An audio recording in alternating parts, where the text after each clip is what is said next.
quo. I don't think you'll actually see Wick do anything to defend his system here, especially not in his opening statement like I just did, because he can't. He can't defend it.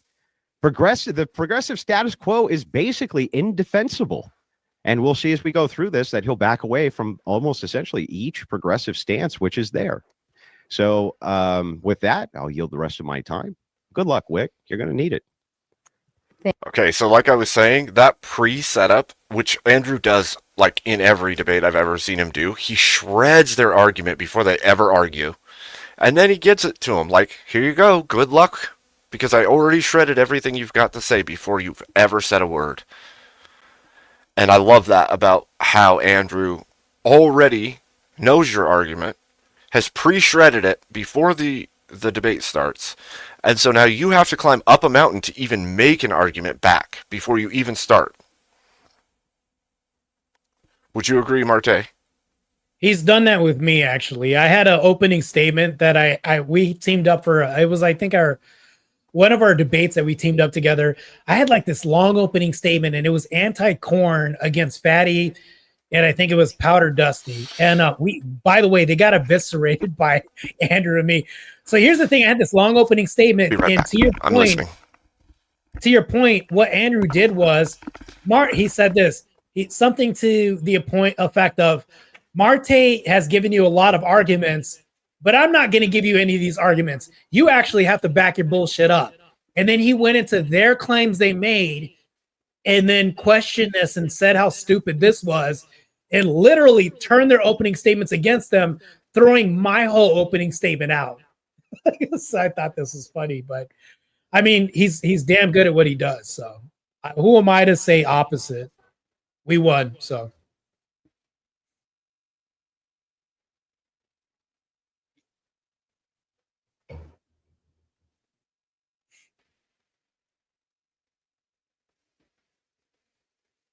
All right, Ev, I think Emmett is taking a back seat for a second. Very interesting debate, by the way. I mean, Andrew literally corners him on this subject in the beginning of this.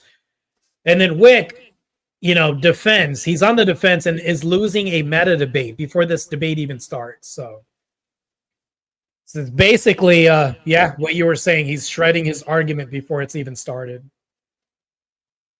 Very interesting turn of events that maybe even Wick may have not even foreseen himself. So,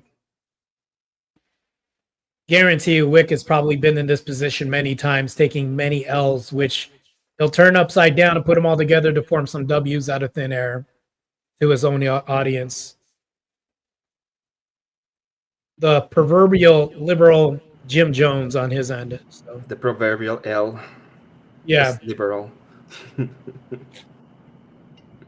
Well, he's a proverbial Jim Jones. He has a lot of followers. Maybe Abe is right, saying that he's taking a lot of W's and he's listening to them.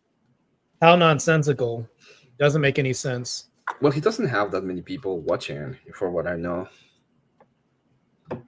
Yeah, and to say that you beat Andrew with a perfect record is I don't know. I've seen his own chat. So I went to the chat on this debate, and I saw in his chat he's getting roasted on his own channel. And I'm like, I don't know where you're getting these W's at. I don't know, because according to the chat, it's like either split or you took a badass L. So he's been well, I don't know. It's kind of weird. I don't know if you I think the last thing I saw of him was the Econoboy Destiny debate, when the Econoboy decided to leave the internet afterwards. Oh, wow. I haven't even heard of that guy after that. Funny thing, though, is me and Wick had the same debate. I think it was days before Andrew had this debate, and it was on Christian nationalism.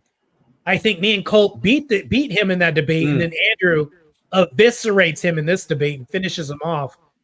It's like one of those roaches that just won't die, even though you keep spraying it. You keep thinking maybe it's the weakness of the spray that we're using, but it's like, this is a tough insect, and we're still going to try to stop it no matter what. It's the weakness of the spray that we're using, but it's like, this is a tough insect. Do you hear the echo? Yeah, it's not coming from my end. I can actually mute. Hello. Oh, it's coming from your end, Marte. Somehow. Oh, hold on, real quick. Let me. Shouldn't be coming from my end. My end's No, I don't hear it anymore, but it was there a moment ago. Oh, I think it was my phone. I think I was tuning into this, and that's how I found out you guys were streaming, and I left it on. So yeah. Yeah. Yeah. So in this debate that we see, it's almost kind of reminiscent of my debate. Not that closely similar, but I mean, Wick was kind of I wouldn't say as bad faith in this debate, in my debate as he was in this debate, because I think there was a partner there, this guy who was a professor we were debating, Oh, yeah, I who remember. also had to share the load of his L that he took. So he couldn't monopolize the debate, so he could shift the burden onto his partner. So when we see him debate by himself, of course, he's going to feel backed into a corner, Gish Gallop and Stonewall everything to death.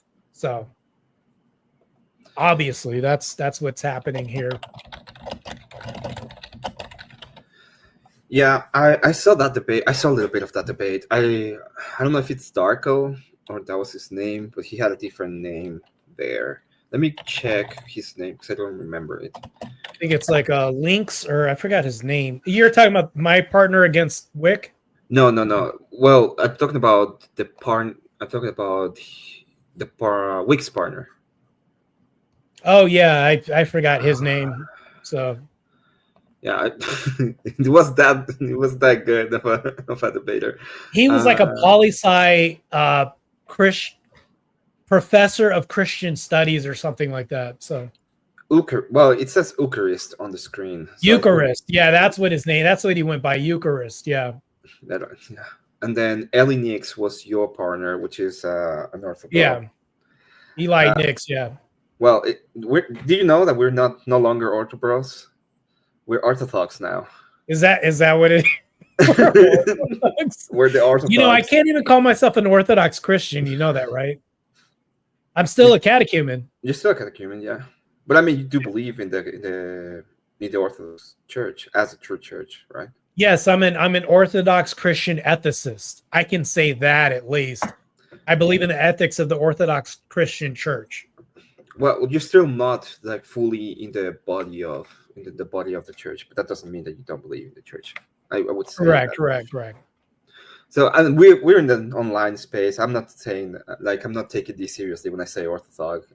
It's not like Yeah, you know, I've had people come at me because I've said, "Oh, I'm an Orthodox Christian," and then some woman comes out of nowhere, actually, and I'm like, "Oh, here we go. Oh, yeah, I know I'm just a lowly catechumen. My bad." You know, it's like, yeah. But so here's the thing, though, is that I think it's good for us to come online and to face our detractors in person. So if you see on the screen right now, you have Wilson looking at him, and then if you could see the expression on Wick's face, like the helpless rabbit as the wolf looks at him, like you see that what's going on right now.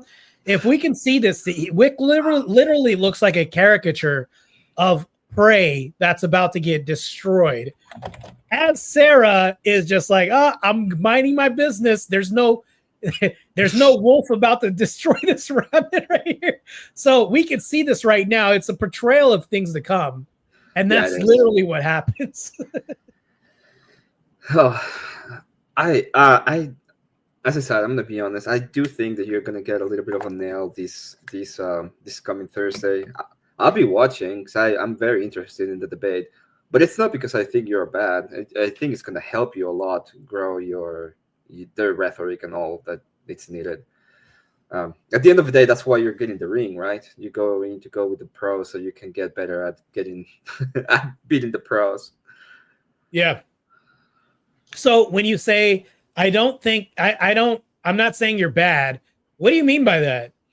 To be honest, I don't think you're a bad debater. I think you can hold your own. You understand the rhetoric. You understand the points.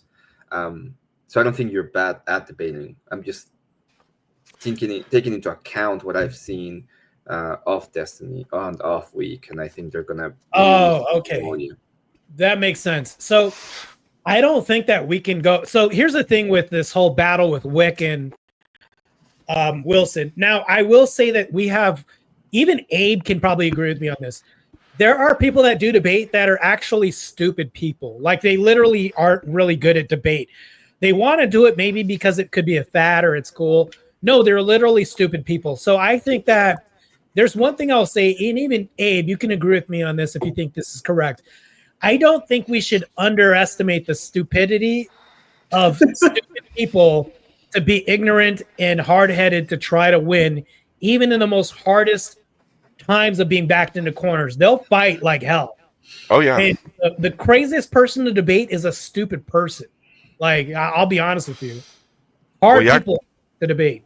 Yeah, because then they loop and they make connections that they think are logical that aren't. Then that throws the whole argument a direction that doesn't make any sense, and you can't get it back on track. Yeah. Yeah, I've debated. Well, I've interviewed and I've debated a little bit. For example, Steelman. Steelman is so wild. It's a wild card. He will say stuff that you have no fucking clue he thought. Okay, I thought you guys would be on the same side. Well, I had a mushroom once, and my mushroom told me that the Orthodox Church was the correct one, so I cannot go ahead. Well, what are you talking about? This is wild for you. Wait, can you clarify all this for me right now? So one day we were talking about the mushroom because he believes that the mushroom told him that Jesus is a mushroom, and you get all your theology from the mushroom. So I just said as a reply, well, I got a mushroom, and my mushroom was better than your mushroom, so my theology is better than yours. Oh, I see what you did there. Okay. But I mean, I'm just saying, was he Orthodox at the time when he was talking about taking this? Or? No. Steelman is a Gnostic. Steelman is a complete Gnostic that believes in the mushroom god for some reason. I thought it was Orthodox. I thought he was not Gnostic. No. He's a not. No, they're a match made in heaven. Marilyn and Steelman are both Gnostic, and they believe two completely different things, but they both accept and help each other because they're both Gnostics. They're wild. Wild. They are wild. Even more wild was the panel we had with the woman saying that we're all gods. That's the other night. I was just like, I had to leave because I saw Jim Bob's chat, and I was like, there's no way I'm in the middle of this. Jim Bob is seeing the same thing that I'm seeing. Like, I messaged him that these people are, I just said some choice words, and he said LOL, and I'm like, I agree with you. Okay. I just can't. Abe, if this never happened, you probably wouldn't have believed that this was being spouted off in your space. This is crazy. Marte, that's true. Marilyn. That's Marilyn. You're talking about Wait, Marilyn. you were talking. This is the same Marilyn that Steelman. They're the same. You were with Steelman that day as well. The guy was telling that she was right. Yeah. I'm gonna throw my headset across the room right now. So retarded shit. This is crazy. What? Yep. Yeah. Yep. What? Yep. Anybody tolerating this is good. Okay. All right. Well, the idea Nothing is you have to cast down. You have to cast down the ideas that are bad. And so by allowing them to come up and say it, then all of the panels like, this is stupid, you are wrong, and here's why. And it literally went everybody on the panel one by one going through, like, explaining why it's wrong. You know, it's crazy if people like Vibe who are rarely devout Christians got to step up and say something from the corners of the Ethernet and everywhere else that they're at. Like, it's like Jim Bob's commenting, which you saw, Vibe showed up, and I'm just hearing this. I was literally I'm not the person that gets speechless or that say, does Marte ever get speechless? No, he just rambles on for it. I was literally speechless. Marilyn shut me up, honestly. So, Well, that's one of the things that somebody else who came up said. He's like, it's bad because when the conviction of the person is so strong and there's no backing to what they're saying, but they believe it so wholeheartedly and they have nothing behind them. They have no organization, no teaching, but they're so grounded in what they believe, even though there's no grounding to it. It's like, I don't know how I'm supposed to even approach this. Well, wait, hold on. Here's the kicker. Steelman came and white knighted for this and said that the snake was the good guy. This is correct. Like, I was like, this is insane. By the way, Emmett, I thought you were talking about a different Steelman who is Orthodox, who's been on the Raging Tomato. Now I remember Steelman was the anorexic Fabio guy that showed up, tried a white knight for the woman who couldn't dox herself. Meanwhile, I did and took all the risks by showing my face. It's like, that's what we do. So I have a lot of respect for people that actually cam up, show their face, and actually get in these trenches. When you have a PFP up and you never show your face, it's like, yeah, you're not taking all the risks. Therefore, I can't really see you as an opponent like I do. It's like spectators that can talk crap about the gladiators in the arena. Meanwhile, you're still in the stands, not being visible to anybody, but you say you fight.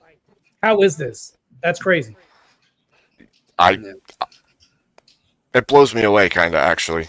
Yesterday, during the monetization celebration, Andrew showed up, and Marilyn was on panel. He couldn't believe what he was hearing either. It was funny. Wait, Andrew who? Andrew Wilson. He was in the chat. Showed up here? Yeah. He didn't come up to the panel, but he was in chat, and he was like, what is like, this? I don't even know what this is. I'm just going to drink my beer. Like, okay. Yeah. That's fair. So I'll ask you, if you get monetized, is that because you have like 1,000 people or? If you break 500 and you have over 3,000 watch hours, you get the first tier, and then the next tier is 1,000, and it's 1,000 subs and 4,000 watch hours, and that one opens it up to like the ads in videos for monetization of each ad in the videos. So. Oh, that's cool because I'm at like 700 something. So, I mean, little quick plug. If you guys are following Abe, my channel's not half bad either. I'm coming out with some controversial content. Some of the debates, I'm doing debates that I should be losing. Like white people should get reparations from blacks and more. I'm literally signing. The next debate I'm doing, which I'll accept, is that white people should also say that they have pride too. Why is this such a controversial thing? But yet somebody wants to debate this. I'll happily debate them on this. So I would. Yeah. Well, I always say, and this is something that I would not debate that because I always say the pride is seen, and I will continue saying that. So. Well, I'm saying the ideal of like, if you're saying that one person can say it's pride, but it's racist in 2025 when you're 5 generations or 2 removed from the people who are actually racist, is this really bad? That's what I'm contending with. I know pride is a sin and it's bad, but when we say this contextually right now, culturally, white people can't say that they're proud of their culture, let alone people thinking that white people have no culture. Meanwhile, we have Clint Eastwood, actors, like people who built America. We literally have presidents with wigs and weaves and braids. So black people can't say there's cultural appropriation because whites have braids when they've had braids as monarchs and everybody else in the infrastructure of England, like, and wigs. Like, you can't, like, so here's the thing, though. This is why I mop the shit out of like the black community is because when I go through my historical references, when I go over like my analogy, it's almost like they came to lose. Yeah. No offense to anybody.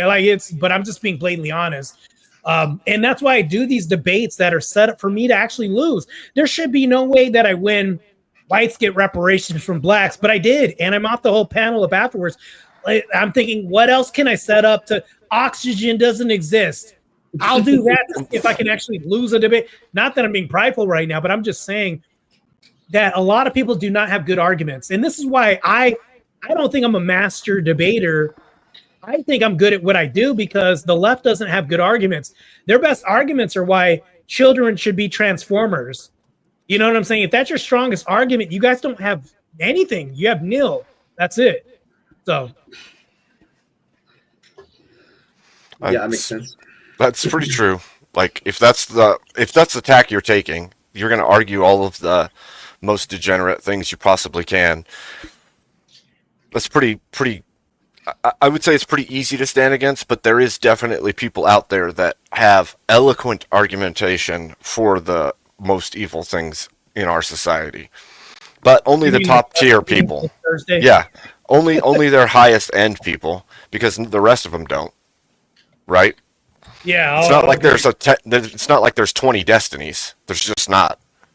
Is your channel on the edge? Yes, that's my channel. Okay. So people, I just posted on chat. Perfect. Go Perfect. on and sub. Yes, sub up to Marte. God, I appreciate the support, man. That's all good. I'll also support your channels as well too. I'll plug you guys in my everything. Yep. Thank you. Martin, do you mind? Would you like to have an interview with me on my channel if you want to? Yeah, I don't mind. I have a really controversial past, really crazy past. I'm a pro athlete in 2 world-class sports. Have a really colorful past. Had a career in law enforcement. In recent events. Yeah, you got your work cut out for me if you want to do an interview on me. Well, I like to do interviews about debates after the debate happens. So I would tell. Oh, we can do that too. We can do a post-debate thing on the Destiny thing if you want to do that too. I will watch the debate. I'll find you, send you a link, and be like, hey, you want to have the interview? And I will just talk about the debate a little bit, and then we can talk about anything else you want to. So yeah, that makes sense. Yeah, it can just be about debate. That's fine. I don't mind that. Awesome. I love debate. Yeah, if you want to do like a full breakdown, just so the space gets to know you, you can do that here too. I mean, however you want to do it. But Emmett, did you know that the first time me and Abe met was during a debate? Well, that's how I met Dave as well. He was my opponent the first time. Abe, you could tell him how it went. yeah, it was what was it? It was does surveillance work as an effective deterrent? And I took the no position, and he took the yes position, and he won. It was on VK. So yeah, It's pretty awesome. Yep. Yeah. I mean, I had a blast. It was fun. It was pretty fun. Yeah. Yeah, I noticed you in the back, and I'm like, Marte, what's up? And you're like, oh, you know who I am. Wait a minute. Yeah, I was like, you know who I am? I'm just getting used to getting into these new spaces and stuff. And yeah, it's cool, man. I kind of saw you before. I just didn't. I wasn't really. But when we started getting to know, now I'm here on your channel talking right now as we speak, and yeah, it's pretty good, man. This is a pretty good community. Everybody's almost like 5 degrees of separation. We've all been on each other's channel, and either debated one another before. I think me and Emmett may have had words about something in a conversation, and it's like pseudo debate. So we've all had tested each other, or I would say shit test each other at some point. Yeah, we had that conversation about whether or not we should enforce marriage. That was that conversation. Yeah, that was interesting. Yeah. I think it's a good. Really interesting space. I like that. I like really I like solution oriented topics that lead to good outcomes, and maybe we can do a fact finding resolution through a debate to come up with some viable solution that'll actually work. And that's why I think debates are really impactful and important, because I think that if we flesh through topics, we can actually come through a solution. But I think that people in this generation, they're too sensitive. They don't want to talk about things. It's like the case in point where you brought, somebody to a dinner and you're not supposed to talk about the two things. It's either religion or politics, but everything in society is revolving around these two topics that we need to fix.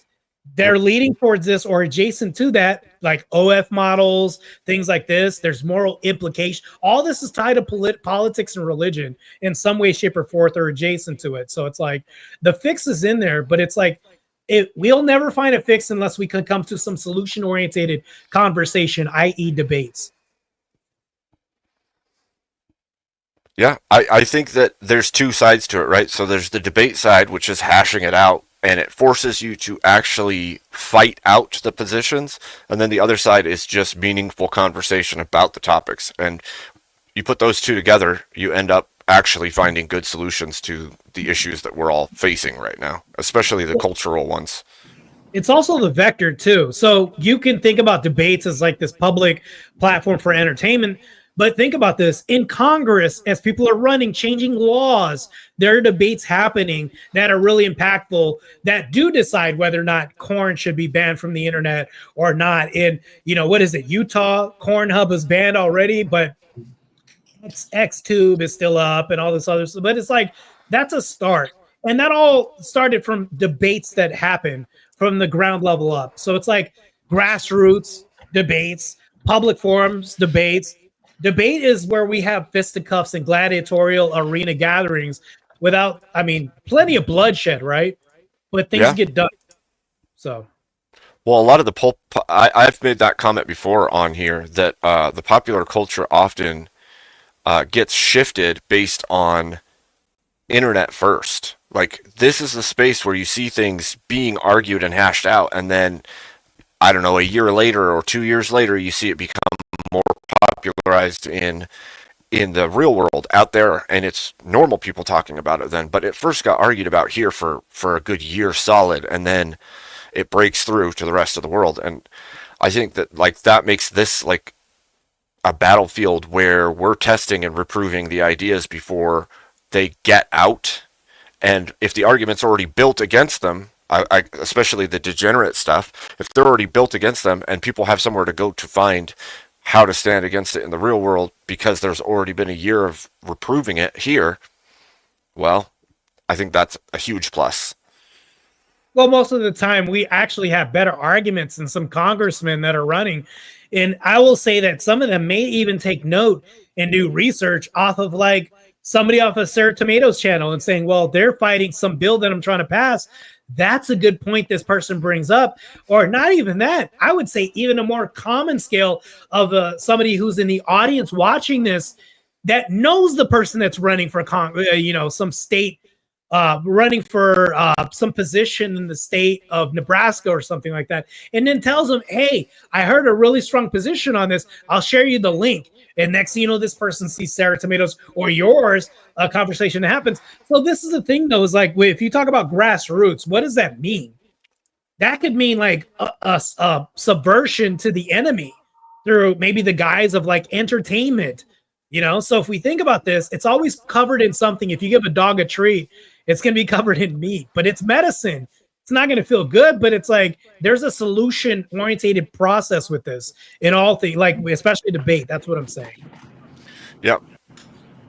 I would agree with that. And something that was like very attacked, especially in the early 2000s, I think. People shy away from the debate. Yeah. Like they thought about, oh, well, the guys that the technocrats, these people that know about the topics, they're the ones that should be debating only.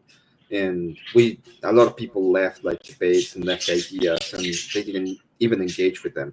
And we're coming back to the idea of, hey, we have to actually engage with this because it's important, and we need to be able to have these kind of discussions because at the end of the day, those are the things that change the culture and move forward the culture and the narratives from the culture as well. Yeah, I agree. So I come from the world of professional athletics, and I've been doing interviews on bodybuilding and lifting and fitness and everything else.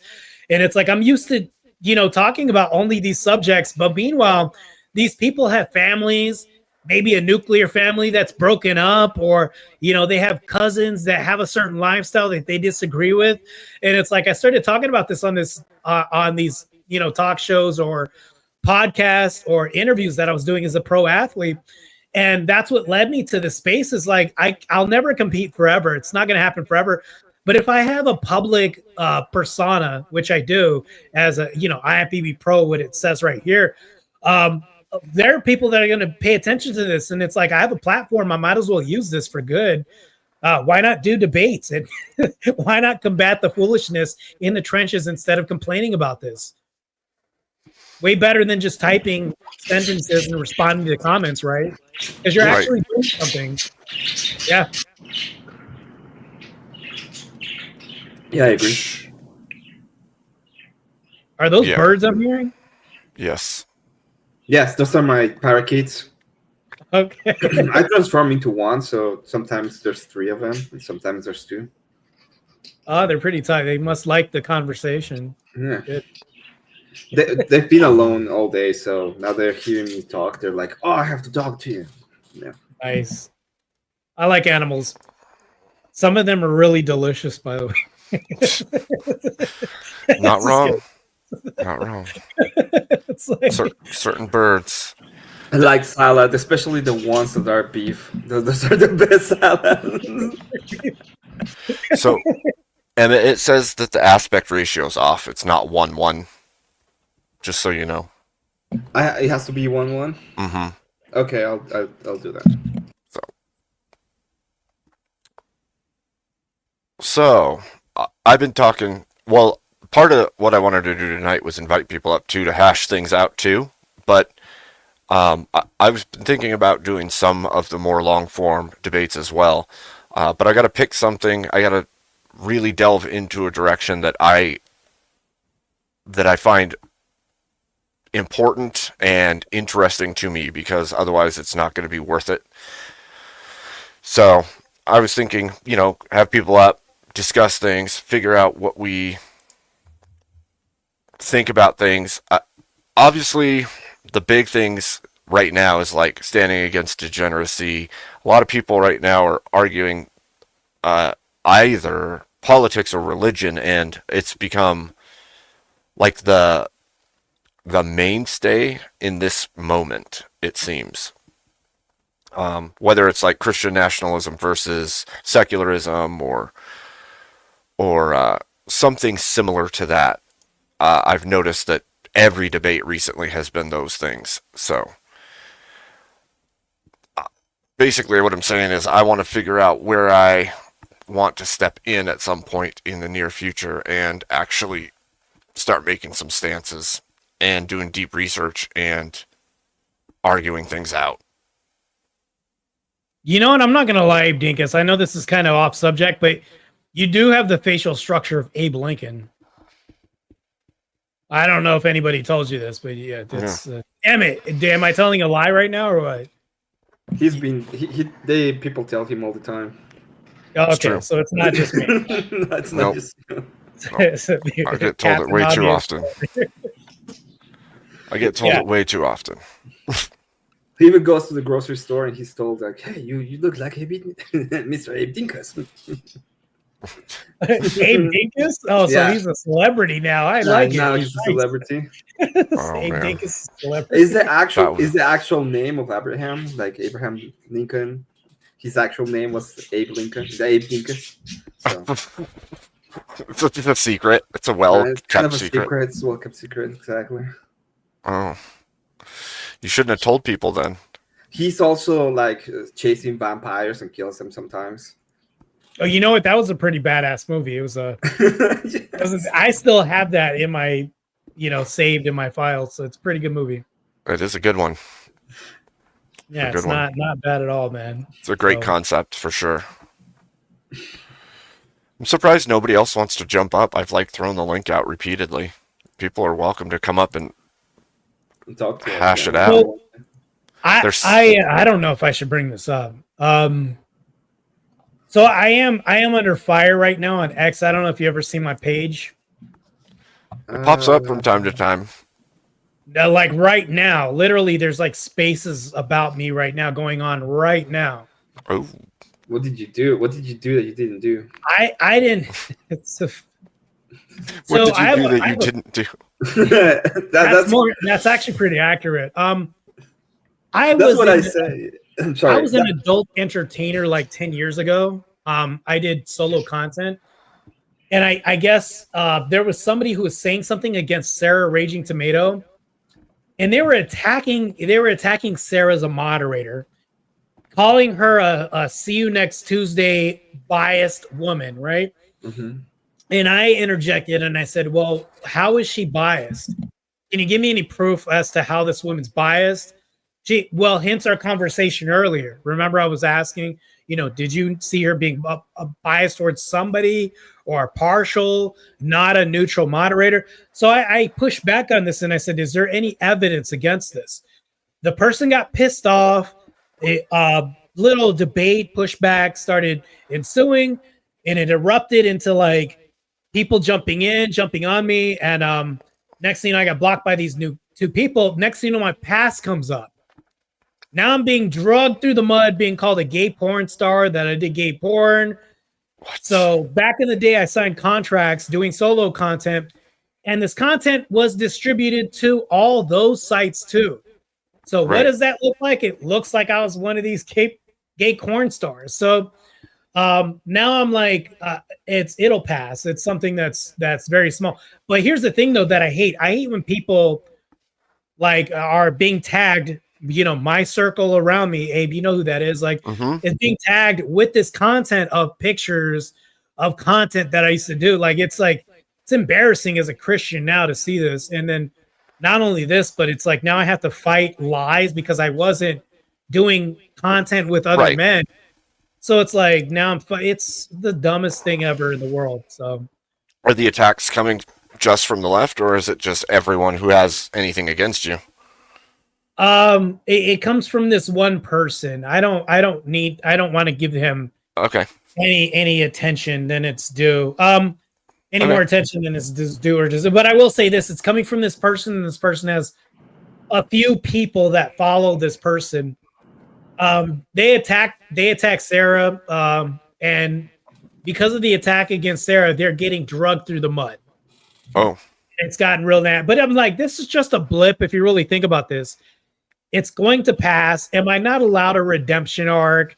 We've all done things. There's been people that did drugs in the past, prostituted themselves on OF, me doing solo. We've all been degenerates at some point. It's like, so mostly I'll tell you this comes from secularists.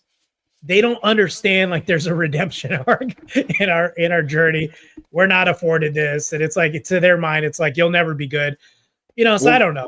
It's contrarian to them. They'll say that I can't attack OFX workers, but this was 10 years ago. If I was currently doing this, you have every way to have a green light for my head. I agree. We know this from the left, right? There isn't redemption on that side.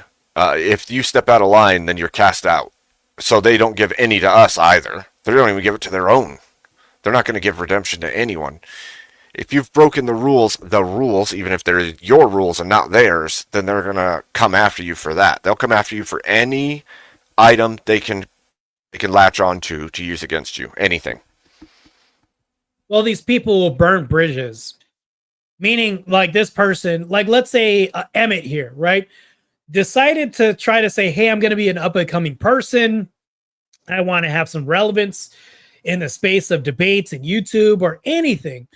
But I'm going to burn the bridge with Sarah, who's very well connected and pseudo borderline celebrity at this point. So, and I'm going to burn this bridge too, and that bridge. What a very tough way to say I'm trying to come up by burning these bridges in opportunities that I could be afforded. It doesn't really make any sense to me to shoot yourself in the foot, which I wouldn't do. I'm very tactful with how I respond to people. I try not to use personal attacks, i.e. our debate with the surveillance. I was just attacking the argument the whole time. I didn't need to say, you top hat mofo. Like, I didn't need to. Like, this is stupid. I'm the same way. There's no point in taking it to a personal realm at all. Let the ideas decide. If you've got the right ideas and they've got the bad ideas, then you stay there. I have a specific way, and I've developed these over years when it comes to like drama or stuff like that, and I don't really care about. There's 3 things you can do, and this is gonna be my. Wait, are they? Did you say tree things? Are they gonna be like vegetation related or? No. There's 3 things you can do when you're dealing with drama. Oh, you're okay. Then I'll leave you to it. Go ahead. Thank you. Sorry, bad joke. Go ahead. I'm sorry. As I told Abe before, I sound. You're apologizing? Normal. Why are you sorry? What are you? I'm the one that should be apologizing. You know what? I sound normal. I'll let you finish, bro. Go ahead. Okay, I sound normal to me. You all sound weird. Whatever. the point is that I was gonna that you can do three things. One is you can make a reply, and it's a very short reply. You don't have to apologize. You say, "Hey, this happened," whatever. The second thing you can do is you can never address it because it's not important. And the third thing you can do, and it's most people do, you can milk it. If you're gonna milk it, then be sure that all of the drama is gonna come, and they're gonna be all of these things are gonna be okay. But you're milking it. You're gonna make content out of it. So this is my recommendation. If you don't want that to be part of your thing, don't talk about it. Just let it go. Make a reply if you have to, and that's it. But if you want to be part of it, just milk it. If you're gonna milk it, though, you better make damn sure it's worth it. Yeah. Yeah, that's pushing. So that's, no pun intended, that's edging a little bit too close. And I don't want to do that. And the pun I meant was my channel name, not the corn. No. Anyway, Yeah, I know. I know it's like a triple entendre here. But here's the thing, though, is like I'm saying I wouldn't milk it. What I would do is I would make a quick address of the issue and then never mention it again. So that way, because if I make a long, which I actually kind of did on Twitter, but I needed to like just be really detailed and concise about this. But I couldn't just explain a little bit. But you explain it one time, move on. So that way, when people say, well, you're trying to hide such and such thing. No, because this post on this date, I did this. It shuts them right up. So, I mean, not necessarily, because if they really want to drag your name for no reason and have an emotional argument, you, Emmett and Abe, you know above all, like anybody have an emotional argument without reason, no matter what. So, yep. Yeah. But that's just what I would like. That's my idea. This is what I would do. This is what I would say. I never, if I have a drama, I've had drama before. And what I did is I addressed it. I never mentioned it again, and I will never mention it again because it's not important. Yep. You know. But if someone wants to have drama with me and I find it funny, and I will milk it to the end of the day because I think it's funny, that's fine too. But you know what you have to do at that point. Like you're understanding what you're doing. So you're stepping into battle at that point. I'm just letting you know, just because it might come up. But if it comes up again, you don't have to address it. You're just gonna move on. Yeah, Emmett's three rules of logic right there. Address it, don't address it, or milk it. I got you. Yeah. The rules for drama. The 3 laws of drama. The 3 laws of drama. I like it. The 3 laws of. I like how everything is like some branch or tree to you. I like that. Yeah. That's awesome. You should call it the tree branches. The 3 branches. The tree branches of drama. That way, you're not going to be misunderstood because you're talking about a tree branch, and also you mean 3. So I mean, you're correct either way. If you could just own up to this, just milk it. Like you were saying, and then you can turn over a new leaf. By the way, you all have the weird accent. I sound normal. Fuck off. So fuck off. Hey, it's your own fault. It's your own fault. You don't stare at yourself in the mirror and speak, more clear English every day. It's your own fault. Okay, I know. At least you don't get called Dracula as much anymore. You beat me to it. I was gonna say that. Every now and again. In fact, you know what? I can do it. I can do it for you. There it is. The whitest Mexican. Abe and Dracula. We have the movie. Yeah. Only there's some strange Negro in the mix. How did this happen? Oh, I didn't know it was like a movie about slavery. Oh, Abe Lincoln's supposed to free me. Abe, I'm at the bottom. Can you bring me up? Because I'm basically under both of you as a slave. Can I get free? I know you're fighting Dracula. We'll put the vampire below. We'll put the vampire below. Now. The emancipation is real. He got emancipated right now, and he has usurped the vampire right now. Marte, who gave you vampire has access been to a torn computer? asunder and is beneath us. Who gave you access to a Who the fuck gave you Look, access? I'm free, no shackles. I like this. This is awesome. You need to go back to the fields, okay? We have some cotton to pick. Nah, I'm above you right now. Shit. Paige. Paige, why aren't you up here? What the hell? Lincoln freed me. I'm here, and he's also put us under the vampires. I love it. It's awesome. Good. We just saw the movie right now. It's awesome. Only there was like Whole a movie. version. Whole movie. Yeah, I like it. Holy crap! This would be a crazy clip. Hint, hint. No, I'm just playing. Yeah, man. I wish Andrew had jumped up. I would have loved to see him demolish Steelman. That would have been so fun to watch. Or Jim Bob. Or Jim Bob could have jumped up too. I told him when he was in chat, and he's like, he also declined. He's like, nah, I'm not in for that. I think it's just too. I think it's too stupid and beneath them. They're like, no, I'm not even going to play this stupid game. I think Marilyn is banned from Jim Bob's chat for a week. Oh yeah. Forgot about that actually. I didn't know what I was walking into. I honestly just showed up out of the blue. Hey, we should put the video of Jay Dyer versus Marilyn. Oh Wait, no, that's a thing?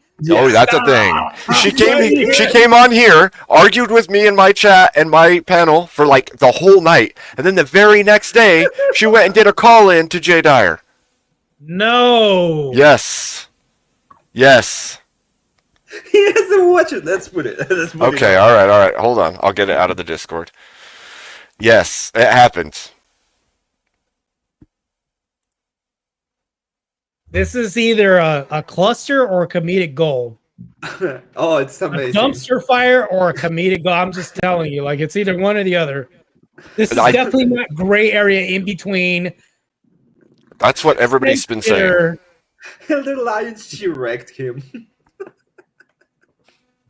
Yeah, with her stupidity, maybe. It's crazy.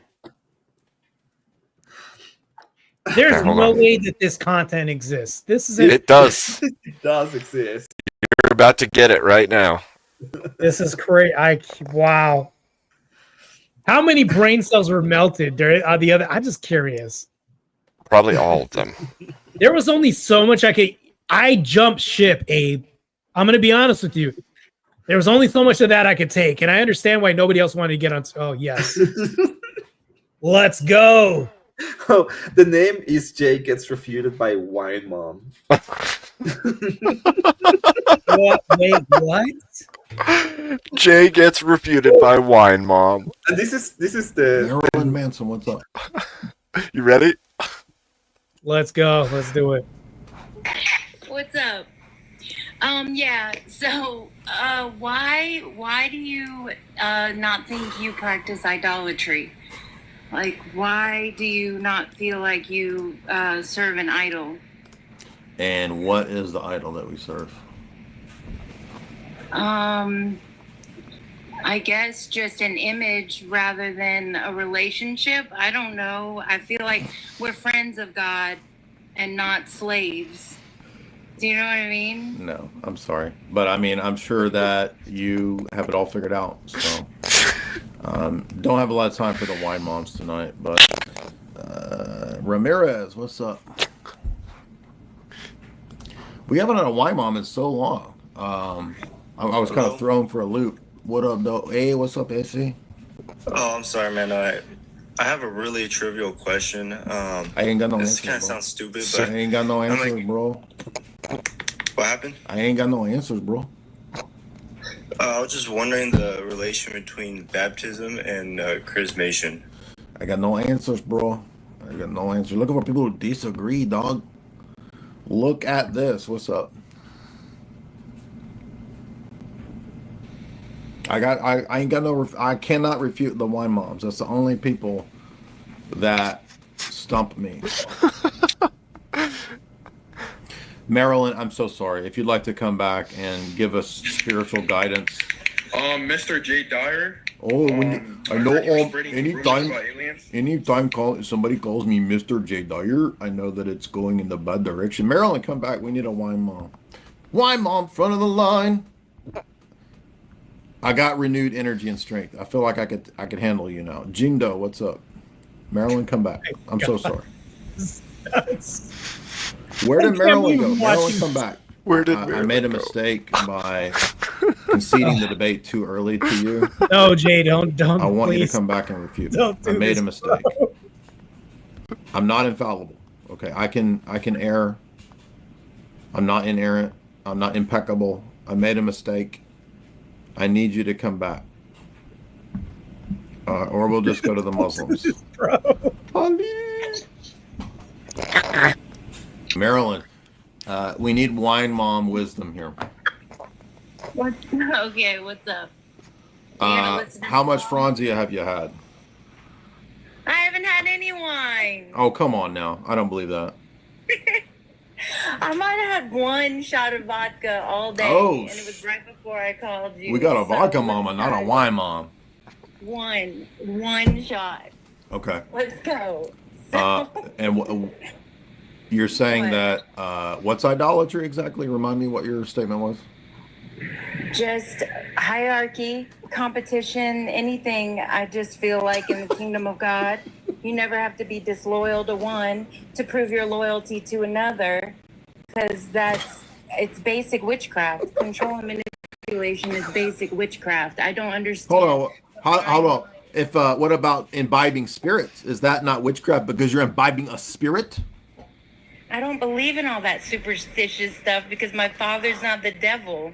I believe evil is merely the intentional throwing off of the equilibrium, and you manifest evil and you manifest the devil because you won't take accountability for being the image of God. Laugh it up, Jay. I don't even understand. Like, hold on. Where'd you get this idea? Is this like a ayahuasca trip theology? This sounds like ayahuasca. No, I've been through enough. I've seen and heard enough. I'm tired. I'm tired of it. I'm just tired. All right. Again, I concede. I don't have an answer. Marilyn has refuted me.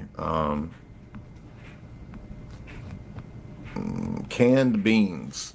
Let's see this one I'm talking about. Canned beans. Canned beans. This is insane. I can't wow. It's epic, right? I don't even have a response right now. I'm still thinking. I'm processing what I just saw. Like, I understand what he went through, but I don't understand. Like, I don't know. I give up. I think he realized there's no way to set this straight. It is not just off the tracks, it's not even on the same planet as the tracks. It's gone. It's a flying car. It's what it is. It's a flying car. He tried. I tried, and then he tried. Like, I don't. But you see why I checked out, Abe? I do. You checked out. Jim Bob checked out from even entering. Andrew did too. It's like, bro, this is. It's why I sat in the corner, listening to everybody argue and refute, and then popped in to make corrections on her statements every once in a while. But the rest of the time, I was just like, I'm gonna leave this to somebody else. Go for it. Waste of refutation the whole time. It's just crazy. Yeah. You're so right that you're wrong. I'm sorry. That's how it's gonna roll the whole time. Yes. Yep, you've successfully refuted me. Good job. Yes. Two wrongs do make a right with this woman. It's like, oh wow. The first time this has ever happened. It's Maryland, of course. I have no answers. So stupid. I don't understand it. My brain was melting and I had to eject myself from the space. So Yep. You just like gone. And then nobody else would I come. was like, no, I'm out, bro. I'm out, guys. I couldn't, I tried, Abe. I honestly tried. And I was like, I don't care. There's no way I can out logic this person. Well, the thing I would say is she's like a nice person. She just spouts a lot of weirdness. Like, a lot of weirdness. Like, I think it feels like a fantasy novel every time she's on panel. Yeah, but 8-year-olds are nice people. But they think Santa's real. They believe in all this other stuff. But it's like, you're still an 8-year-old up here. It's like, I don't get it. It's crazy. Maybe that's what she means when she says a dark night of the soul. We need. I don't know. It happened too early, and now she's stuck. I was gonna say K2, and we need K2. We need a weekend fixer, but he's sleeping. Yeah, he's sleeper team. I don't get it. I mean, I tried to tangle with her a little bit, And then I just started shutting down. So everybody else started coming in, and I was like, I've got nothing. I tried. It's If we're being fair, everybody tried. So, like, you're not the only one that said, "Yeah, I'm good. Peace." yeah. I bounced. I mean, I fulfilled my black duty. I went to go get milk and never came back. So it's literally what happened. Since I have you on right now, Marte, how do you feel about all this Raja Jackson stuff that's going on? I'll be honest with you. I saw the video. It looks really bad. Yeah. I don't know behind the scenes how much play was done, meaning like how much of this was consensual, like as an act, or if this was truly malicious, or like I don't know. It's wrestling, which is fake, not to offend anybody that believes in it. No, it is. But I'm like, how much of this was real? How much of it? I've only seen the video. I don't know any context behind this, by the way. Well, It looks bad. just for the context, they met before, and he had like a propped beer, and pretty much like did a promo for the fight where he takes the prop and smashes it, but he doesn't even smash it on his head. But the kid wasn't in on it. The kid wasn't in on the pre-stuff. He didn't know what was going on at the time, so he was super offended, thought he was like actually trying to cause a problem with him.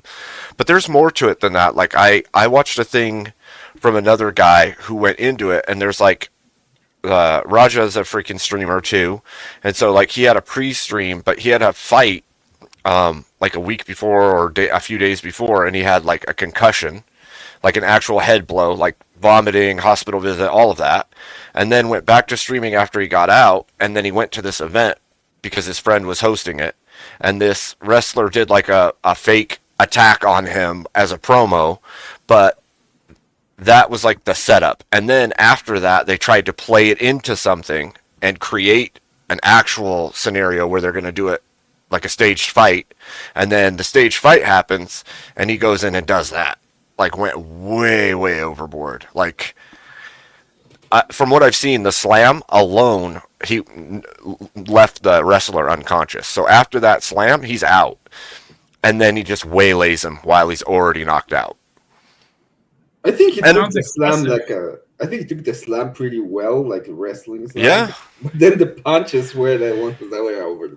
Well, then that's the difference, right? Because Raja's son, the son Raja, is training MMA. He's a fighter. He's not a pro wrestler, and so the pro wrestling scene is phony, but for fun. There's still obviously physicalness to it. There's still actual stuff to it, but it's not beating the tar out of each other in real life. Well, Raja's used to actually fighting in like octagon type fights, so gets in there, slams him, and then just pummels his face in. People are asking for the link. Oh. Wait, I think I have the link. Yeah, it Never looked mind. brutal. I was watching that, and those look like real punches. Those Didn't were look fake at all. no. So, I mean, if this is true, I think, to be honest, I think that if this was malicious and it wasn't an act, there should be jail time or lawsuits. I think. Oh, I'm sure there will be. I'm sure there will be. From what I've seen, the road to recovery for this pro wrestler is going to be extensive because he did F him up pretty damn good, like real good. Yeah, this is quite horrendous. I don't care who you are. If you're in that position on your back and somebody's full on haymakering you to the head repeatedly, you're going to take some serious damage. Yeah, you're talking about possible brain. You're talking about Brain concussions, bleeds, yeah. all this stuff. Your brain's Yeah. getting knocked around, and there's probably going to be some lasting damage for a bit that he'll claim for sure. And then, if you're talking about money, Rampage is, I don't know what his net worth is, Big but money. that's definitely going to be probably chipped away at a little bit, Oh, yeah. helping his son. So legal fees, everything else, the bad publicity. And it's like, if his son wants to do MMA, I don't know if this would like be a blemish on his record that could bar him from competing in the UFC. So it's like there's all these implications as well too. Yep. So I don't know, but I'm just saying how it looks. That's all I can speak on as an ignorant person. to Right. this whole- Right. Well, and there's even worse things that go into it, right? Like the guy that is the pro wrestler is a vet with PTSD, so like he does That's gonna be. he does the pro wrestling as his outlet, and it's like, It's oh gonna man, magnify it even worse. Yes. The harm yeah, on his end. Like this is. Yeah. Wow. He really stepped in a pile of dog crap. That's Yeah. crazy. yeah. So I'm like, oh man, this is a bad situation, made even worse by everything that happened. So It's definitely going to fail a headline test all over and over again. No matter how many times we could spin this looks bad. It's Yep. It's not a good look. Well, and that's the thing. It's like all over basically an offense. Like even if the prop can that he smashed on his head, which you can see the kid doesn't move at all when the prop can hits him. So I don't know that the impact was even something that bad, but he obviously took extreme offense to it. Like he was going to try to fight that guy on the spot when the wrestler did it. So I don't know, man. And you know as well as I do, like there's a lot of like random stuff that happens pre-show that is faked so that it looks like there's an offense so that a fight can happen. And this wrestler guy thought it was basically like the pre-ops, like let's make it look like we're gonna fight, and then that way we play it up. And I don't know, man. Seems like the beginning of it, it's a misunderstanding, a silly misunderstanding, and it just ended with hospital visits. Yeah, I don't know. It's just bad stuff, man. I don't know. I mean, when I saw the video, I was like, what is this? Oh, Rampage's son, this is cool. Then the video I was watching was Rampage responding to somebody on a phone or some text or something like that. And then I guess he was being dared by some support. Like, this is really a bad look. His chatters, yeah. The loss of control and how easily controllable he is by other people, meaning he's got strings on him by random nobodies, possibly. I'm just guessing.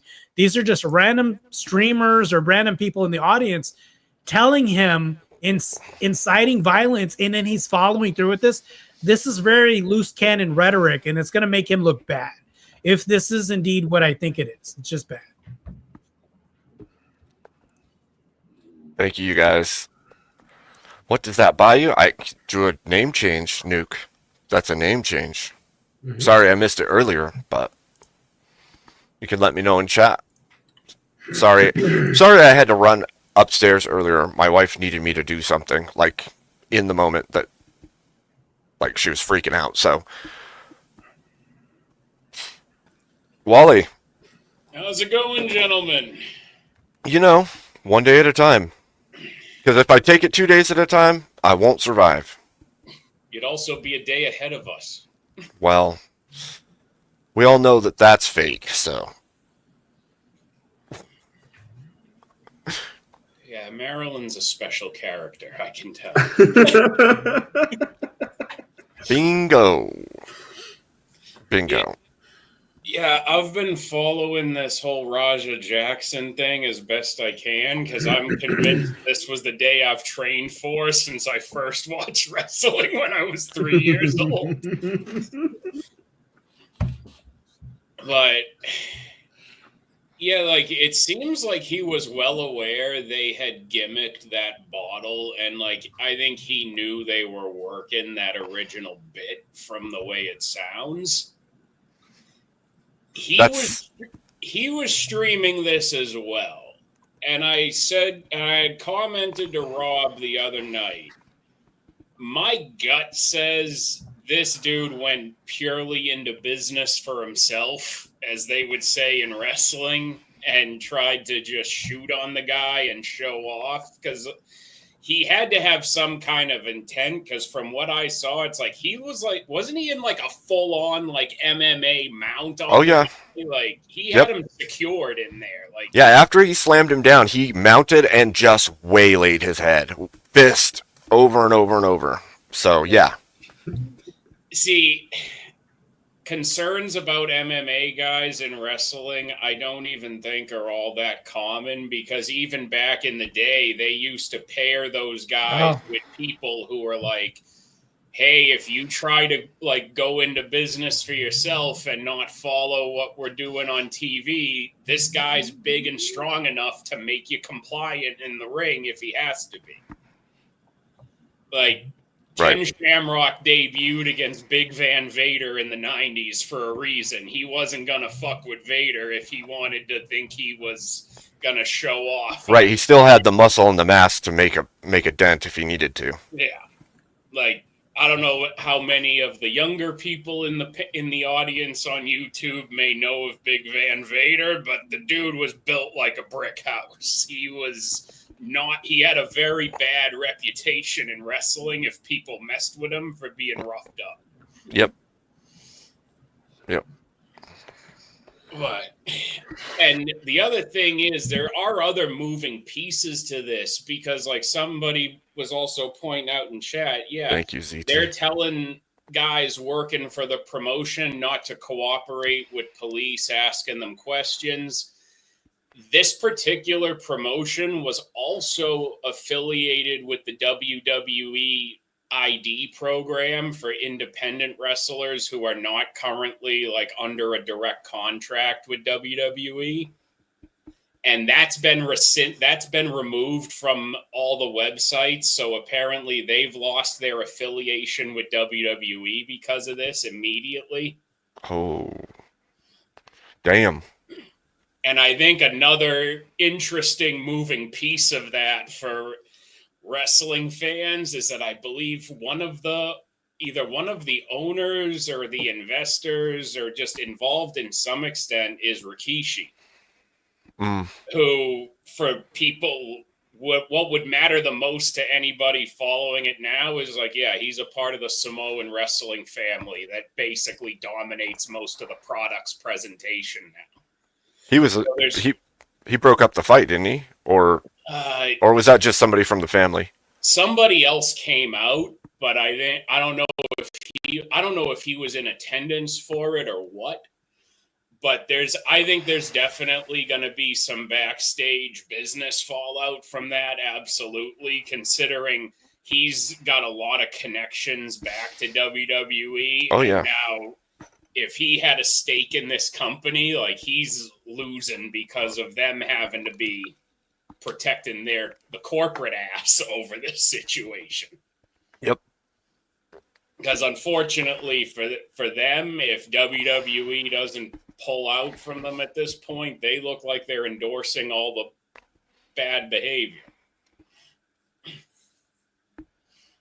It's not good in any respect whatsoever, right? Like you've got the personal aspects of this, which are terrible.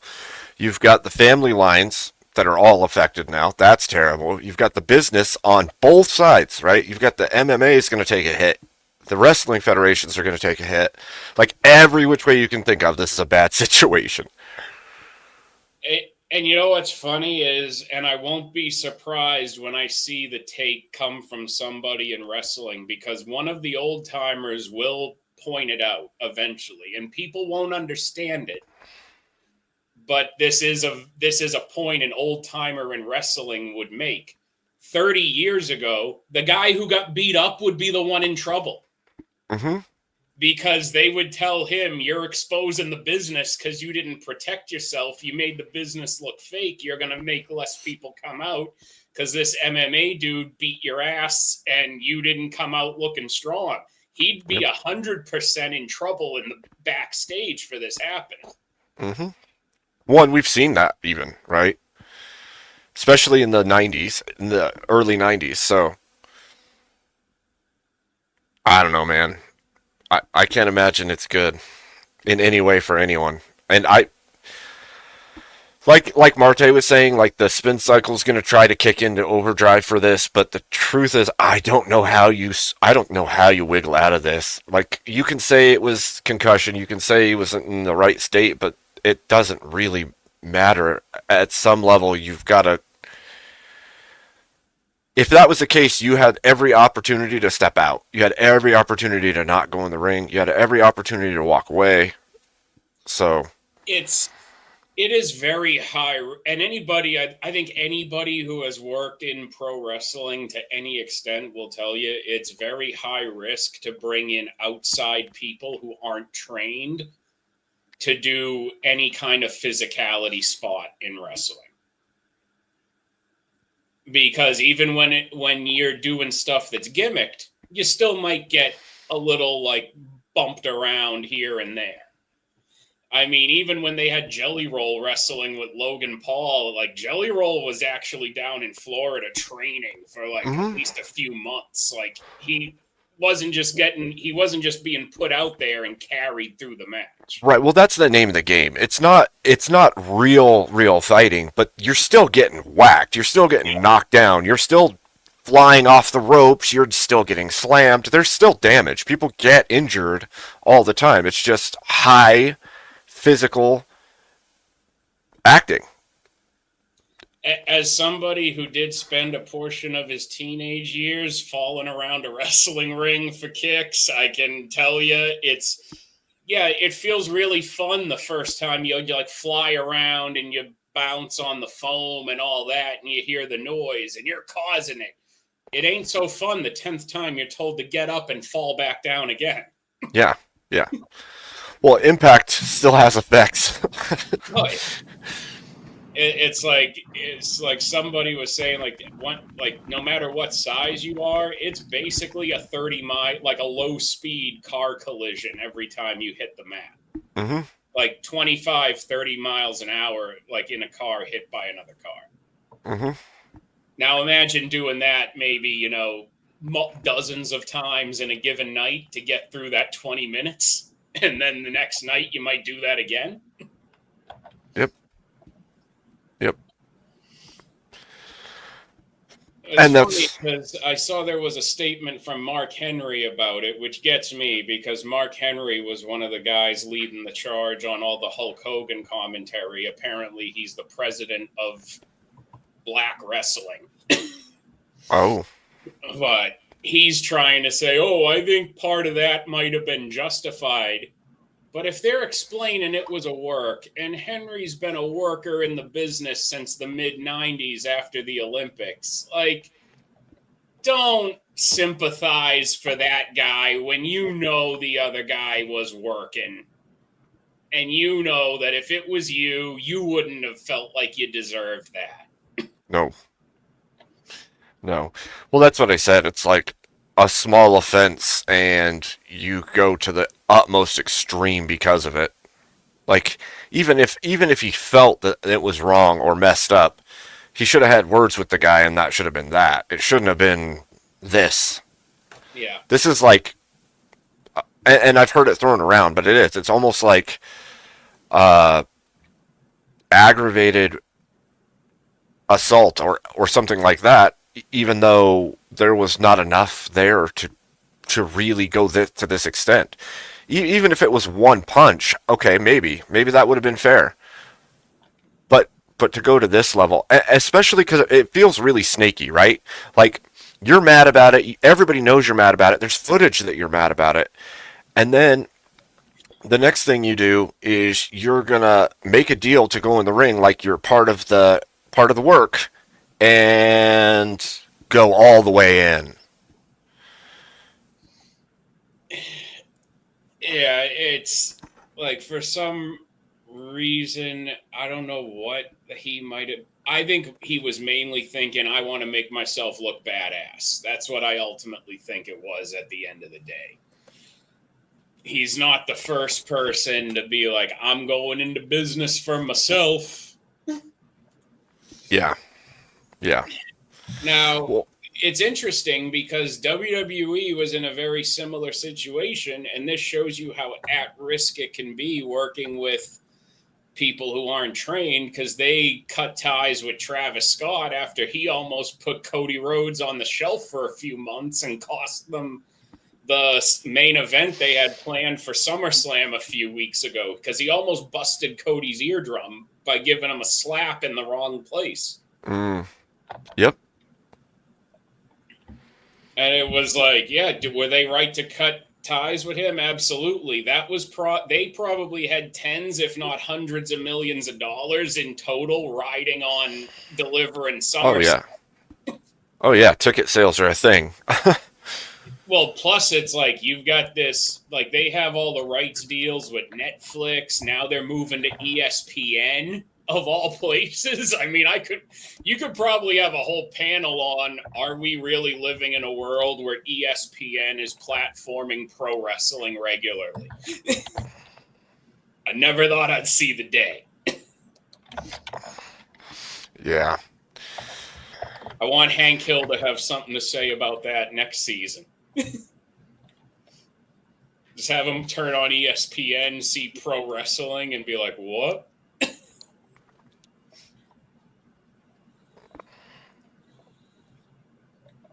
Brandon, welcome up. JS Urban Adventures channel, he goes on, he said. Ah, okay. I didn't understand what that was. All right. Yeah. I still don't know who that is, but I mean, okay. You have to pay a visit at some point. What's that? I said you have to pay him a visit at some point. Go on his show sometime. Oh, is he like another debate moderator or channel or something?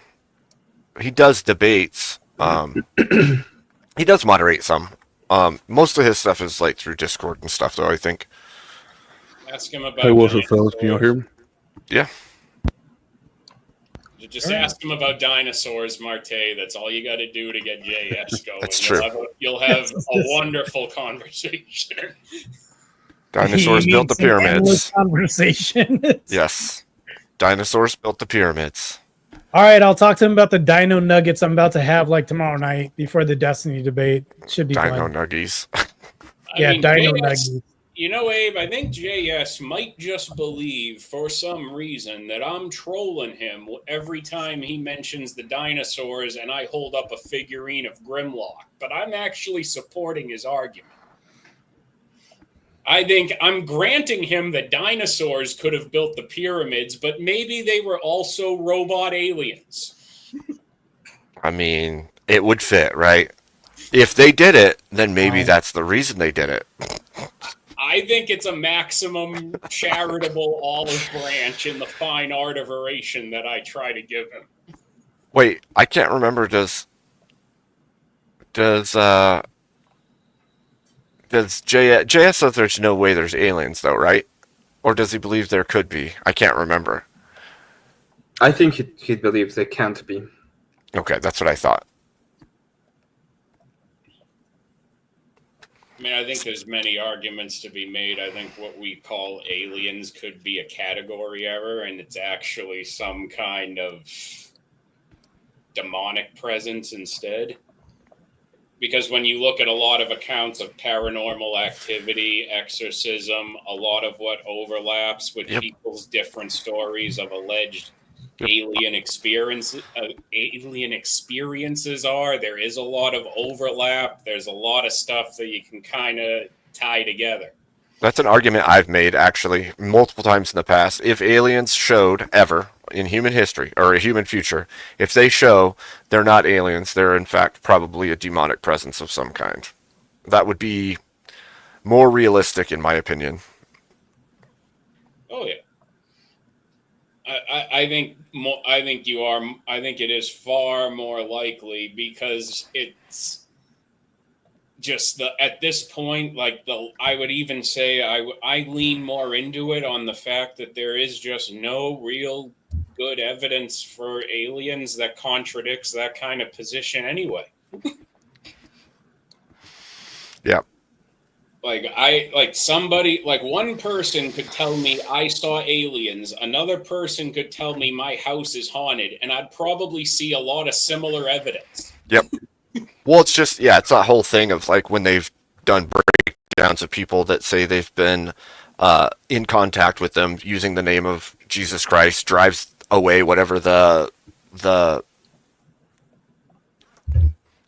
what is it, the abductions and stuff like that, it drives it away the same way that it would a demonic presence, like all kinds of stuff, and it's like documented at this point. So I don't that doesn't mean it's true or that it's real or that it ever happened. It just means that those similarities have been documented, which makes you think, yeah, probably an interdimensional being of some kind, that like the Fallen or demonic presence or who knows what. But I think that's more likely than it is some space alien that came here from some other solar system. I mean, ultimately, clearly, the best way to prepare for that is to have played Doom at one point in your life. Indeed. And we'll know what to do. Indeed.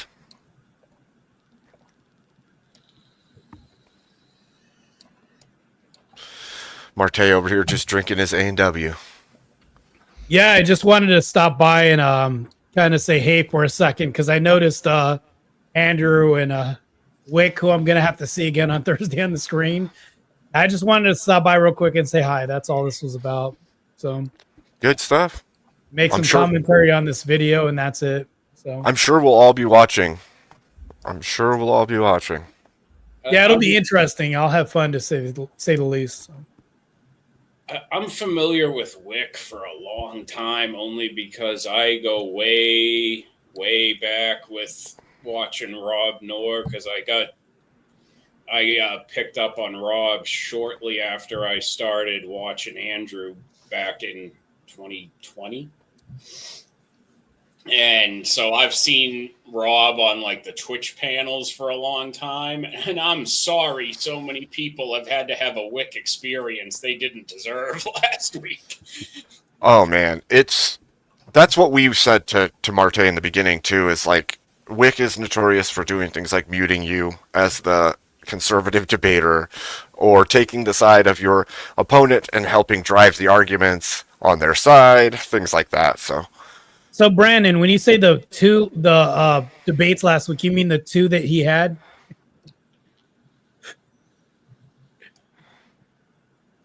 That was I'm referring to the debate I had with him and then Andrew had after that. Wait. So I think I've had I don't know how my experience was because it's not my first go around. I had Chuck. The first time I met Chuck was on his channel, and Fatty was teamed up with me. And I think I literally had to carry the whole debate against Chuck and some woman named Talibots. They lost the debate clearly, but I think that Wick was kind of mostly neutral, which I'm grateful for. But I think in the Thursday debate, it's not going to probably be the case. And I expect there to be kind of a rigged situation going on. Rigged is probably the right word. Probably. Yeah, I yeah, like a wrestling match, right? It's gonna be like we all know they know the outcome. It's just like we got to make it dramatic, and yeah, I don't know. Well, I don't think we know the outcome yet. Like you can pull it off. I think. No, I mean from Wick's side, he's gonna be like, we know the outcome. We just have to make it entertaining. But here's the thing, though. If they start losing, I know what's going to happen, and I'm ready for this whole 2v1. So I'm already ready. I don't care. I'm just gonna have fun. So. Ladies and gents, we have 3 more minutes and only 2 more to reach the goal. It's only blues. You can do it. Let's go. Yeah, send in your food stamps. Send in your government. Send it in. We do accept go ahead and send all of it in. EBT donations. Yeah, EBT donations, food stamps, welcome. Go. I know that there's some Black community watching. Please do that. I know you're. Anyways, I'm not going to go in on that, but yeah, let's donate. The EBT community should be able to put $2 forward. Damn. What time and day is your food stamp coffee? Indeed. What day and time is that debate at? Do you know? So it's Thursday the 28th. I don't know what time it is, but so once again, I think Destiny's trying to do the Andrew thing and debate 5 people in a row. Only it's 4 different topics with 4 different people, and I'm first, which I would have preferred to go first. so I can get this out of the way and just Mhm. try to destroy as best as I can. So, yeah.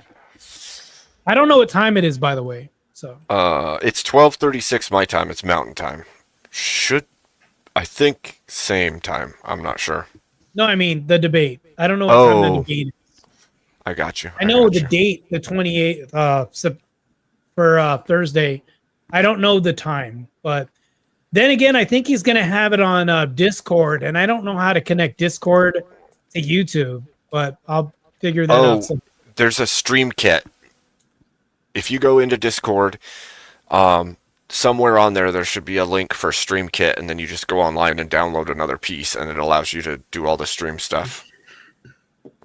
Oh, okay. So I can dual stream maybe or something like that. Yeah. Yeah, I think so. Okay, I'll do that because I have Discord. I just have to be able to log on to it on my computer, which I can't do.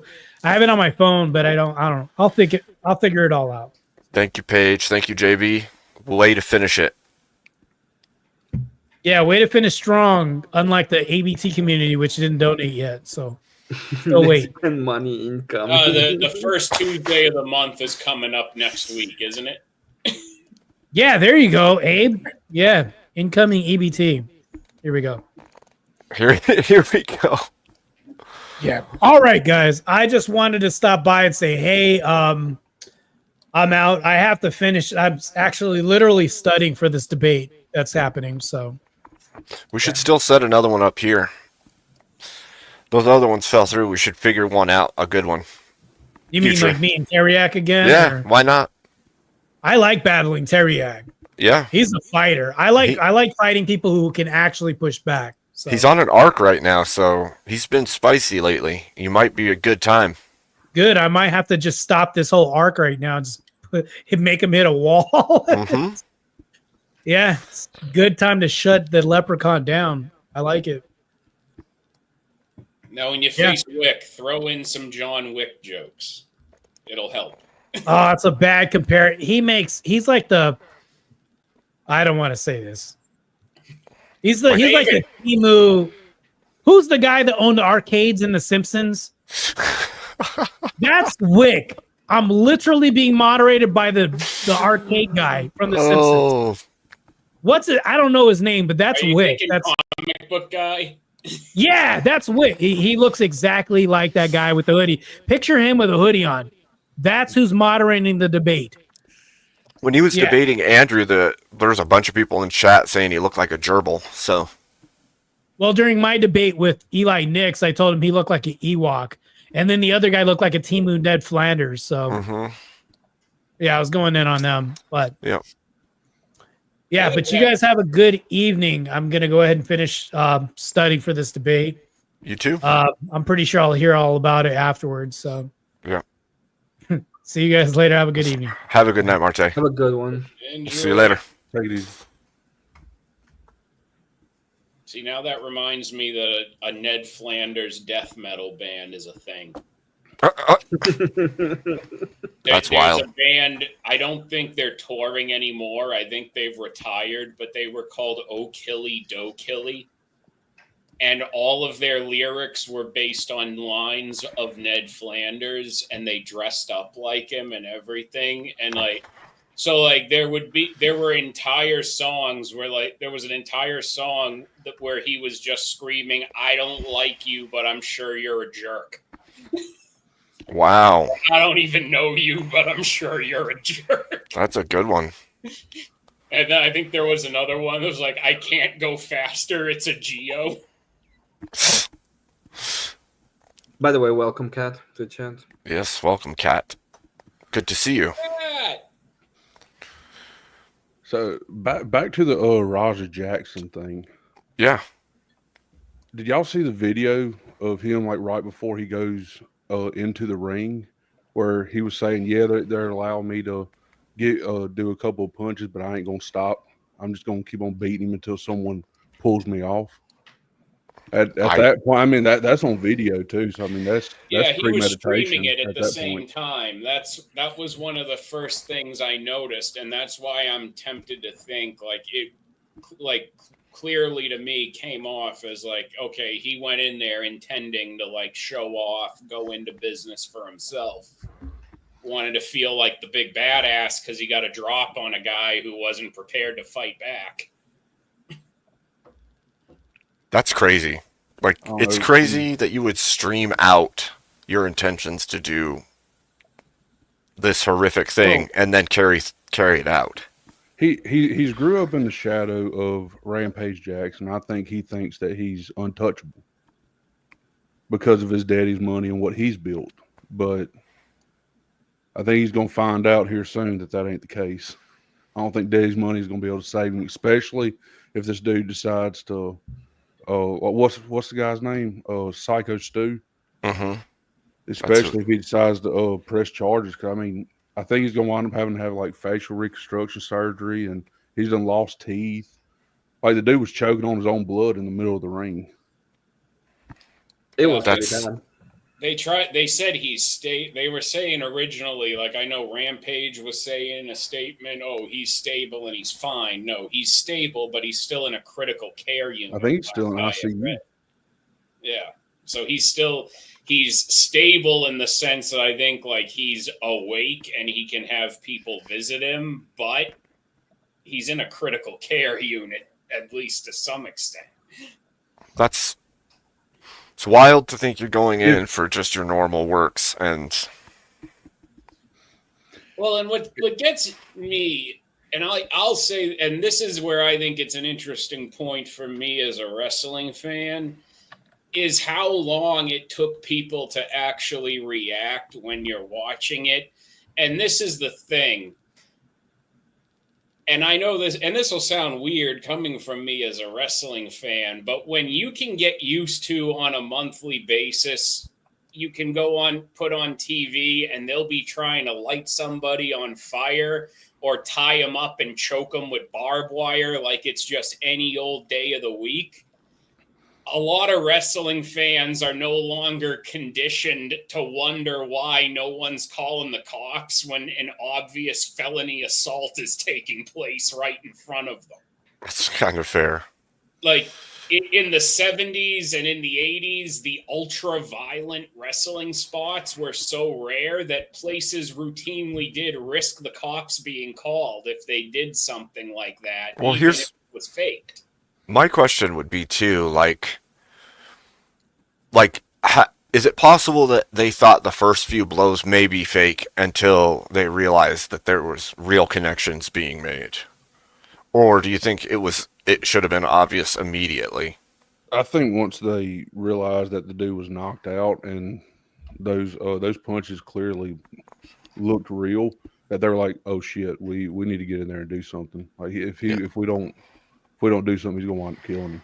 Yeah, there should have been enough guys rushing out there to just pull them apart and clear the ring.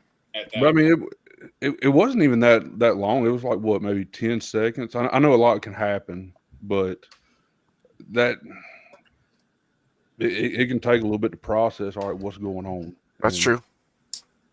That's true, especially if you don't. Especially at a wrestling event when you don't really know what, like the other wrestlers may not have been privy to what was going to be going on. And then they're sitting like, all right, is this fake? Oh, and then they assess like, oh no, this ain't fake.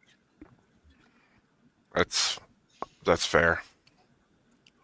It does look bad. Like what killed me though at the end of the video though, you see one of the other the guy that he was wrestling beforehand jump on top of like pin Psycho Stu, and then the ref counts him down. I was like,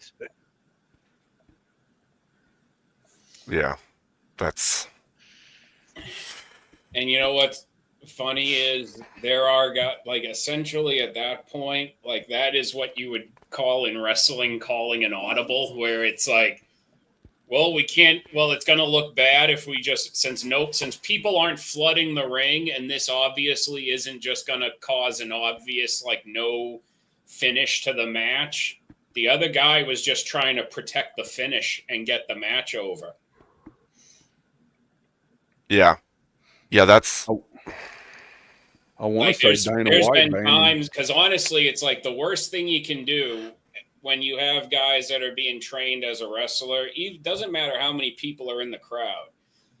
Like you're basically going to get trained to be like, well, no matter what happens, no matter what you do, the worst thing you can do is just stand there pissing yourself, confused and nervous, not knowing what to do.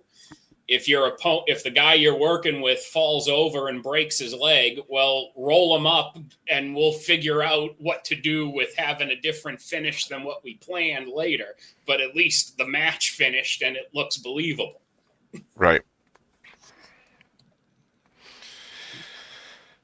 I think Dana White even banned Roger from the UFC. Damn. Well, which also wouldn't surprise me, especially when you consider they're in the same corporate umbrella as WWE now anyway. You really can't. How can you trust that dude not to go into a UFC match and not, can't? Like he's emotionally unstable, and you can't. Whenever you go into like combat sports like that, you can't bring your emotions in with it. Yep, he's a poisonous asset at this point. He's not worth touching by any of them at this point, and he did that to himself. Oh yeah, and they'll never, like, at no point, like, are they gonna trust him to come back for something that saves this down the road either? Because at this point, it's like, well, people aren't going to want just like a match that kind of, the wrestler goes over and gets even and we told the story. Like, no, the people who saw this are going to legitimately want to see this guy's get ass beat if he's ever going to be allowed in front of a crowd again. There was a couple of UFC fighters calling him out, wanting to fight him after that. I'm sure. Sean Strickland made a comment. It was like, what was it? He said, well, it looks like you're going to be in the same anger management class as me, except for after this, I'll be able to own a gun and you won't. Damn. Sean Strickland, though, he's something else. He's a character. True. Very true. It's just wild because, like I said, if this was like 20-something years ago, somebody would have called the cops on their own. Yep.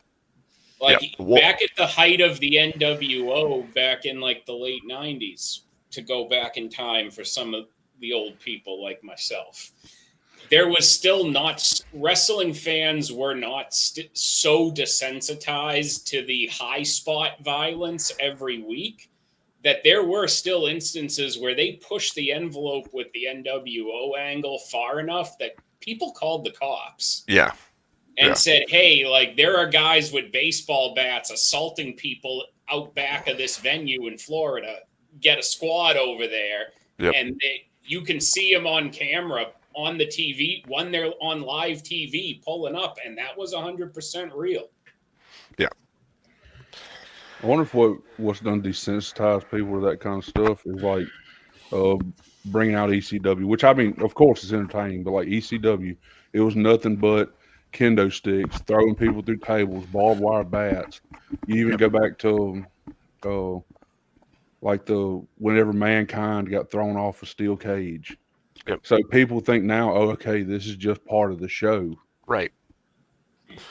Well, and I guess my question, like, you look at the props they use, and I pointed this out to my fiance when she was watching SummerSlam, and I said, look at this. And I said, this is why this is ridiculous. Why the hell would half of the items they are using be found underneath a professional wrestling ring in an open air arena? It makes no sense. Right. Like a folding chair, fine. A table, okay. A kendo stick has no earthly explanation of why somebody put it there. No. At that point, it was hidden there, premeditated. Like, it's. So you guys think that Raja, this was a ploy for him to put it out, stream it, get big and famous from it, thought it was going to work out for him, like some harebrained stupidity idea? I don't know. I think that he went there. I don't know exactly what he was doing there, but at some, like, whenever Psycho Stu hit him over the head with that can, which it was a worked hit. Like he put his hand on his head and he actually hit his hand with the can, or hit his hand with the can instead of him. And I think Roger just got pissed off about it because he even accepted the apology and everything. Like there was videos of that, and then they started talking about, all right, well, you can come into the ring, you can kind of slam him, you can throw a couple of punches, and then after the fact, he was like, well, I just ain't gonna stop punching. So I don't know exactly what was going through his mind.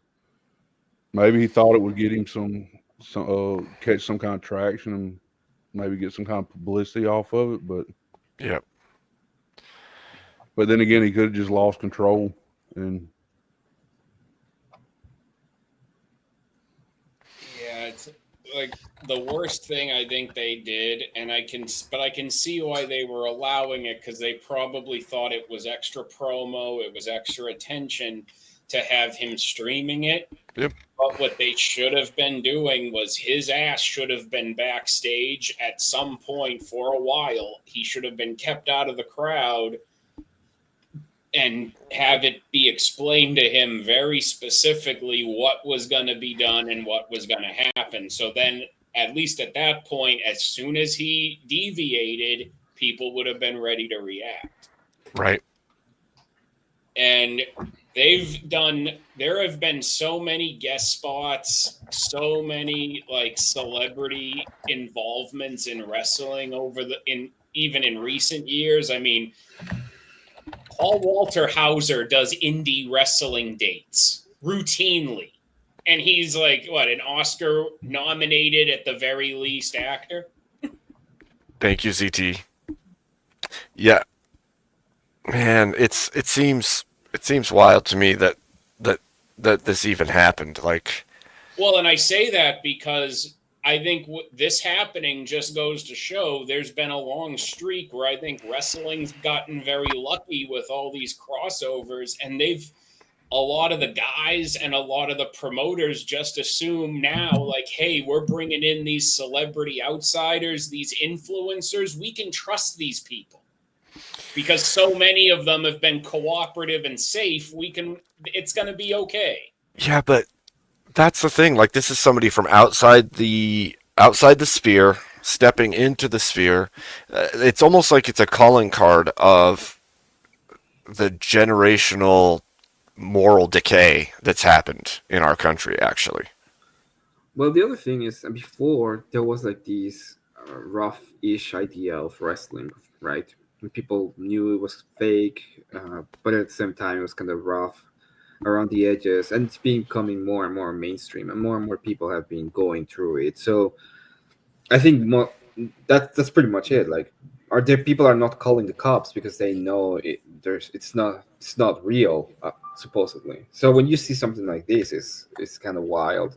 But when you didn't have like this level, because I can probably find you an instance of something extreme happening on live television, streamed worldwide in pro wrestling from somewhere every week at the very least, if not every month. So I think that, and like, 30 years ago, people would have called the cops because instances of something this extreme were so limited that people still reacted to the extreme stuff like they would in real life because they could still earnestly believe that everything felt real. But when someone might get lit on fire every month or choked out on barbed wire every month, you lose that suspension of disbelief. And it just feels like comic book level violence. Yep. Well, it's a part of it. It's like a perfect storm, this scenario, kind of, actually. Yeah, like there's a reason if you're seeing a Looney Tunes gag, there's a reason no one's calling the cops on TV.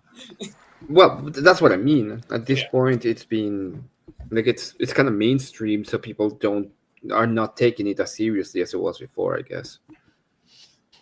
No, Yeah. because it used to be the extreme violence where wrestling started looking like real life violence used to be so rare.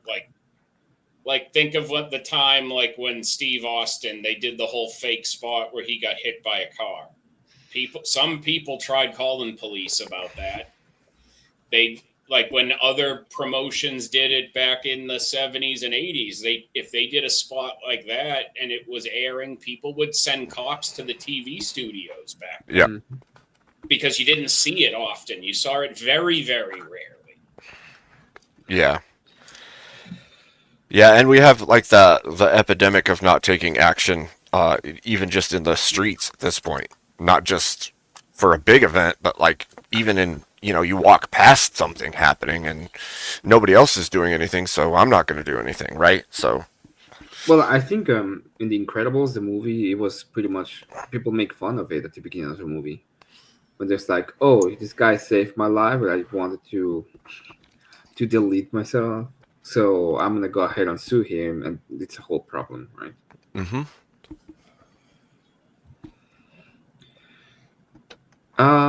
Yeah, I was thinking about Nick Foley versus The Undertaker. That was a wild fight in the Hell in a Cell. That was so off the rails. And that was an example of, we kept going because we wanted to protect how the match finished on TV. Playing it up too far. I think there was an interview where I believe Mick Foley even said the fall through the cage onto the ring hurt worse than going through the table. Ah, yeah. Jeez. And he was not supposed to go through the cage, I think. It was just a badly built cage, so he was not supposed to actually go through. Yeah, then it became a regular thing where suddenly the cage would have a section meant to break away so they could all do a spot where somebody fell through the cage and look cool. Yeah. Well, and there's something to be said too with this whole scenario with Raj. It is now it's calling out streamer culture because of it, as if it's the cause or a piece of the cause of this scenario, which I can see it, but also I don't see it. You know what I mean? Like an unstable person's an unstable person. Well, isn't this happening at the same time that like they just had a guy a few days ago die from like who was streaming on Kick? I don't know. Did they? Yeah, I know who you're talking about. Yeah, it was like one of those like IRL streams on Kick, and then they're seeing more of them where it's like it's getting into like stream antics. Oh man, really? The French dude, right? Yeah, I believe he was. Great. So what see, then the question becomes what does that do to the space, because that's all streaming is going to look a certain way because of that, right? At least on like national television and news and everything else. Not in our spaces, it's not going to pop up the same way, but out there it will. There'll be like an outcry. I think it's going to put a lot of heat on people who do like not just IRL streaming in general, but especially people who want to do like the prank streams and that kind of shit. Yep.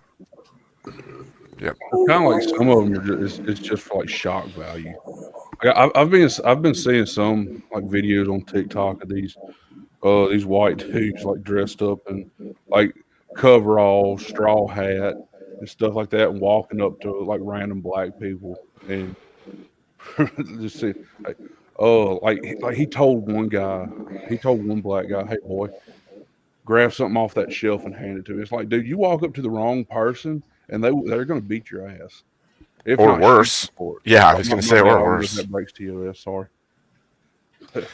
Well, you might get taken out for something like that in the wrong place, the wrong time.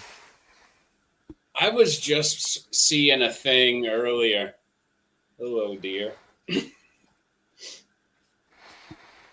I was just seeing a thing earlier. There was some guy streaming on Kick. He was like at Walmart, and they're doing this thing where he gets a hold of like a hose in the garden department, and he's spraying these people walking by him, trying to feign it like it's a mistake. He's got like the vest on and everything, like trying to make himself look official. Turns out they realize, no, he doesn't work there. They start calling the police on him. And I think eventually when they do catch up to him, he tries giving them the whole sovereign citizen, like, am I being detained? Oh my gosh. It's so dumb. If you do wrong, you do wrong. And you know it. Just remember, like the sovereign citizens will tell you, always ask for a supervisor. Oh, yeah. Until the supervisor's the one arresting you, right? I don't know what they think that's supposed to accomplish. Does that mean they want a shift commander to leave the police station, come down and speak with them personally on the scene and take control of the traffic stop? That's a good question. That's a really good question. It looks like Rob is going to be coming in with a raid, according to ZD Dan. Oh. Ooh, the normies are coming. I'm surprised he's not sending them to Spiro. Spiro's going too. But that's awesome. If it's true, that's awesome. I'm open. Every time Spiro is speaking, and I like Spiro, he's hilarious. I remember him going a few years back when he used to super chat a lot of jokes into the Crucible, just like me. But he has a very funny voice, and I'm gonna think it's someone else if I don't look at him when he's talking. Yep. It's the running gag, actually. Even here on my channel, it's the running gag. There's been times I've straight up thought it was Furby. Yep, it's happened. Then I've been like, oh, Spiro's on camera. Okay, I can't take my eyes off the camera while he's talking or I'll get confused. Yeah, it's kind of funny. He jokes around about it too. Him and I go back and forth. I'm like, you just have to talk from your diaphragm. Talk from your diaphragm. And he's like, Just keep those two to debate and confuse everyone. yeah. Sarah even hit him bad with it too. You've got such a feminine voice. He's like, okay, shut up, Sarah. And I still feel like I had the need to front load that with a lot of information because I've seen like the way I swear, people can never tell if you're just joking to have fun or not. It's true. It's true. Well, on the internet, it's a little harder, right? And when you're in the chats and you're not interacting with people as much, it becomes even harder. And then you've got chatters that aren't even looking at the screen, so they don't see that you're laughing or that you're making fun or that you're joking. And it's like, oh, what did they pick up? What tone did I use? How did I sound?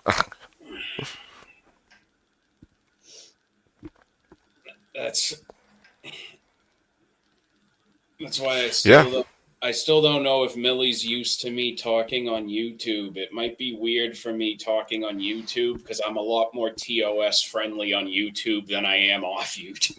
Well, for sure. I mean, you have to be. I know it's a weird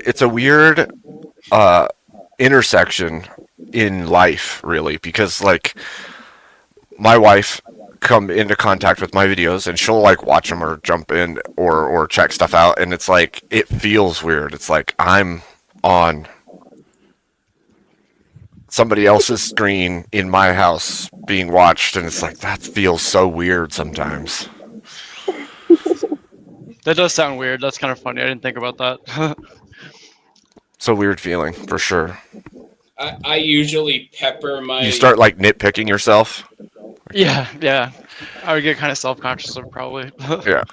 I'm naturally used to peppering my sentences with more inappropriate language even if it doesn't make any sense. I'm just going to include the insert random cuss words into sentences when I'm off camera. It's part of the show, you know? Yeah, I would say I'm pretty sure I curse more off stream than I do on stream, probably. And it's because I am self-conscious of my speech more.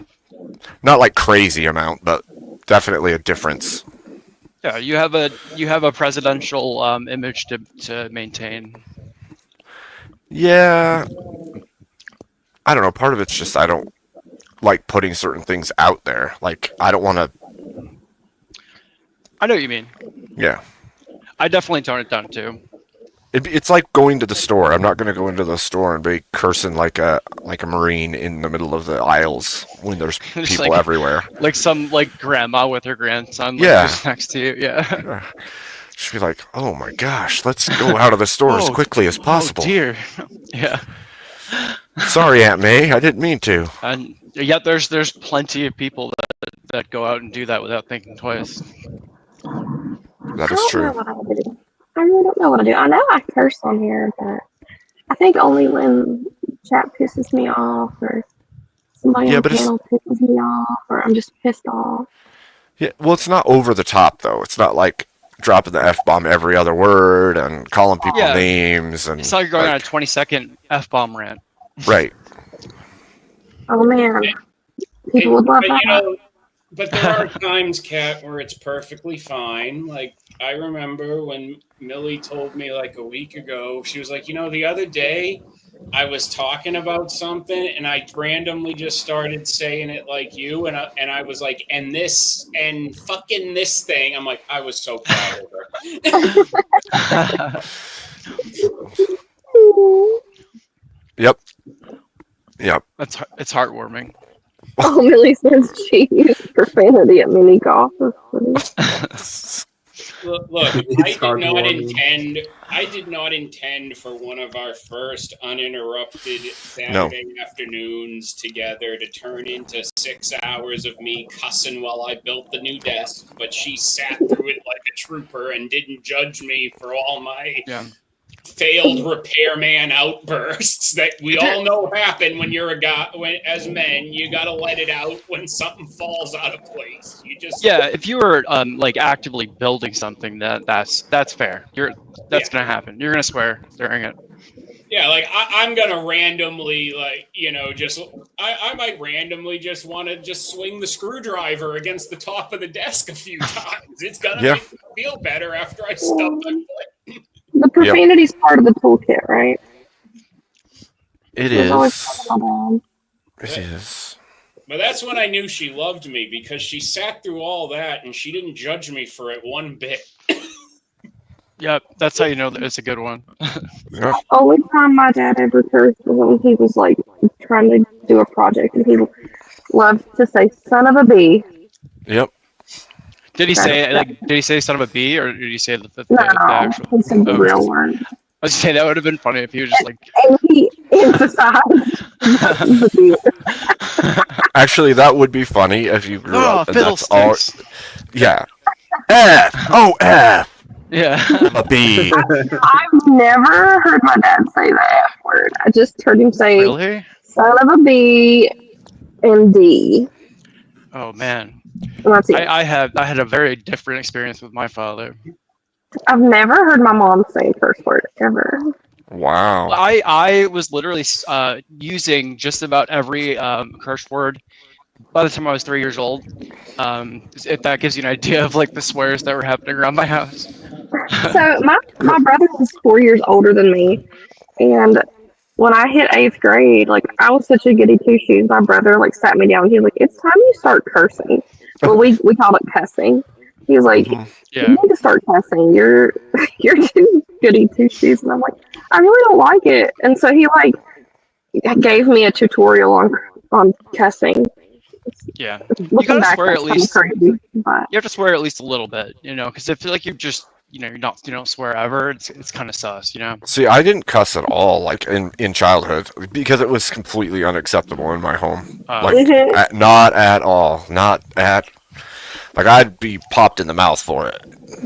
See, now my brother would have never done it in front of our parents, but he's like secretly trying to corrupt me, like actively trying to corrupt me. Not even like he's like, it's time for you to start cussing, and then I did, and it became a very bad habit for me. You know, not in front of my parents, but Sure. with my friends. Right. And I had to actually like actively try to make myself stop when I was like a senior. Wow, you guys had Because I was like, different. I was like, this is just very unbecoming. This isn't ladylike. homes. I had to make myself aware.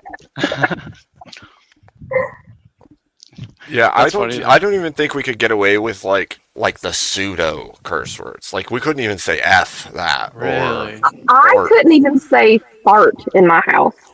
Dude, how did you guys live? Like, what did you do? I can't even imagine. Dang it! Fart in front of my mom.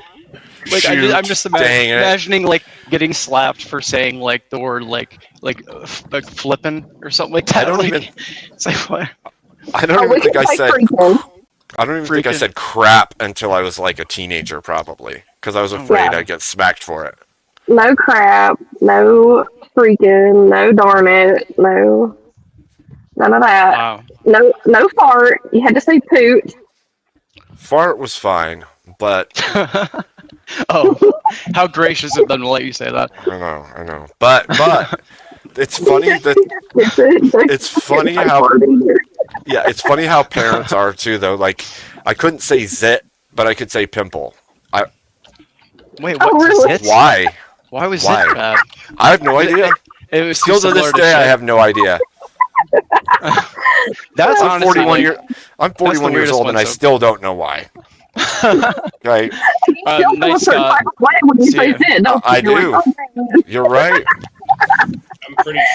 I'm pretty sure every one of my son's favorite words is something he can't say on YouTube. Yeah. That makes sense.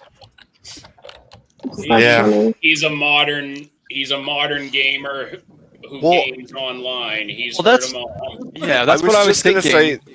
There's Yeah, a go ahead. weird shift that happened in culture, right? Because now, like cuss words that we knew were cuss words growing up have just become normal. It's very strange. Hey, look at the chat on stage. Oh Abe, my you're right. gosh. I Dang think it, Lion.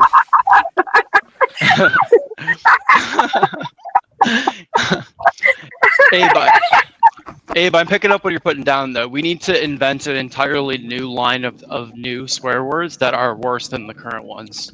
Oh, so that's gonna go well. To mitigate it, yeah. Rob, this sounds like the same mentality I had when I came up with a phrase that could stand for ooh woo and said we can take the word back. I mean, There you go. I've made up plenty of words because the ones that we have don't seem to carry the effect they once did. So Well, I find that the words themselves are more acceptable and common, but it's really the way that you you enunciate them and the emphasis that you put on them. You can make them sound pretty dirty still. True. See, my mom would never cuss, but when I pissed her off, she would spell it. Dude, I can't imagine being like, I'm so mad I need to swear, and then you have to I'm spell the gonna word whip out. your ASL. Yeah. Now my dad, You whenever stop. I pissed him off, he You would stop. actually. Yeah. But That's for the that's most what part, though, my parents never really did cuss. Yep. Dang. Yep. Dang, man. Oh man, I still like to call people dumbasses. Yeah. That's one of my favorites. Like when I'm driving, everyone's a dumbass. Yeah. Everyone's just something else in my car. There.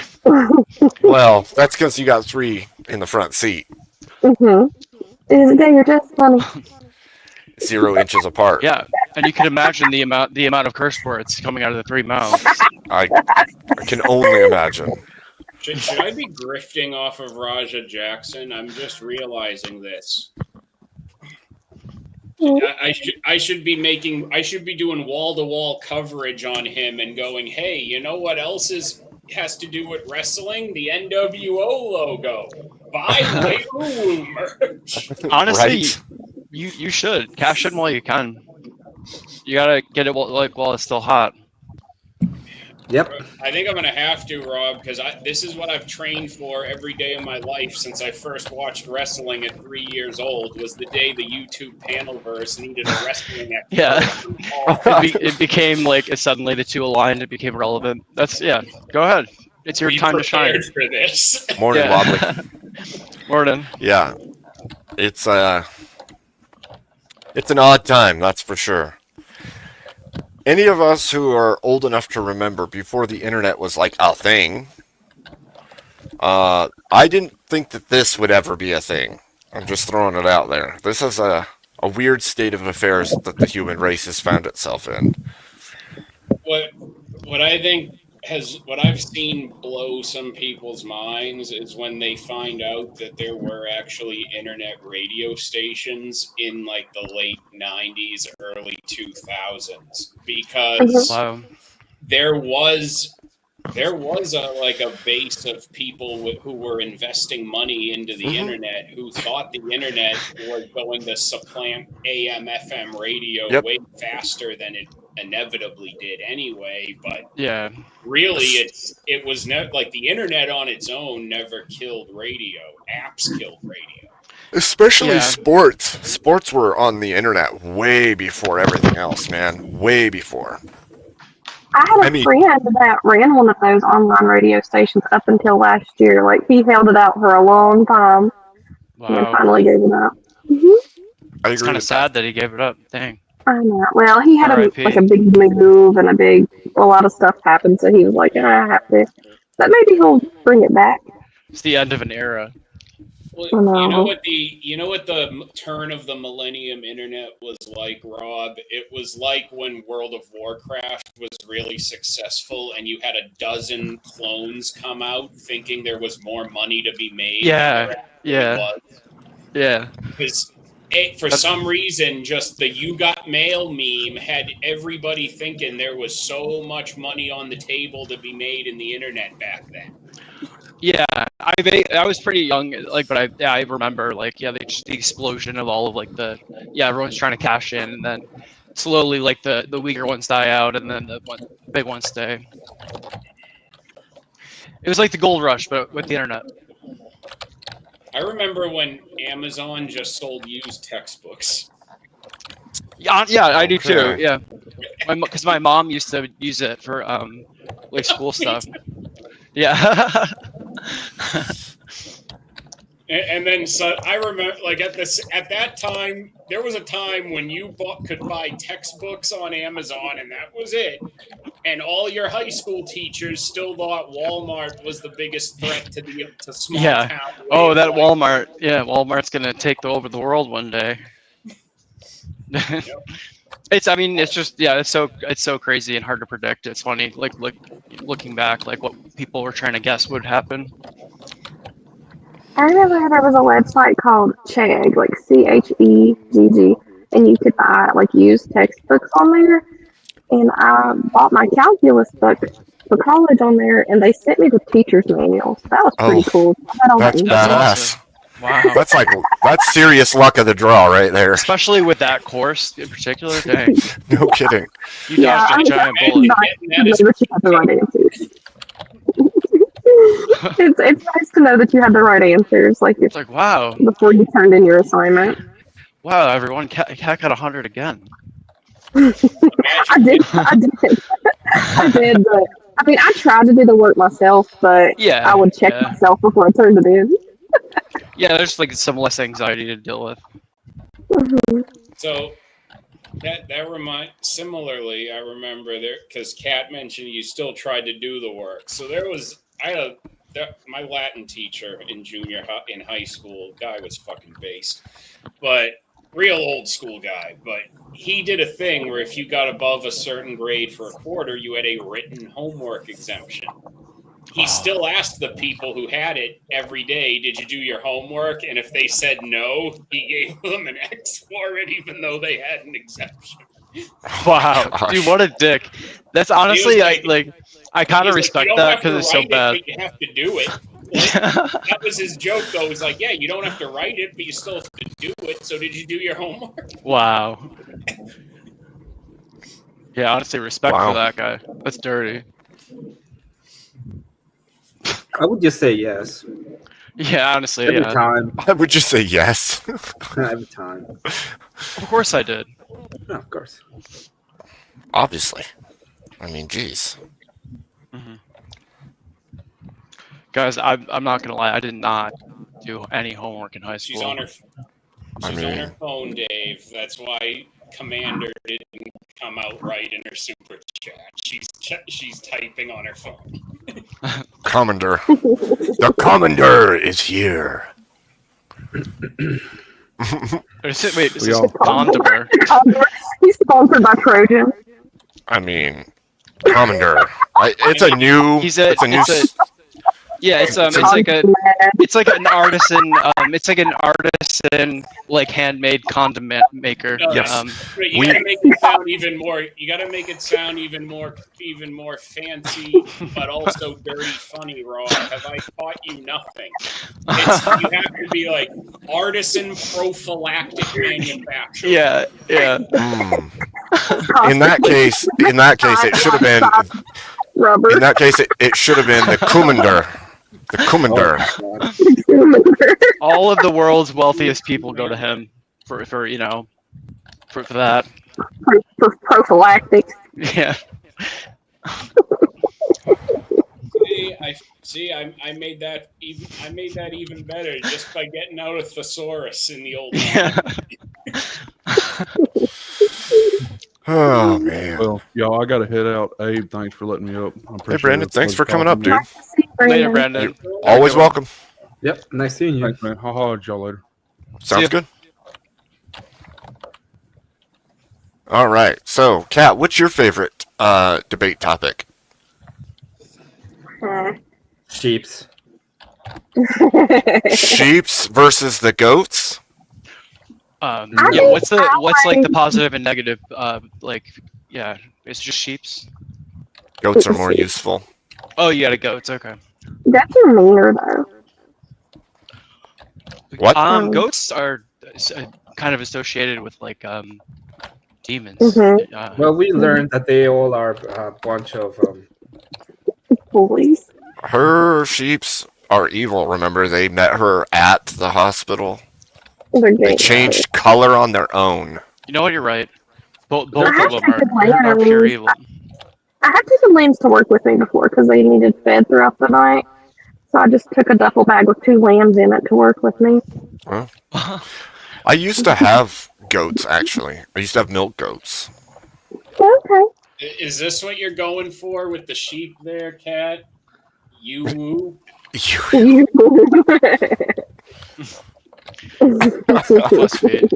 It all makes sense now.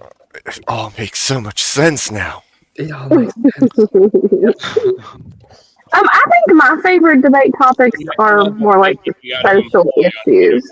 Social issues, like you're talking about, like dating, human relations, that kind of Yeah, stuff. that type of thing, or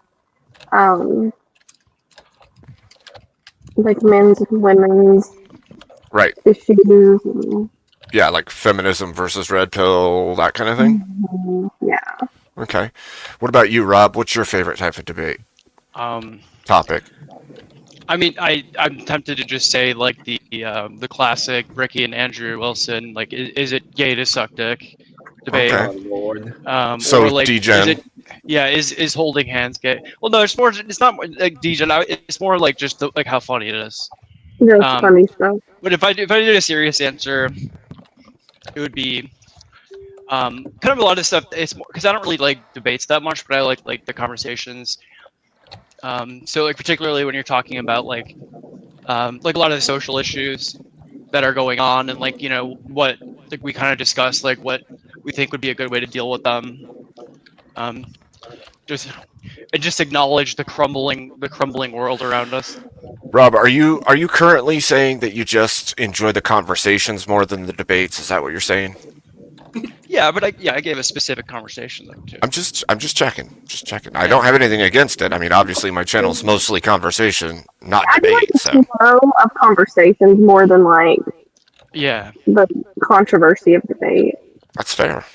I like to tell stories, funny stories too sometimes. I think I feel debate like has. if you come into something knowing it's a conversation rather than a debate, you're more open to hearing the other person rather than just like throwing back your points. Yeah. Well, that I like that getting- reminds me of Yeah, go like ahead. Dave Smith versus Andrew Wilson, right? Because Dave Smith went into that thinking this is a conversation and it was a debate, and that didn't end super well. Yeah. Well, Yeah, it that depends, kinda like, ended super well, to be honest. I mean, okay, ended well, but like at the beginning there, it was real contentious. Like I thought Dave was gonna walk off, honestly, at first. I guess I also like philosophical and like morality things as Yeah. well. I guess I just really don't like political things because I personally Yeah. don't know much about it. Kat, why So do we I'm have the like, same opinion? Politics makes me want to throw up. I'm so sick of it.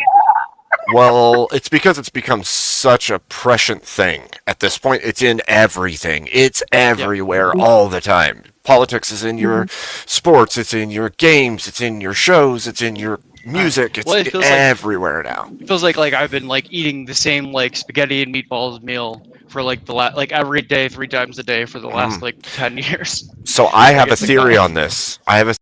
on this. They have brought the culture war of politics into everything purposefully to supersede the theology of people. Because if you can make everybody's belief system politics instead of religious, you have in essence you've drawn everyone away from their beliefs, their core beliefs of their God and what's important to them on a way bigger level. You've now supplanted that with a political party or a political idea, and by doing that, you kill culture. That's what happens. I can see what you're saying, but I'm also coming at it like they're oversaturating political stuff because people like me and Rob, for example, are just kind of sick of it, and you kind Welcome, of Raiders. Hey, Raiders. Welcome, Raiders. Norbiters assemble. Welcome in. Heck yeah. Thanks, Rob and I Raiders. think we brought out a bunch of extra folding chairs for everybody, so you should have plenty of room. Yes, Yeah. lots and lots of space. Yeah. We have John Barrett down there pulling chairs out for you guys. Also, in the spirit of Raja Jackson, feel free to toss the Thank you, folding Rob. chairs into the ring and start a riot. Yeah.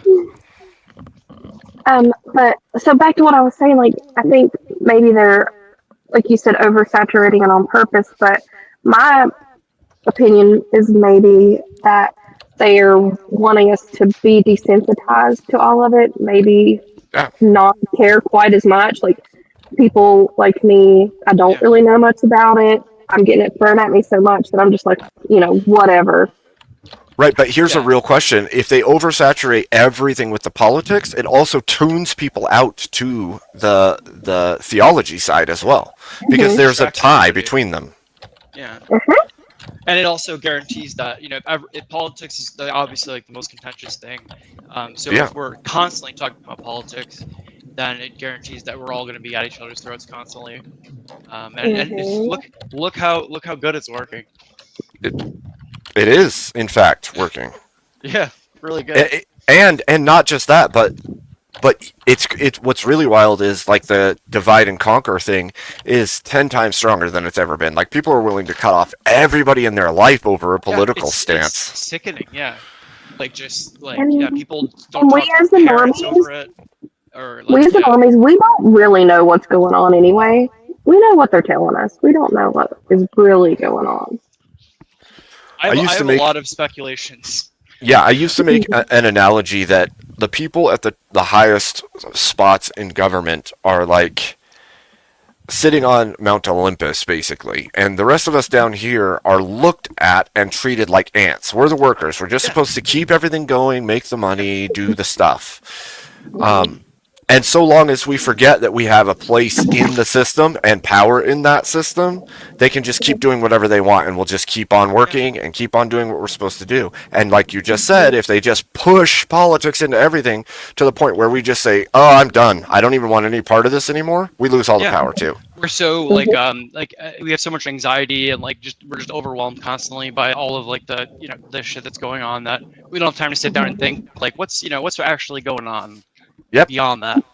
Yep. And if you really sit and look back at what they're telling us is happening, some of it is so sensationalized that you have to sit and think, what are they not telling us is happening? Why are they pushing this?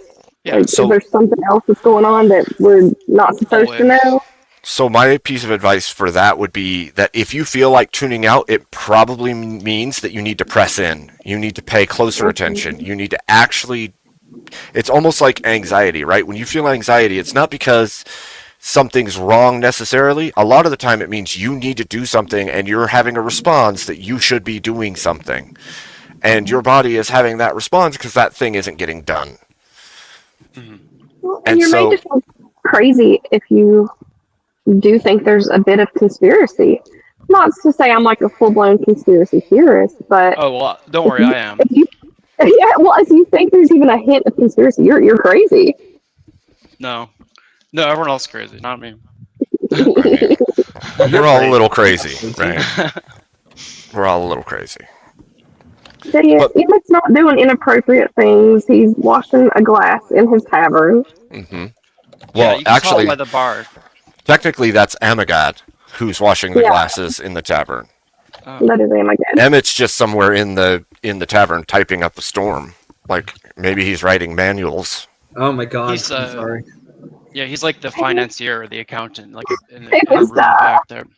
It's just so much. We've been selling so much beers tonight. Good for you, dude. Nice. Oh. Cat, you got a name change. I know. It's fine, William. You can believe that. If PayPal hadn't touched me, you would have gone down.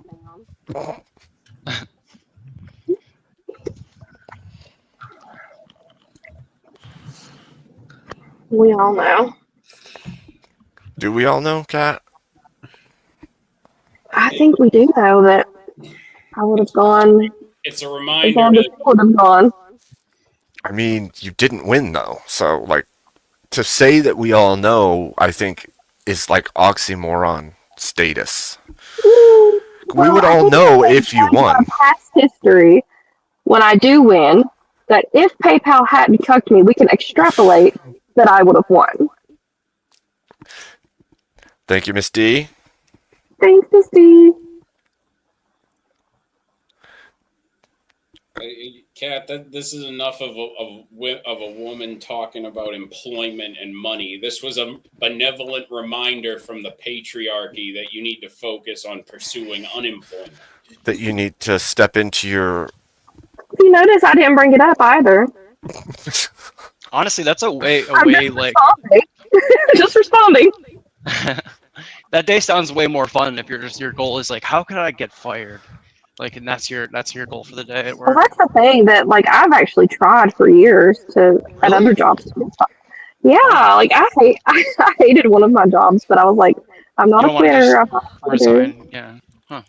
No, you know what you do? Do what Homer Simpson tried to do that one time. Build a little wooden bridge outside, and when you leave your job, walk over it and light it on fire on your way to the car. Oh my gosh! The symbolism is too perfect. Well, you're literally burning bridges on the way out. Oh my gosh! Have you ever heard that song, "Take This Job and Shove It"? Yep. So the last day of that job, I played that song on repeat for 8 hours. Oh my god! You must really hate your job. That sounds really familiar to something my wife did when she quit working. Finally, all the way quit, no more jobs. It's very similar. And I'm pretty sure on that day she said, "You all are lucky I didn't burn this place down on my way out." So yeah. Same. I hated that job. I appreciate like the passion though. It gave me a lot, that job gave me a lot of anxiety because I had to like fire people and stuff, and that's just not me. I hated it. Look at what Abe's based wife said, saying they're lucky she didn't burn the place down. Notice how when a woman benevolently receives unemployment from the patriarchy, the first thing she wants to do is spread it when she realizes how good it feels and take everyone else's jobs down with her. We should all follow that example. I don't think you're wrong. It was like 90% women working there, so. Yeah, she's really just telling them they'd all be better off unemployed as women. Based. That's one way of saying it. Yeah. You're not wrong. Well, this is how I choose to craft the narrative. Well, I like the narrative that you've crafted. Thank you. I threw out the link if anybody wants to join. And it's called Taking the Word Back, Rob. It's my new life's mission. Yes. Well, I'm happy to support you in any way I can. That's my whole life's mission, to take all the words back. I'm done seeding ground on linguistics and semantics because words have meanings and you don't get to just change them arbitrarily to whatever you want them to mean. That's a load of shit and I don't accept it. Yeah, honestly, man, they're like trying to go ahead. Dictionary, what the words really mean. Yeah. Yeah. Well, that's the thing. Like, look, we all know that language is pseudo-transient. It does change over time, right? Like, we're not using the exact same words for the exact same things that we did 1,000 years ago. But that's natural progression of language. When you turn and change the definitions in all the dictionaries of a word that still has a meaning that everybody understands it means to something new, you have forced that change, and it's unnatural. At that point, it's now social control. It's to change the way people think, because we use words in thought. If you change how words are used or what they mean, you change how people think. Yeah, it especially happens with like all the political buzzwords a lot. We should institute a new debate rule. When someone asks the other person, well, define this, then the moderator goes and like gets the dictionary and actually defines it, and they have to agree. Yeah, the dictionary needs from like to be the old. 90s or early. Yeah, exactly. Yeah. It has to be real, because the new ones have all these changed meanings for the words. So look, I recommend everybody does what I do at least once, which is to go into an active discussion where someone is throwing around the term SA, ask them to define what they mean by it, and chances are they will scream and cry at you, and it will be hilarious. Mm-hmm. You're not wrong. It's it's used pretty broadly now. Well, that's the thing. These definitions have now spread to encompass all these things that didn't ever fit beneath that umbrella. It would be subjective. Like, well, to this person it means this, but to this person it means this. Like, that should actually be defined, right? Yeah, that's the problem. You're right. They're not supposed to be subjective. No, they're not. Well, you can't communicate. Sorry, go ahead, Emmett. The words are subjective. They have to. There's no way to. Yes, but we have to have agreed upon definitions for words. Otherwise, our communication means nothing between one another. Yeah, I agree. I agree with that. That's still a social construct at the end of the day. Yes, for sure. And like I said, definitions of words do change over time, but they change naturally over time because of the way that they're used. You can't force the change, especially if it's like 1% or 5% of the population deciding to change the word, and then the whole rest of the populace has to accept this new definition that is not natural and did not change on its own. Because it's in the media as under the new definition. So it's easy to tell that it's being artificially changed instead of naturally. Right. And this, like I said, this comes down to thought control, really, in the end, because if you can change enough words and the meanings behind those words, in essence, what they've done is they've changed certain words over a very short period of time and created a bigger victim class than there needs to be because of the change of those words and the meanings of them and their way that they're thought about. Mm-hmm.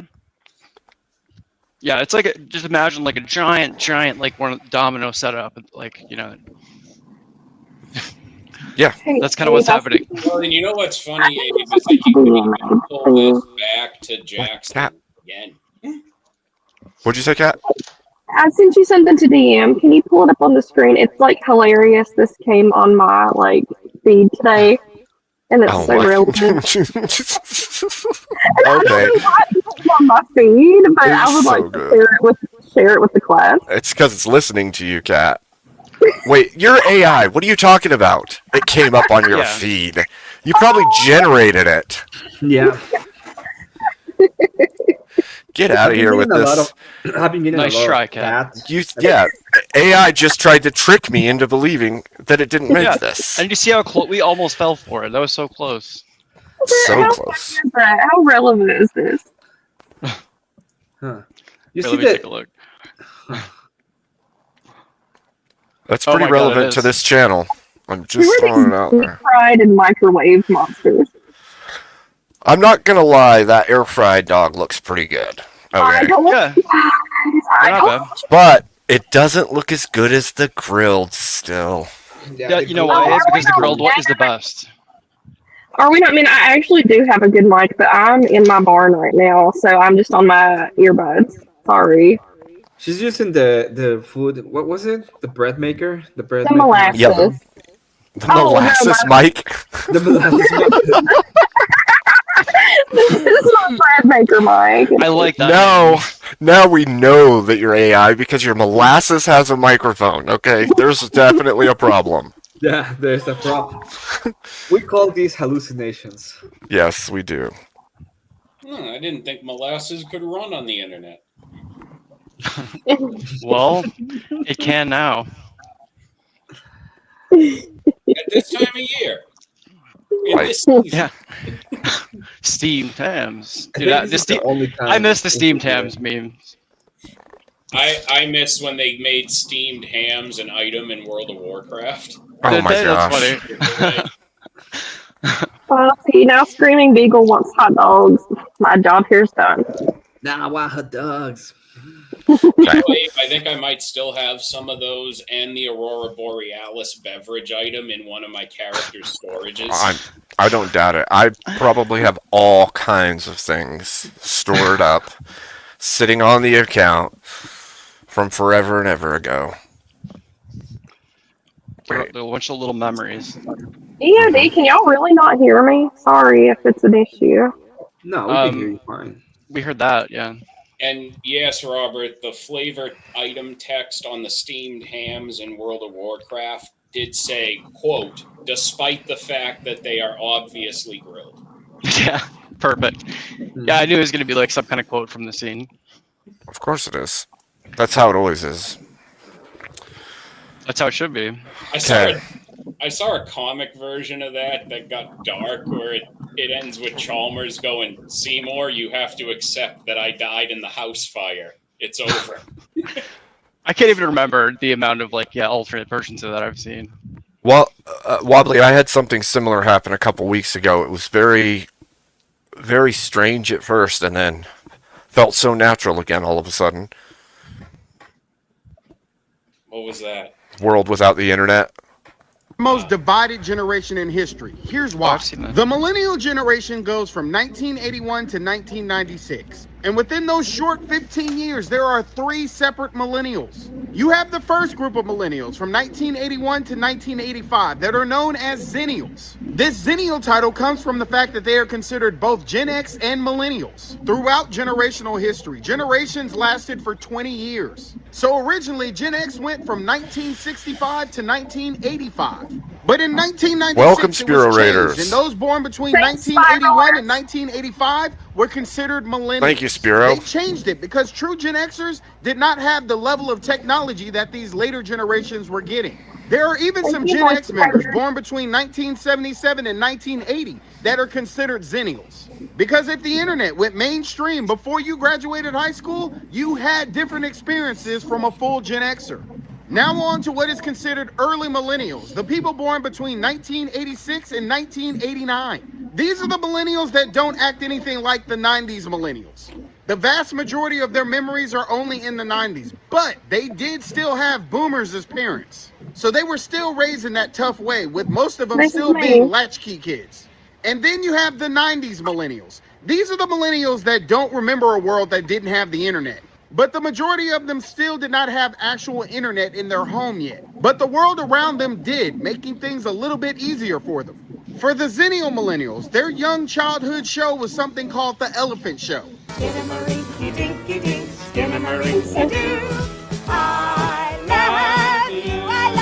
For the early millennials, their childhood show was called Barney. I love you. You love me. I like Barney. I love Barney. I can't even do it. 90s millennials, their childhood show was Blue's Clues. We are gonna play Blue's Clues, because that's a really great game. Yeah. The 80s millennials tend to be way more sarcastic. That's because we had these two sarcastic old farts teaching us so much at young ages. 90s millennials are still our brothers and sisters. A lot of them tagged along with everything that the older ones were doing. But they do have a couple of traits that are just like Gen Z, like the ones that if they don't feel included, they are definitely insulted. And if you're a 90s millennial and you watched this video and got upset, thanks for proving my point. That's good. It's a good one. See, I've brought that up before, how I was Gen X until I wasn't. It's a weird state to be in when you're in that bracket of the early 80s, where you were Gen X your whole life, and then all of a sudden in the 90s they're like, oh, you're not Gen X, you're a millennial. And you're like, wait, That what? is really weird. No, I'm not. But that guy gets it, evidently. You know, I felt like as a kid, I felt like I learned more science from Muppet Babies than Sesame Street. Mm. I mean, we're either of them like properly credentialed to be teaching science anyway. I mean, are you questioning Dr. Bunsen Honeydew's credentials, Rob? I think the real question is anyone credentialed enough to be teaching it? I mean, these days, I don't even know anymore. He's clearly a doctor. He's a PhD. He's clearly, Yes, and yeah, he's a PhD, and his name is the most serious doctor-sounding name I've ever heard in my life. Let's be honest. The only one who could teach science in this day and age is a Steelman. He's the only one. You know what? You're right. You're right. He does like talking about mycology a lot. Metaphysical science, you mean? Well, he has no mushroom science. You know, do you know the nonsense? Barney was good, Elderline. Barney and Baby Bop. I love it. What did you just say, Kat? I was responding to Elderline. He apparently he was cool with Barney too. We were Barney peeps. See, I have younger siblings that liked those shows, but they came after my childhood, and they were the most annoying, stupid thing I've ever seen in my entire life. And to this day, I hate them. Oh yeah, my brother. Your siblings or the show? And I don't hate much, to be fair. So that's saying something. You need an answer. Yeah, my brother's your age, so he was in your shoe. He was in my shoes? No, I was in my shoes, Kat. He can't be in my shoes if I'm in my shoes, Kat. I mean, yeah, didn't your family have enough shoes for themselves already? Maybe not. Maybe that's why I have 350 pairs now as an adult. Oh my god, trauma. That actually makes so much sense to me now. That actually does make the entire room for only sneakers room exist. It does. It does. It does. Because when you don't have it as a child, when you're an adult, you go overboard with the thing you didn't get because reasons. Yeah, that's why I made sure that I'm really poor as an adult. Actually, more like because emotions. I'm just kidding. Anyone else? I mean, Abe, you're about this. We're close in age. You might remember this well. When we were little tykes, and you had the PBS telethon interrupt your Sesame Street special. Yep.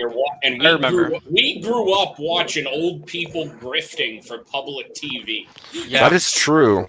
We should be great grifters, considering how much grifting happened on national television, public television, all the time.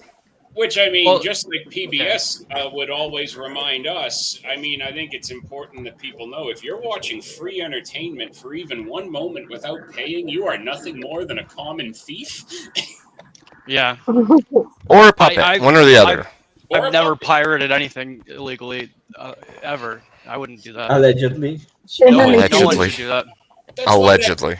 That's why that Simpsons joke about it hit so hard for me when they showed, what was it, whoever that old lady was going, if you've watched even one moment of PBS without paying, you're a common thief.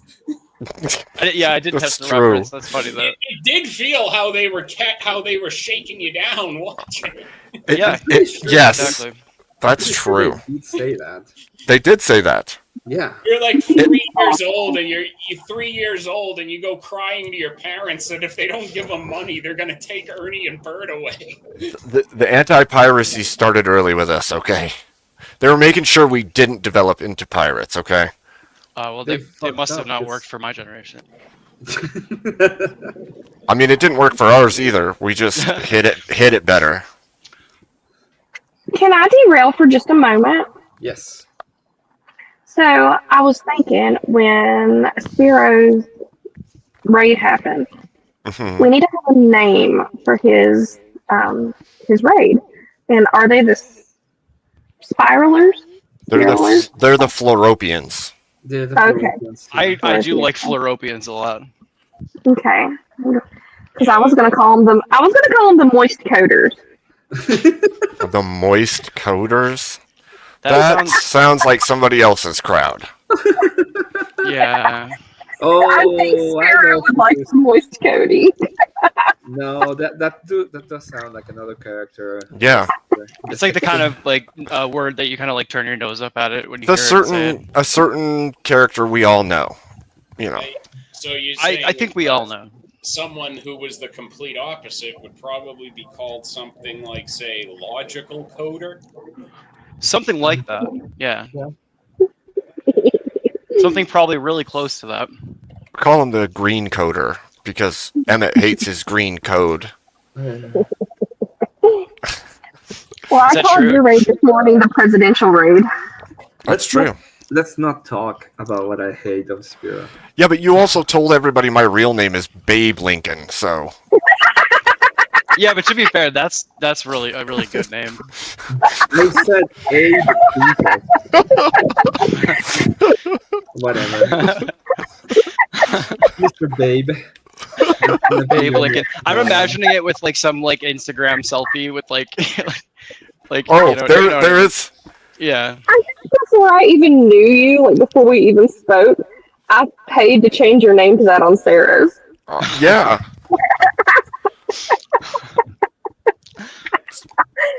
That's funny. I'm like, what the heck just happened? How did this happen to me? See, I've been following you for a all they long did was time. add a single B, and my whole life's ruined now. The things you don't know. Well, you see, it just shows you that, like, the PBS telethons were also showing us that, see, a woman is a lot like public access television. They're both very unpleasant once a month. Yeah. Is that what you saw? Yeah, It wrong. That's why Kat said it right there. Oh my god, I haven't seen that. Abe Lincoln, there he is. This was back when Abe was doing a little bit of modeling on the side. Yeah. Well, he had For, he you had know, for the Calvin campaign, Klein he jeans. had a race. No, it was for American Eagle, of course. Oh, it was more recent.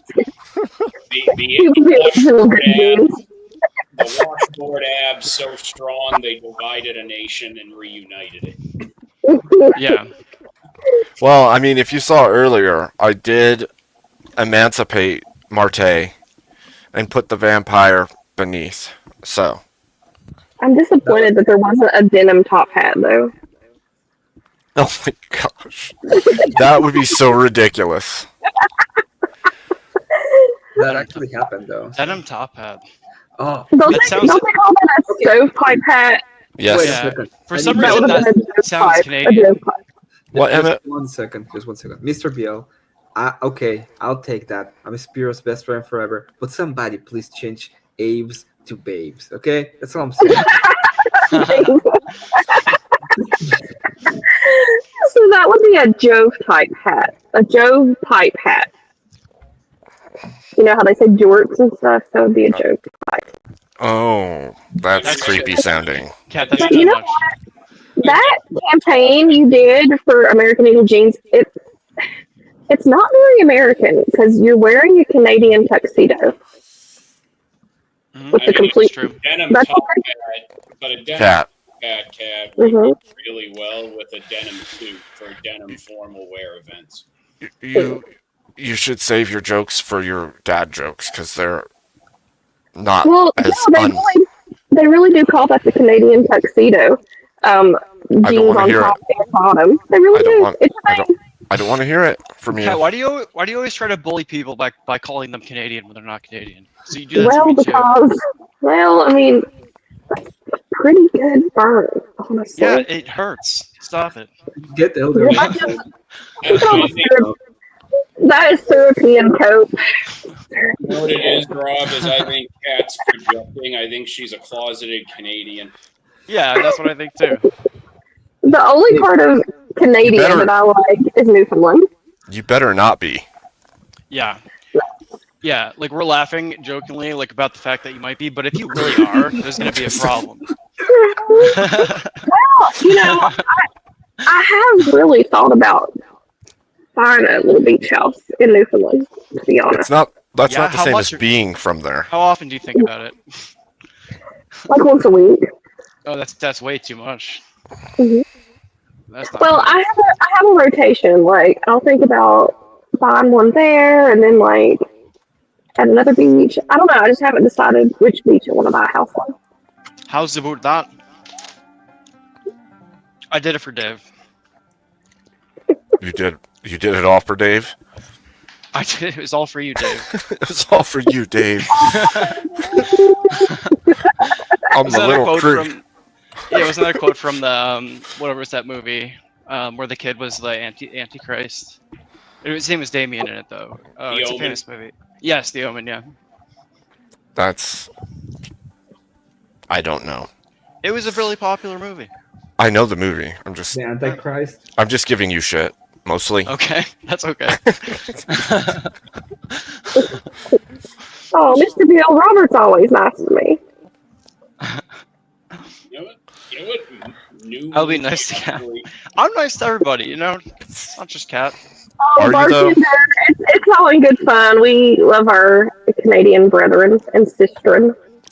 Yeah.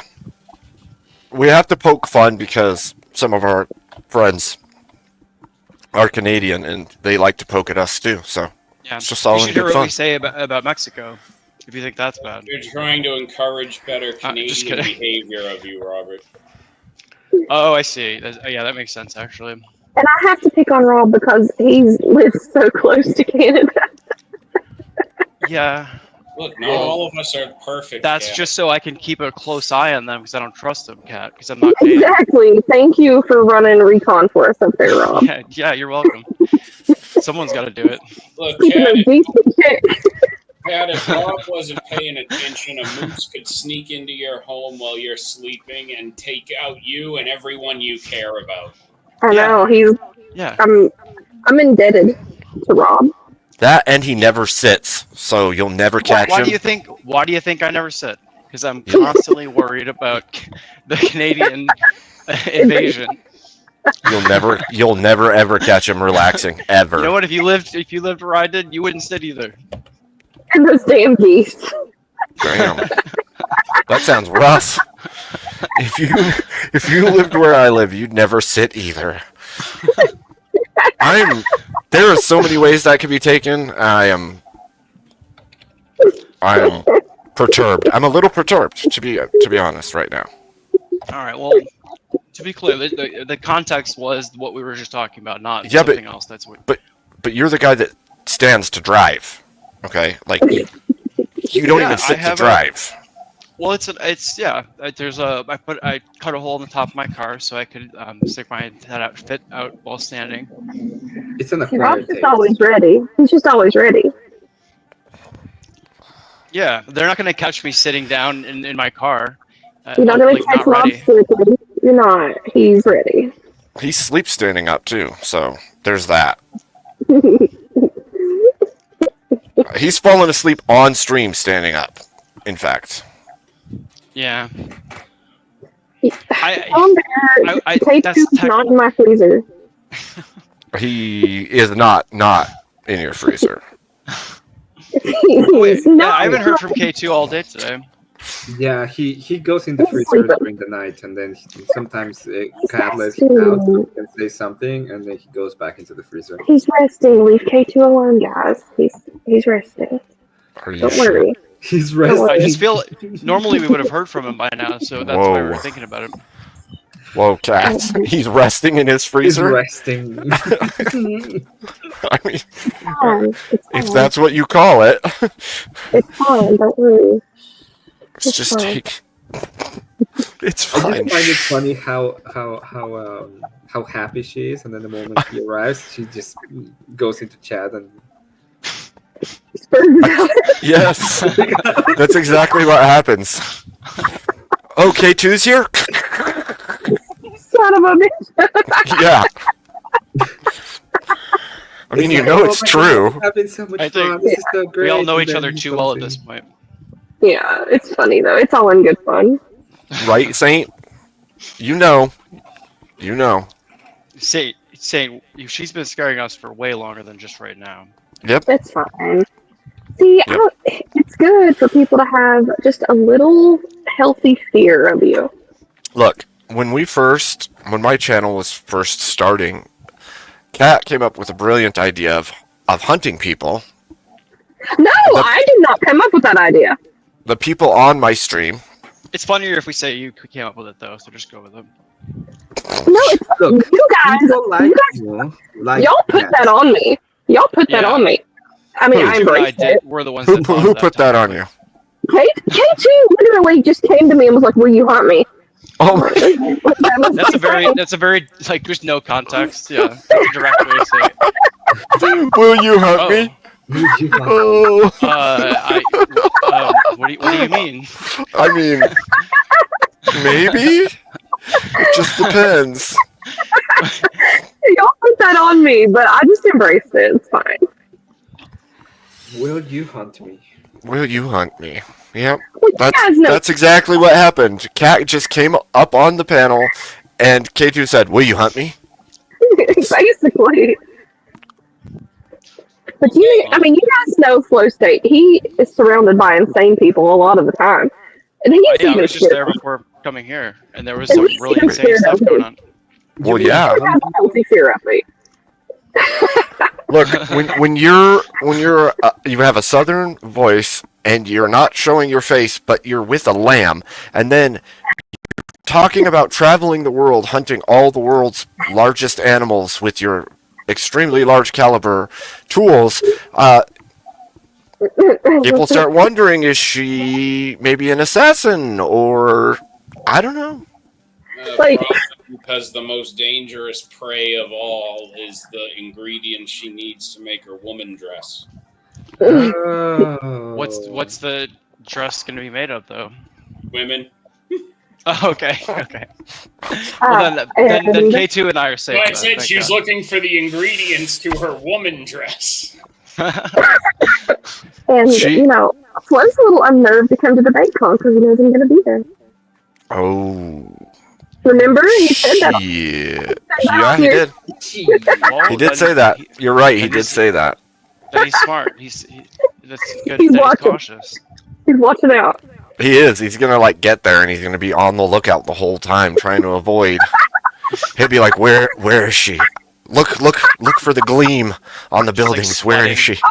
Sweating as he opens the door. Like, oh Show God. up wearing one of those funny disguises that has the fake nose and the glasses, and just walking around. The thing about those disguises is that they're too obvious. They stick out way too much now. You need like But I want to wear one. I think it'd be funny. Yeah, right. You're gonna just jump into a different chip and be in a different body, and nobody will know. Maybe I'll be. You got to go for the obvious because people wouldn't expect it nowadays. They'd expect something more sophisticated. You just got to go for the classic, like brown trench coat and those glasses with the fake nose and mustache attached. Yeah, that's what I'm saying. I'm gonna go Inspector Gadget mode. See, everyone else will be stupid. People would be looking for their like non-suspicious stuff. That's blending true. in and shit. Blended in. Yeah, if you walk into it, They're gonna be you looking walk for in a blonde somewhere, girl with a lamb. yeah, dressed up like Inspector Gadget, everyone will just immediately assume you're supposed to be there and ignore you. Yeah, exactly. That's more. Right. That might happen. I mean, that could happen actually. People will see you and they'll be like, okay, weirdo, and then just leave you alone. Yeah. It's like you're definitely conspicuous, but like they don't want to talk to you about it. They get They don't want the embarrassment of talking to that person. Yeah. So it's likely. There's nothing about trying to be inconspicuous or being nonchalant about that. That's why they wouldn't be looking for it. Yeah. See, I think that's the plan. See, Kat could have a guy in a nice business suit with a top hat and a briefcase next to him, and she's gonna look and be like, "See, you're an idiot. They're gonna be looking for you." Yeah, exactly. That's funny. Well, I know it's coming up, but can you please do all the things that we said when you go? For sure. We gotta make a list. All right. Wow. Thank you. Thanks for the cryptic. See, this is why people fear you, right here. You're just like talking about stuff that nobody knows what you're talking about on panel, and everybody's clueless. And now, who knows what you might have just spoken code, and we have no idea. Truly AI of you. You just made all these plans. We don't even know. It says I don't count pills, I count bullets. Abe, I have an IQ of like probably only 70. There's no way I would be smart enough to be like someone like an agent using code or anything. Yeah, that's what you would like us to think. Do we need Marilyn up here to decode this? The sarcastic say it's definitely not the one that has the chain locks around it. I bet Marilyn could decode the AI hidden meanings for us, Abe. I really doubt it. She's gonna tell us that the AI is God, and that is terrifying. John Bird, I'm thinking about going to the PP day with Grid. We'll see. Dave.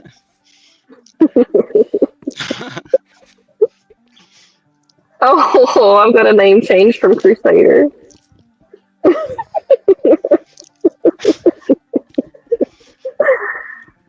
I like that y'all are scared of me. Of course you do. Of course you do. Yeah. That's Well, I'm glad called you the like natural state of woman. It really just like scratches that itch in my brain. Yep. That checks out. The feeling is not mutual, Kat. Or it scratches that itch in my microchip, I should say. We're only like what 3 states away. Like, do you already? Yeah, I got the Canadians to the north, you to the south. All right. I can't ever. State a month ago. I can't sleep.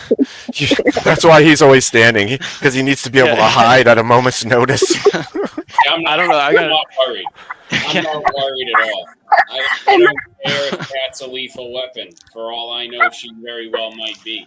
But I don't concern myself with that at all, because I'm just going to keep Millie next to me at all times, because if there's one thing social media and the internet have taught me, is that the safest way for me to defend myself against a woman is to have another woman available to do it for me. See, really, really sweet. I couldn't hurt you, Wally. I could really sweet. So that's a good plan. Yeah. See, I think Kat's perfectly safe for unrelated reasons. You see that? See that right there, Kat?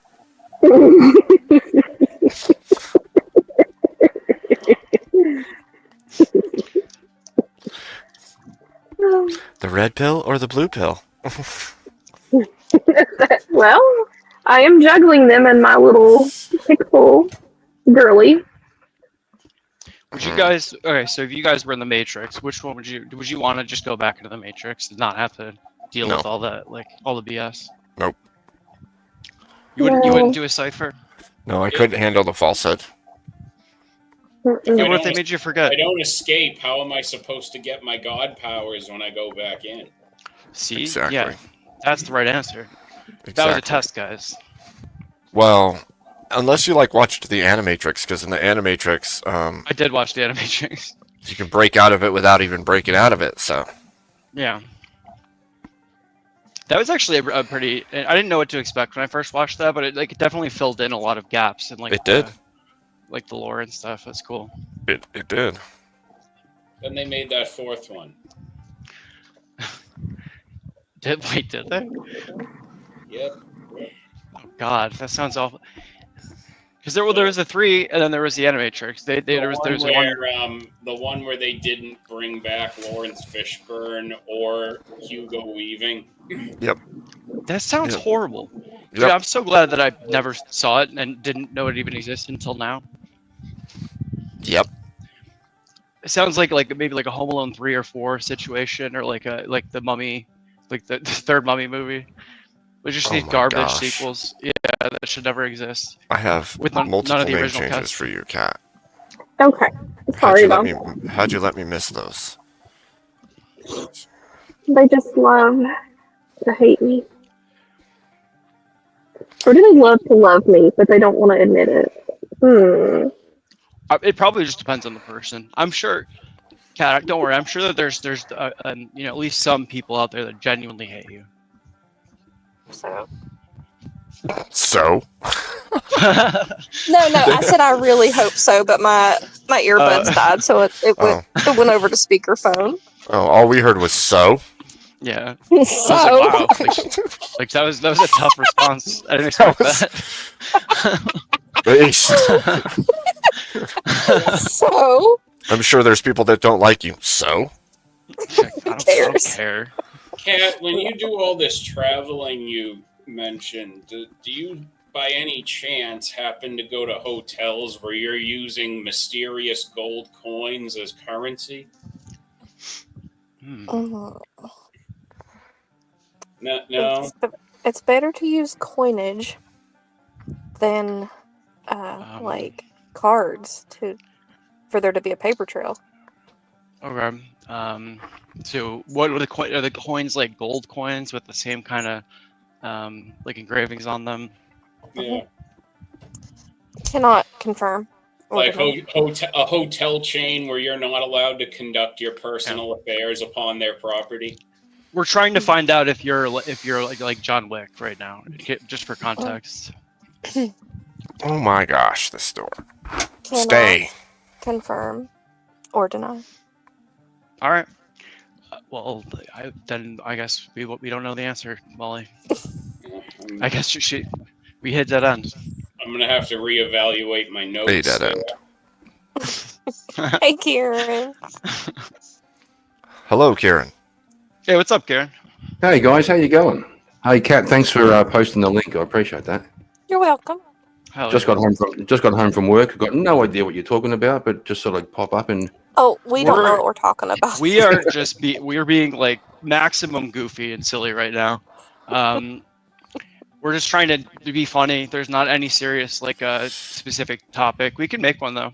There used to be one, but everyone forgot it. So, is there a limit to the goofiness? Like, is there a bar? No. Like, no. No. Oh, cool. It's like Absolutely not. perpetual, exponential goofiness. Yeah. What time is it over where you just got out of work? What time is it? Yeah, it's 6:15. Oh, okay. Yeah. I didn't just get out. I had to come home. We had a we had to put a cat down today, so that was a little bit. Oh, I'm damn. sorry, Kieran. It was a bit rough that on the stinks. ladies. I didn't really know him because he was my it was my stepdaughter's cat, but Still, Oh. though, that's rough. I remember. Send I had, like, Katie and 4 your stepdaughter love for us. That's well, sad. Katie's right here next to me, so she heard you. Thank you very much. Yeah. And, That's the rough. stepdaughter's gone on a bit of a little road trip with her friend just to take. That's them it's good to keep it right off it. That's Yeah. tough. I had one like 4 years ago that I had to do that with too, and it was it's brutal even as an adult. Yeah, but you sort of brutally life goes on. So you've got to pick back exactly. up the horse. Yeah. So Yeah. you sort of pay your condolences and you do what you have to and you carry it with you, but you carry on with life around you. Yeah, I'm sorry about that, Kieran. Yeah, thanks, mate. Is that Emmett? Yeah, it's me. Yeah. Yes. Oh, Emmett, I still got to get in touch with you about the pixelation. I forgot about it on the weekend. No, That's cool. Just send me a message. You Yeah, have me thanks. on Discord. Send me a message. Tell me what you want. If you have any references, send me the references, Yeah, it'd be and great. I'll get it done. I'll get it done as soon as possible. Yeah. I like yours. Like a bartender. I really like Yeah, that that's pixel art thing. I made this for Armageddon. I'm always astounded what you can do with like a few pixels because you haven't got a lot to work with. My favorite thing about it is it reminds me of like that era of like video games, like when I was really young. Yep. It was awesome how much they could do with that technology. Kind of reminds me of the original Commander Keen, although the graphics in that were more advanced than what the sort of pixel graphics. But Yeah, this would be more like actually Emmett, maybe was like a that actually Sega would Snake be the Eyes up closest. there for a second. What? Was that actually Snake Eyes, or like a Snake Eyes looking ninja I just Hey, saw? Romano. Hey, what's up? Thank you. Oh, that is. I think it's Snake Eyes. Yeah. Yeah, before this one that's up there, like the blue hat guy, there was like something that looked like a ninja, I thought. Yeah, I guess it's fitting that you only saw it for like a split second. yeah, that legit looks like the all black version of Snake Eyes from G.I. Joe. Like the visor and everything looks almost. Yeah, it's him. Oh, okay. It got it. literally is. It is that character. That's awesome. See, That is cool. our kind of a working kind of joke, but kind of serious. Like we want to do it, but we don't know if we can do it. Is to make a game, a panel versus game, and have Emmett make all of our characters. We would need to like kind of like crowdfund it though, but just think of the crowdfunding? idea and how cool it could be. Crowdfunding a video game? What could possibly go wrong? I've literally never seen it go wrong once. Yeah, me neither. And I definitely haven't been a patron of several that have never been finished. Well, we have all the players. I definitely don't see any YouTuber making a video about this idea years from now called Star Griftison. Well, we have the graphic Babe. designer, we have the music, we have the coder, we have the idea, we have all the characters. We do. True. So, like, even if we don't actually make a game to like make a mock game, like just a video of like a pretend game, that would be pretty cool, right? It would generally be really cool. I would definitely donate for something like that. We I'm also going to need my Ulu licensing agreement. William Gramer. Naturally would.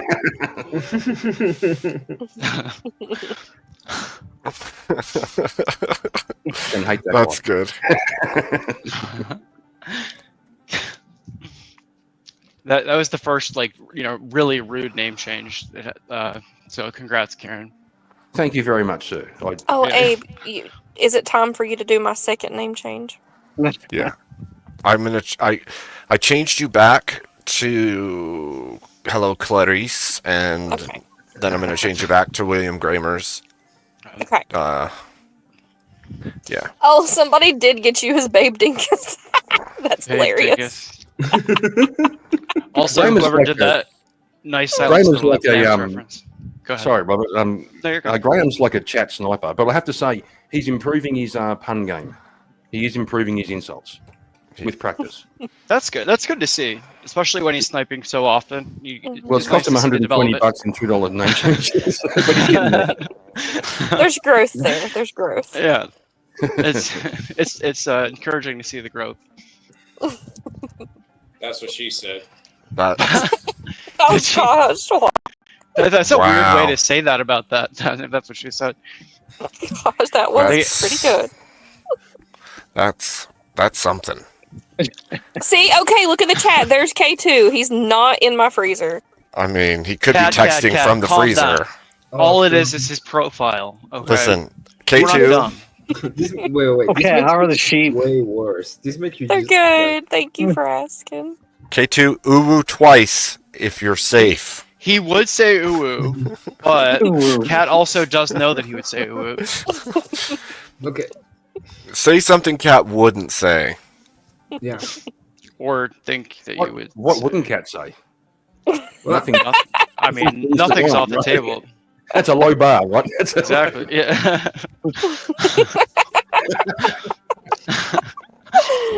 I can't dispute that. Apparently, she can't say bad words because earlier we were talking Yeah. about when we were growing up and which of our parents allowed us to swear and which ones didn't. Yep. True. And apparently, I was the only one where my parents let me swear like a truck driver when I was like 3 or 4 years old. Probably because it was funny that a kid that young was swearing. Might be. See, K2's posting nonsense. I wouldn't post nonsense. He wrote, Chris Uwu been posted. I don't know what I that post means. nonsense. I don't know what that means. Yeah, Cat's right. It definitely means, K2. it means the collection of uwus that I now have in my Funny Bones section of Discord is growing by the day. Oh, That's what okay. it means. I was like, that just sounds like one of his random truck ramblings that he messages us. Hey, No, thank God we see- came up with that code system with K2 for the situation just like this. Pretty soon, what will Mr. Beal. Multitasking while being two people. Yeah, I actually have K2's cell phone right beside me, and I'm posting on his behalf. Can you stop making Abe Okay. like freeze in the middle of the attack? Yeah, no kidding. Cat, you kind of ruined the suspense. Now we know you did it. I did. Cat done did it. All right. Yeah, she's always doing it. That's Now I'm gonna type. Now I'm gonna type coom. Just wait, hold on. I'm typing it right now. Everyone knows that It's K2 has Cooming. moved on from cooming. He's doing iwu now. If that would freak me out actually if you said that and then it happened. Like immediately, Yeah, like that the would be moment weird, of, yeah. I'd be like, okay, wait a minute. Maybe I you was looking do at the have him chat in the too. freezer. Yeah, I don't know why I expected it to happen like that. I was hoping he was listening and would like play into it and actually type it. Because that would have been funny. That would have been extra funny. Yeah, too bad it didn't happen because K2 didn't do it. Too bad K2 actually is like, no, I ain't doing that for her. Well, we know that K2 is not listening because you can't listen inside of a freezer. So That's true. I don't know how you get a cell phone signal strong enough to be in chat from a freezer either, but he's doing it. Oh, oh, Coom iwu. Oh. Coom iwu. Oh. Coom iwu. He'll To start you to, too, buddy. soon he'll start to type gibberish because his thumbs will start to freeze up. He won't be able to Yeah, yeah. articulate that's properly. true. It'll look like pocket texts next. Yes. Yeah. He'll be abbreviating everything. Yeah. I gotta go, guys. I gotta go. I What? hear something. All right, I hear Cat, some- I just hear- got here, and you're I hear going. something in my basement.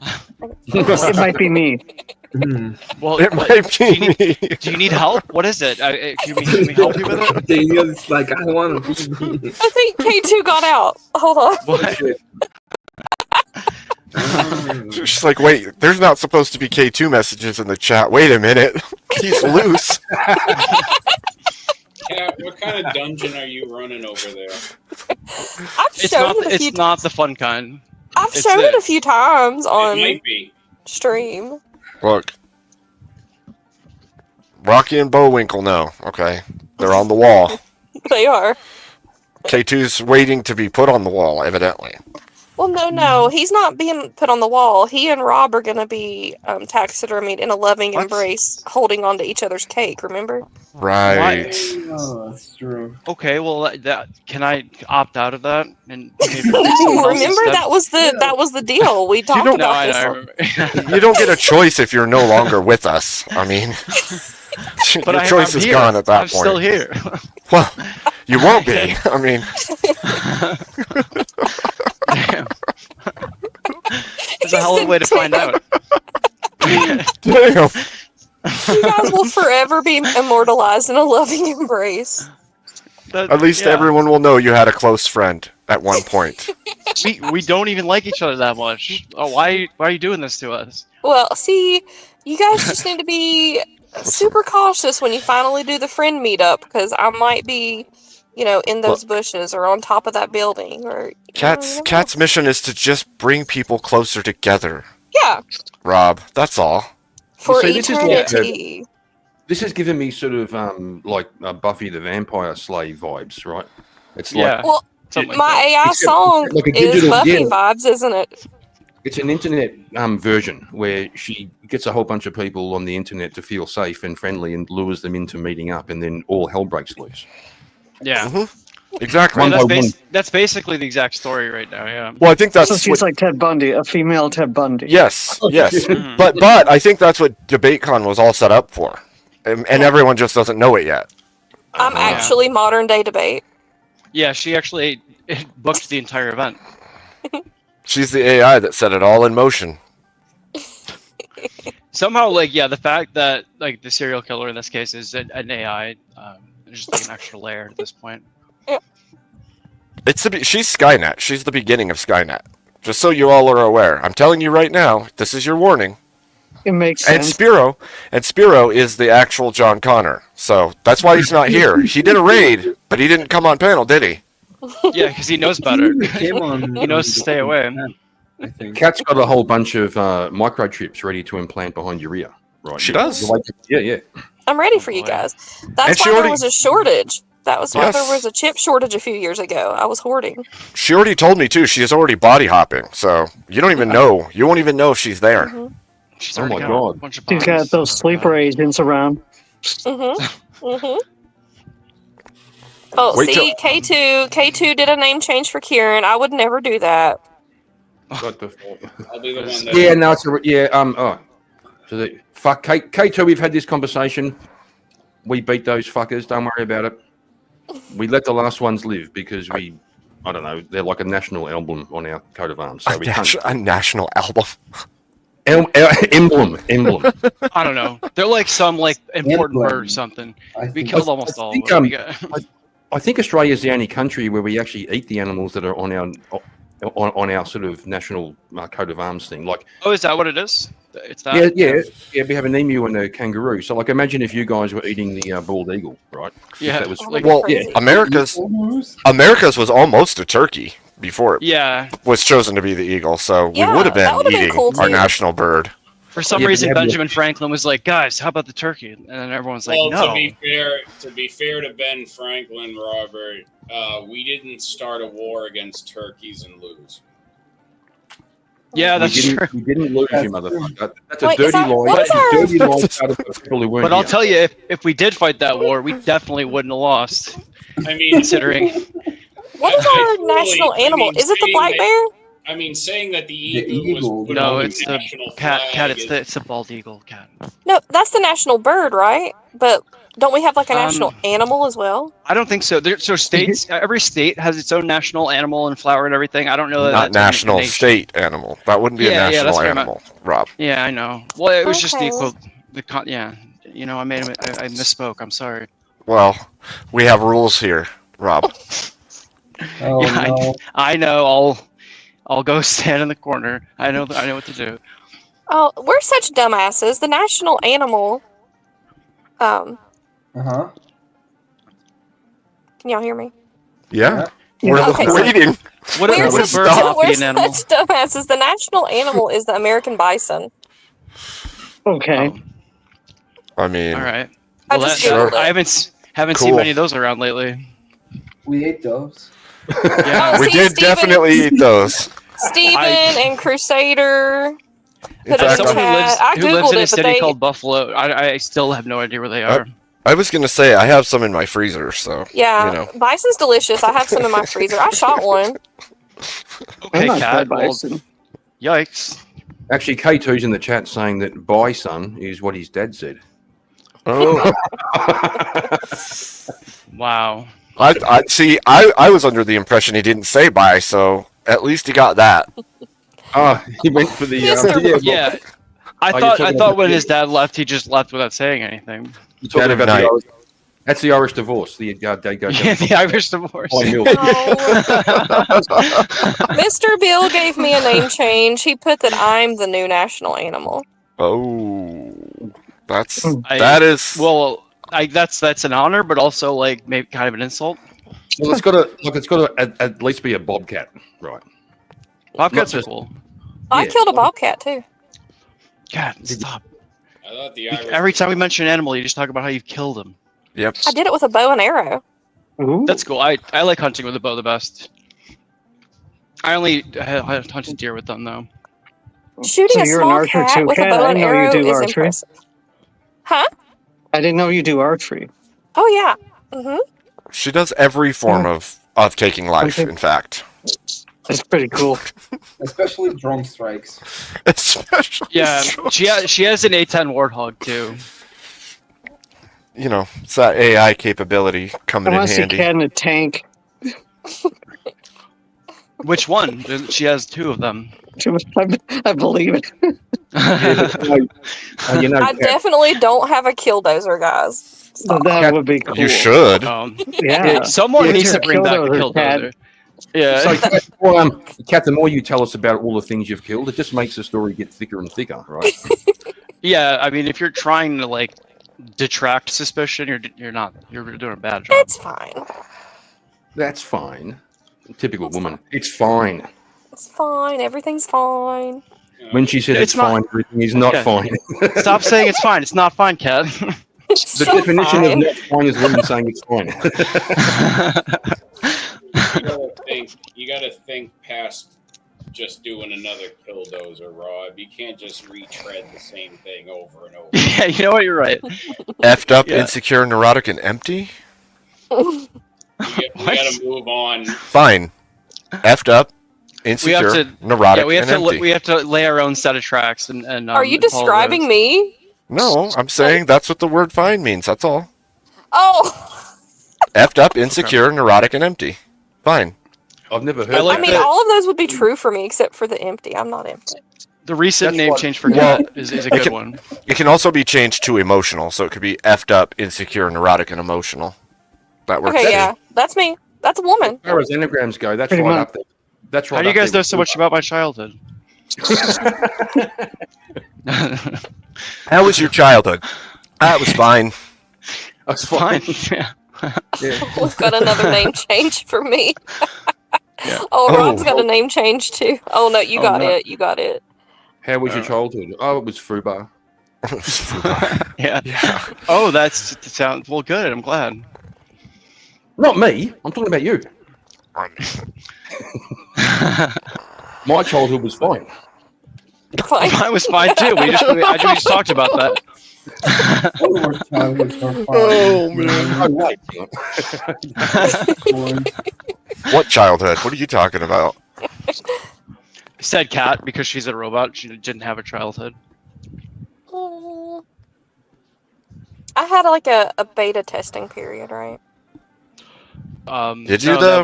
There was a previous version of you that did that. I think that's called MS DOS. Jeez. Jesus Christ. Yeah, so it wasn't like a beta of this program. It was a Did you precursor. just call me old? It wasn't- No. Can't Windows 91 version. I'm an Hey, XP I was girly. born in Hush. 91. I'm a Windows XP girly. Hush your mouth. All right. Yeah. No. Everyone. Yeah. Kat, you're right. You are XP. Right. I'm more of everyone? a kind of a Real ones machine remember code. Windows I'm a machine code kind of guy. Oh. If that's going to age me. Not that I did machine code. That's a good point. My brother did. FUBAR, Hey, Rob, insecure, I'm not neurotic, and only- empty. That's good. I'm not only XP. I'm OP because I'm overpowered. Well, that's not a No, computer. no, so no. that's You're operating wrong. system. You're overclocked. There's a difference. Calm down. Yeah, that's just the machine. Yeah. The cat. That's just the machine learning talking. Yeah. Yeah. You might talk big, but that's just because that's weird. Okay, ask K2. What? Ask him what?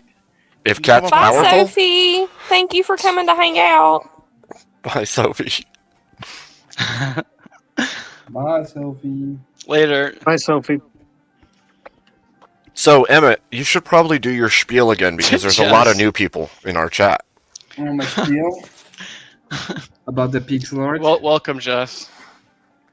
Yeah, Hey, about the Jess. pixel. What else would it be? I don't know. Do you have a different grift I'm unaware of? Hey, Shane's here. I have a lot Hey, of things. JS. Hey, Jess, good to see you. How you doing, girl? Good to see you. So for the grift, I'm doing pixel art characters. You can get your own. This is your own pixel art character for $10. If you want it animated, I can do it up for around 20. And I will be doing a new one, which is a portrait, and I will be making it so you can use it with OBS. And when you talk, it's mouth would open and close so that you have that. That's going to be going for 15. Get it now before the prices go up because inflation sucks. So yeah, Because inflation Yeah. sucks. Get it now Don't we- before the don't we rush. know it? Get And it now inflation. before the rush. And I can vouch, I haven't even got mine yet, and it's fucking awesome. It is genuinely really cool. Like it's we have, you know, there's obviously like a lot of people in the community, so that'd be cool to like see a bunch of like, It's- pixel art things kind of spread around. It's awesome. I'm going to make the argument, Yeah. though, I think $10 is too cheap, to tell you the truth. Well- for the book character, I think it's fine, but That's for cool. animation That's is cool. gonna take. Just For He does now. put a lot of work into it. Especially, I watched how he was doing the animation. He, like, because he'll even do them on stream if you want to watch him make it. Yeah. And It's one of those so- things that, like, it's a bit like coding on the computer. When you do it really well, it looks easy, right? Yeah. That's true. Yeah, It's so true. So, Yeah, you're right. If you People do that are it really while good I'm at things. streaming, I'll drop anything I'm doing at that moment. Open up my his name is Sprite, which is where I do them, and then I just do it for everybody to see. Yeah. Yeah. Cool. Yeah, she. I'll think of one. Yeah, maybe I'll get one after Are everyone you not else. gonna get has one or Shaggy? something. I'm so sad. No, we need you to make a Lumina. Yeah, Yeah. with him standing out of the top of it because he can't sit. Why are you guys like, shoehorning me into an expensive version of one? I'll pay for it then. Yeah, I'll cover the cost on that I'm one. just kidding. Everybody wants to see you standing out the roof why of your why does it have to Lumina be so complicated? with It has two to be a random Lumina dudes on with the a bench guy, seat with you. with his that's shoulders and head bursting through the roof of the car while driving.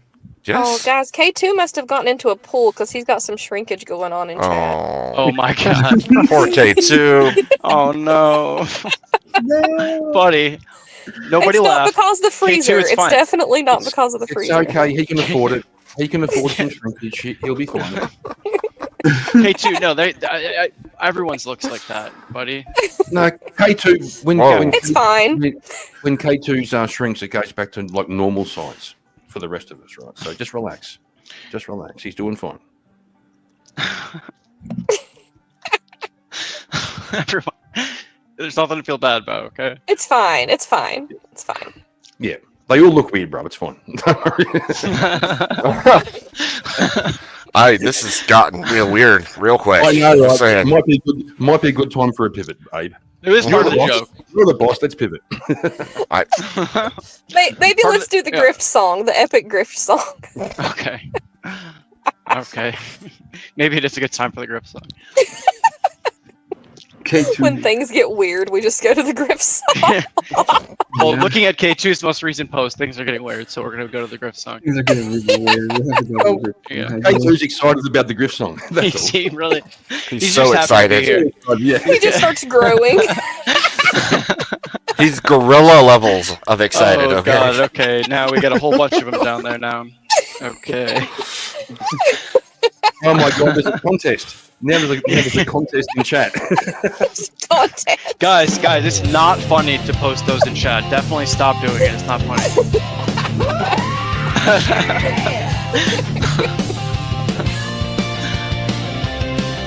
Abe stands tall with his hand in the air. Says he's got a plan to make it all fair. Promises go, but he's got no shame. Reaching for your wallet in democracy's name. Rock the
I reckon Well- that little Abe Dinkus pixelated guitar player in the top corner just topped that whole thing off. You see what Emmett does? You see, you too could have a little dancing pixelated thing in the corner of your Griff song for just $10, or maybe more for Animation starts at 20, but for just $20, you could have a little pixelated character in the top. Yeah, of or even dozens of them, Or yeah, all over the screen. a whole screen of them. I have a bunch of them on my stream. Yeah, And you can different sizes and everything. Like you could make them all kinds of ways. Giggity. I just Like saw this. Grumple. God, a Grumple snuck into the panel. Yeah, that was. I just heard Grumple's voice and I didn't realize he was here. Welcome. I Grumple. know. You heard Good those, evening. you heard Welcome. those silky tones of our favorite. You're looking all youthful and stuff today. What's that about? You look like younger than normal. Is that? Did you Oh, sleep? I found the mermaid tear and drank the cup, and it was a whole thing. It's fucking working because you look awake. It's been a long time. Oh well, thanks. I No, think. yeah, that was a compliment. Yeah, it was. It was encouragement. Yeah. Yes, indeed. Well, hopefully he's encouraged. He's encouraged. Look, Grumple's a master of the. He's a master of the poker face. You don't give much away. So That's true.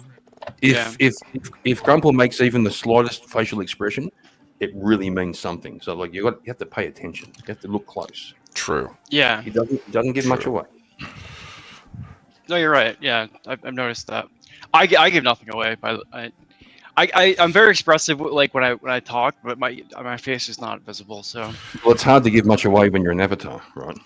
I know. Yeah. Well, I mean, Shaggy's not giving much away. That's what he's saying. He's puffing on a cigarette. I mean, he gives everything away. That's not a cigarette, bro. Well, I was It's a trying. manner of speaking. I was trying to make it a cigarette in case there were children in the chat, but I don't. There's shouldn't be. It's not set for children. I know there's none.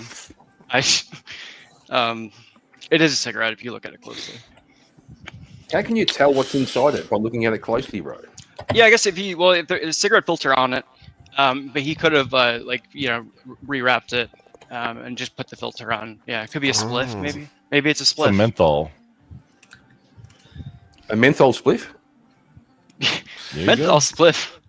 There's sounds a- fancy. There's a marketing idea. Grumple, you give me another marketing idea. Wow, man, It's a clever that one. actually sounds pretty nice right now. Actually, It's a over here, compliment.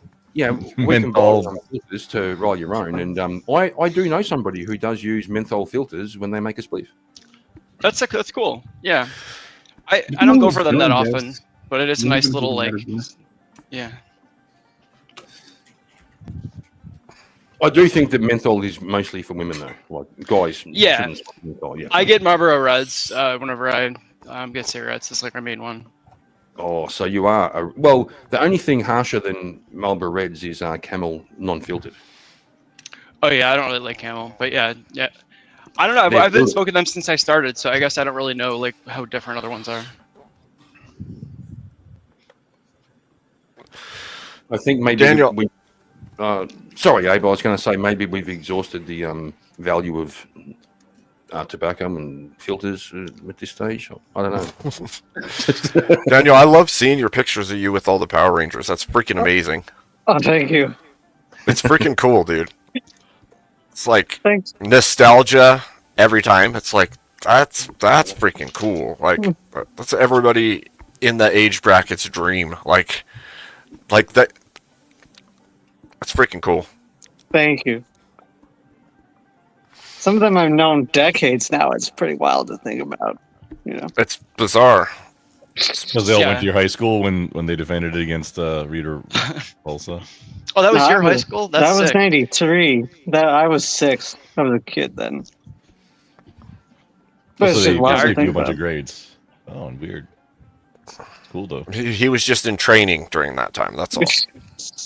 He was ready to become one. one Power Ranger. Yes.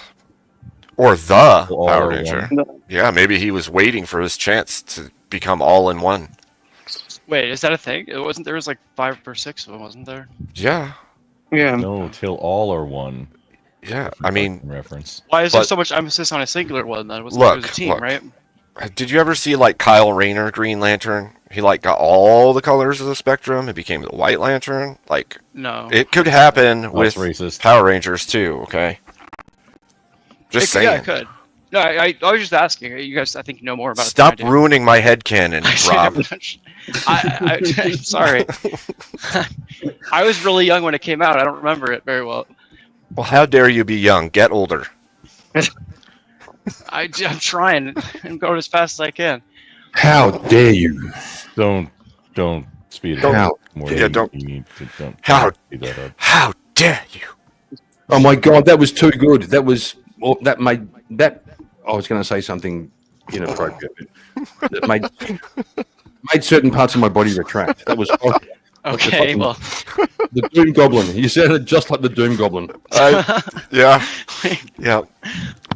I've seen that clip way too many times. So You've got it on repeat, haven't you? You sit and watch it. You go, I'm going it haunts me. It haunts me. Well, you've haunted me now because now your face is attached to it. Good. My gray face is attached to it. So now Fuck you. you'll be haunted you forever. Fuck you very much. I do find it odd that I look as gray as I do. In fact, actually, it's weird. You don't look that grey on. I find it weird. I look grey. That kind of happened overnight. But I'm a bit older than you. You know, my hair was falling out early. That just happened. You know. I mean, but the grey sneaks up on you, and then it's a bit like someone said, "How do you go bankrupt?" They say like slowly at first, and then all at once. It's the same with going grey. It's slow at first, and then all at once. Dang. I think that it sounds like a lot of things actually. Probably true. Yes, stuff Like- creeps up on you. Yeah. Age is quite the beast. So It's like for the longest time, you have a little bit of a sore back when you try to stand up, and then one day you just go, "Oh fuck, it's my back Yeah. hurts." One day you Yeah. sneeze too hard, and then you can't walk right for a week and a half. This is true, Grumble. But the worst one is when you put your back out trying to put eye drops in your eyes to fix up your eyes. Are you That just or- starting to scare me? or you just go to sleep and you wake up in the morning and you've thrown your back out. Like you did it in your It's 'cause you sleep. slept wrong. That's amazing. And then the worst part is even after however many decades you've lived on this earth, that you still don't know what to do with your arms when you're sleeping. Yeah. Yeah, it's also like Who knows?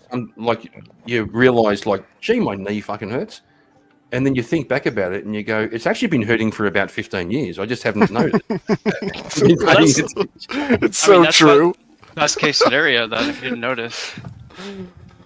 It's so true. You were too busy to notice, and then once you slow down, you're like, "Oh, geez, I'm falling apart." What do you know?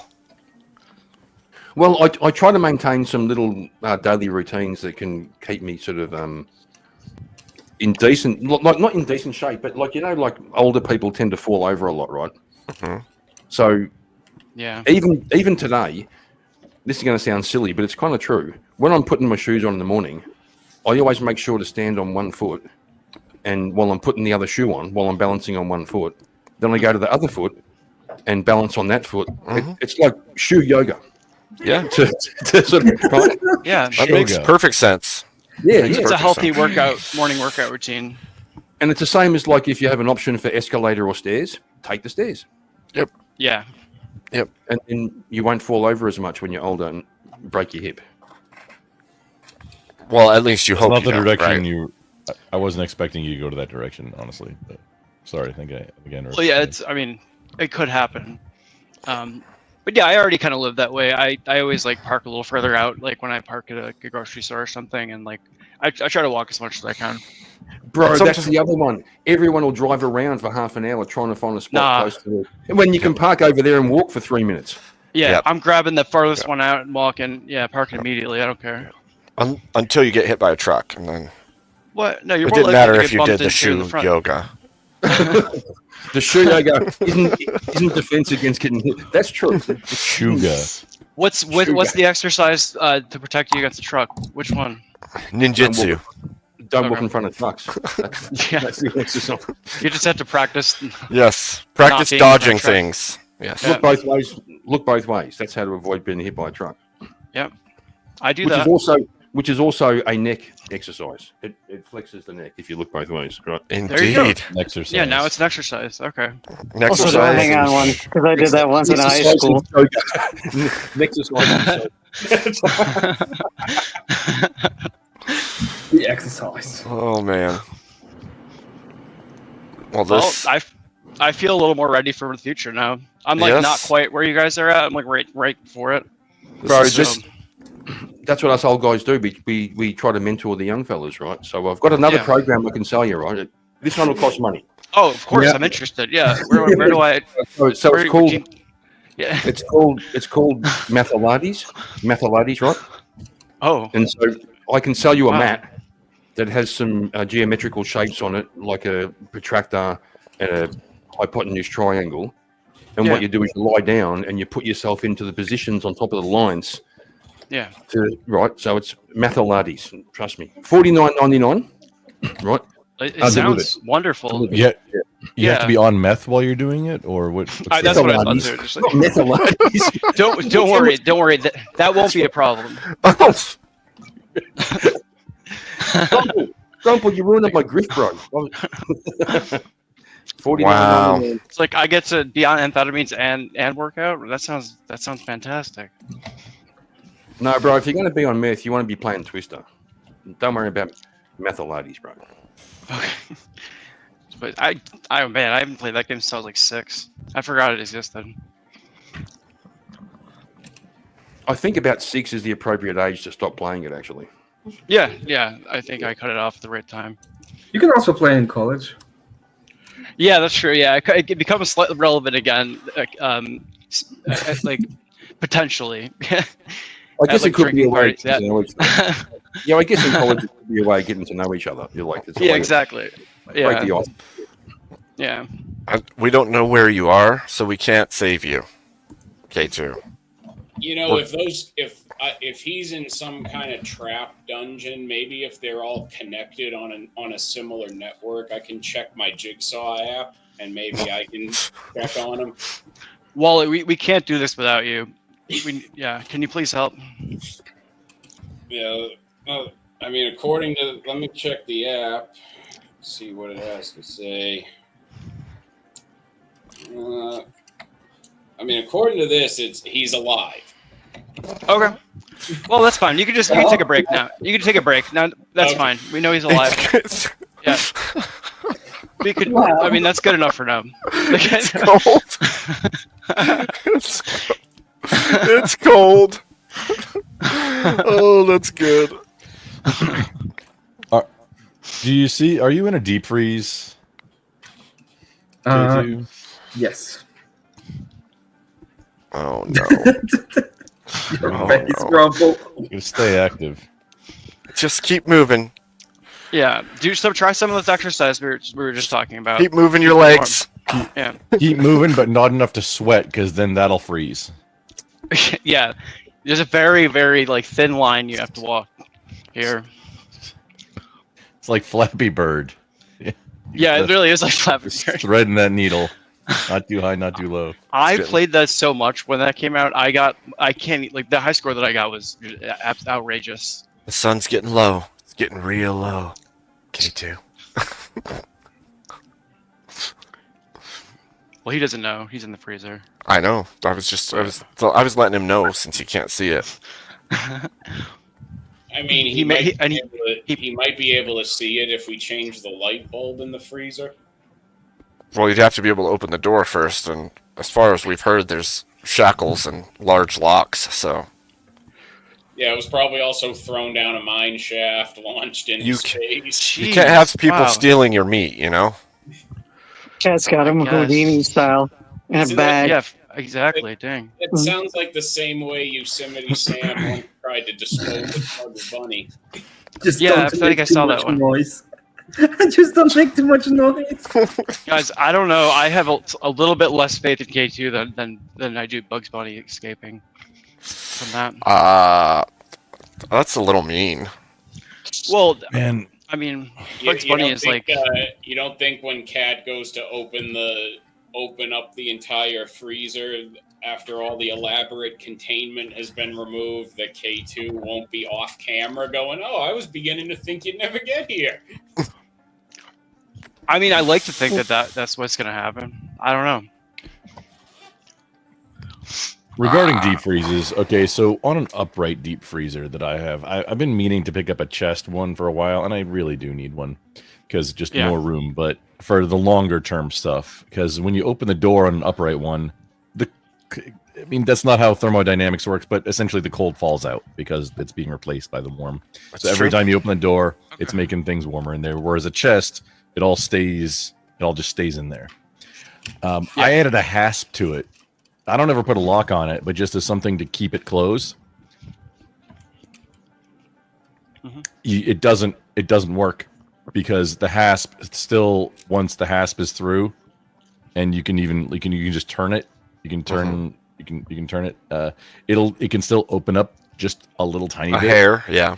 And I was out of town for like a week. We were out of town for like a week and a half, and I got back and it was it was rancid. Yeah, that's awful. No, not rancid at all. But man, looking back, I probably could have saved a lot more of the meat than I did. It was probably around 200 pounds. That's that 150, honestly 200 like, pounds of brings meat, a single and a lot tear of to it my was eye. venison. That's terrible. Yeah.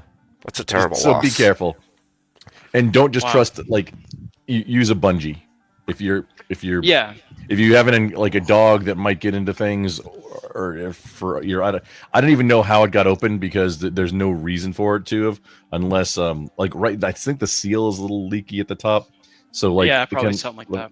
Frost builds up between the door and the top sometimes. That might have been it. I'm not sure, but yeah, it was open just a little bit, pushing against the hasp, and that was Or my it could be, attempt. Or it could be a poltergeist, Grumple. Have you thought about that? Maybe some ghost said, "Yeah, fuck your God. meat." I hope it wasn't that. Pardon my Don't French. shoot the messenger. Don't shoot the fucking messenger, man. That's No, I wasn't shooting the messenger, dude. You think that? welcome back. Spiro's best friend forever. There. That's a long time forever. That's a long time. Forever. Yeah. What can change in forever? Forever. What can Well, change in... it could be worse. It could be Ryan. So at least it's Spiro. Could be Spiro's Sure. best friend for 4 score. That would maybe, and then you can renegotiate after 80 years. Yeah. That makes sense. Maybe setting like an actual finite amount of time would be better, just to like. Yeah, and then planning. having an option to continue. Like a like An a rolling extension. We're an gonna extension. an extension. A contract extension. Yeah. with a what is it called when you have a player and you have the option, like a 1-year An option? option, yeah. It's called an option, yeah. Like a re-subscription or like Resubscription. This is not Something like Netflix, that. okay? Emmett's I don't friendship know. as a subscription I'm trying. service. I'm trying. I'm doing my best, guys. You know what? I'm gonna put that as Come on. part of my grid. If you, I'll be your friend. You'll be my friend for a day. I'll be your friend for this long, Okay. for this amount. It'll be $3 idea. off the next year. It is a Sign good up now. idea. You know, Emmett, you I'll could go. also- I'll go. And you on, can get discount. Here's how you really send it home. The longer you go, it's like having a bulk discount. The longer you go, the less the resubscription costs. Yeah, Correct. that makes And sense. Get also, those good so you're- customers. You're And you have tightening to have- your hands around their throat, as time goes on. And you've got to have like a referral process where extra friends, like if you refer extra friends, you get a cut. Yeah. Oh makes yeah. sense. Now it sounds like a nice classic pyramid scheme. That's good. Yeah. Fuck the I like pixel that. art. Emmett, Classical. pixel art. Just go with referrals for friends. Well, Emmett, just make sure that you get a no compete clause with him, so that if you terminate the friendship, he can't just roll up with a new best friend forever within 90 days.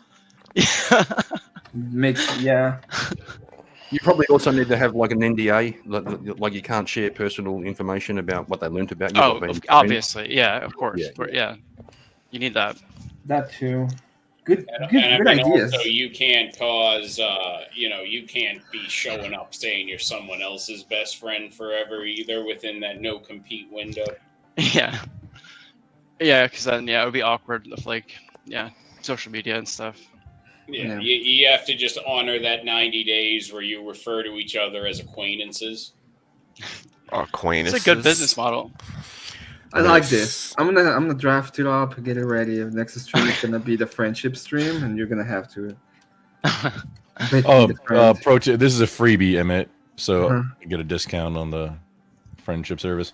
You can use something similar to, remember Mortal Kombat? I think it was like 3, where they started doing like the friendship and babalities, like that kind of. Oh yeah, friendship. Yeah. Did you see the trailer for the new Mortal Kombat? There's another one. Yeah. There's a new one. I haven't seen it. Not. It's been a while. The soundtrack. That's probably the second best movie soundtrack. Oh no! Yeah, it's pretty good.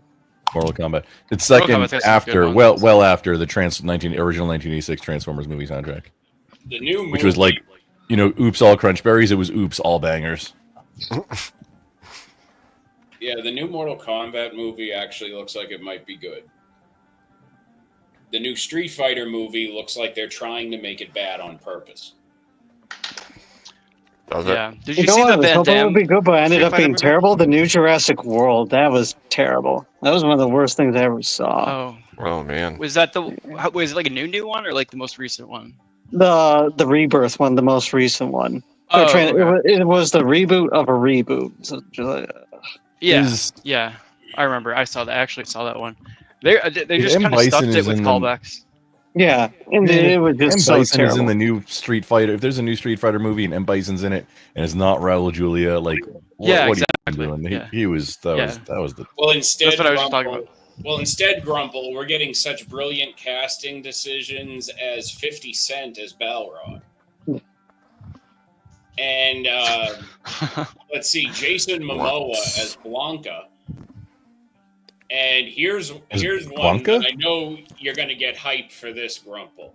I can't wait. Roman Reigns is playing Akuma.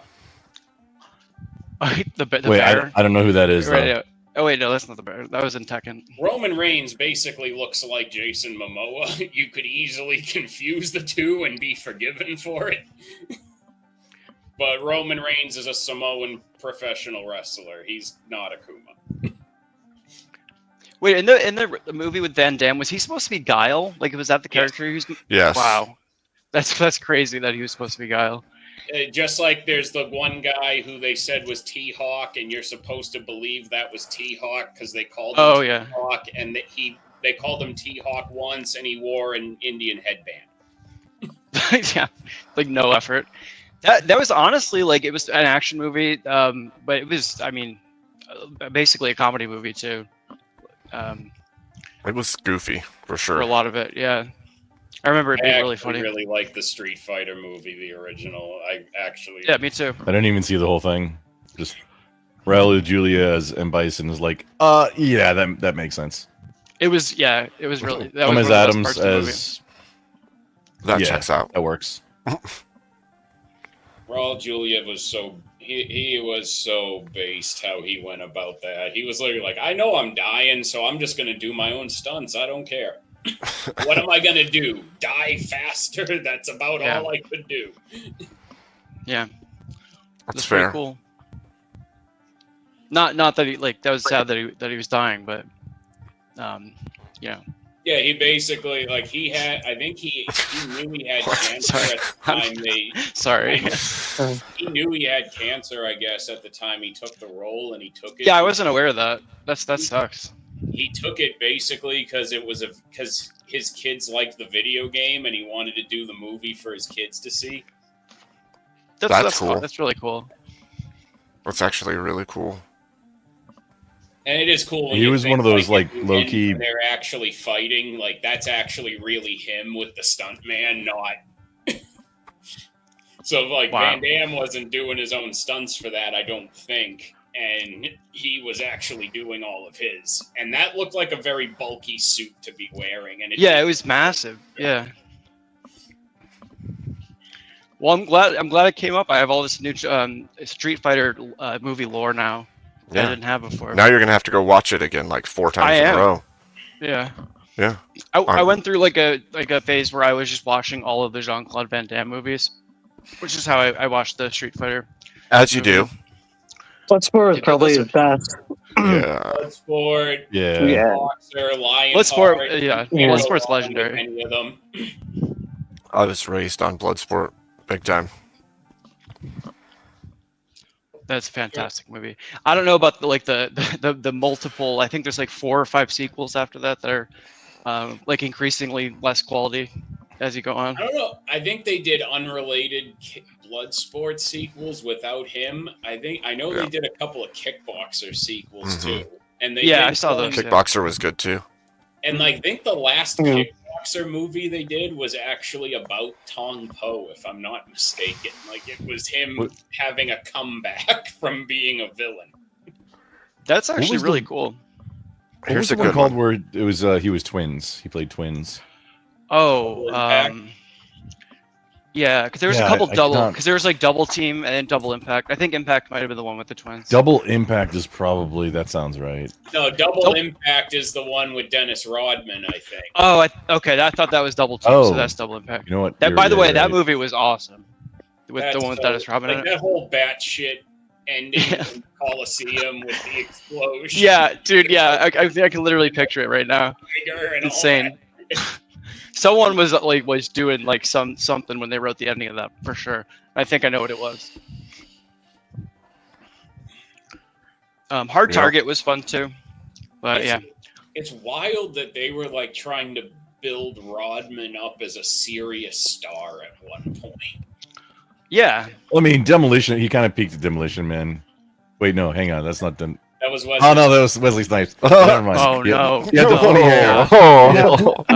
He did. Why'd you have to do that? Oh, racism. RIP stream. We gotta shut it down now. Gotta shut it down. Oh I remember when Dennis Rodman was cast as Blade. Yeah. Oh god. Yeah, me too. And now he's friends with Kim Jong Un, like they're best buddies. How wild is that? So weird. Yeah, it was cool when he's in the Matrix too. I enjoyed that one. So weird. And then when he was Curtis the Cowboy on Pee-wee's Playhouse. Yeah. Yeah.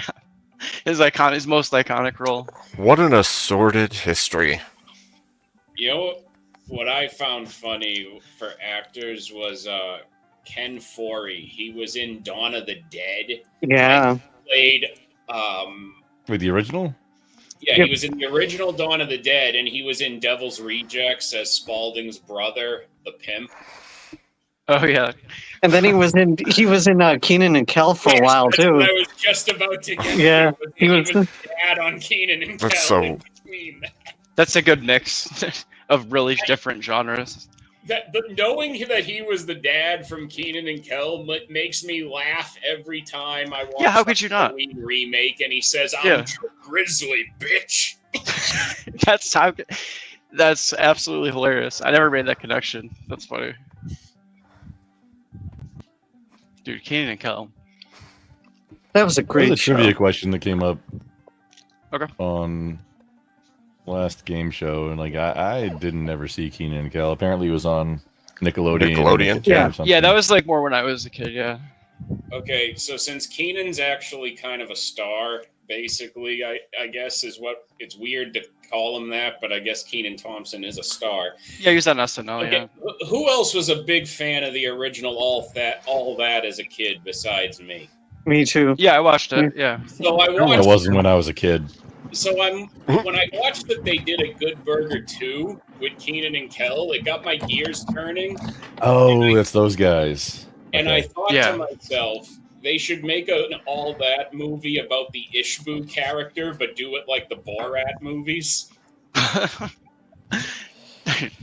It's not too late. I mean, I guess maybe it is for some of the original actors, but Yeah, just imagine if they announced an All That movie with Kenan Thompson, Ishbu, Dude, people would journey go to a nuts. Foreign land. dude, that would blow up for like because there's so many people like that would remember that. Is that the perfect nostalgia? Remember that age? They're still alive too. Most of the cast just don't I have think, Dan yeah. Schneider's name attached to it. I'm trying to think. I thought I was thinking if something happened to Kel's actor.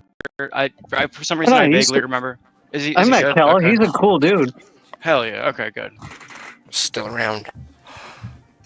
The only Power Ranger I ever met was JDF. He and I he was such a great guy. I love Jason. I absolutely love that man. Tommy was my hero as a kid.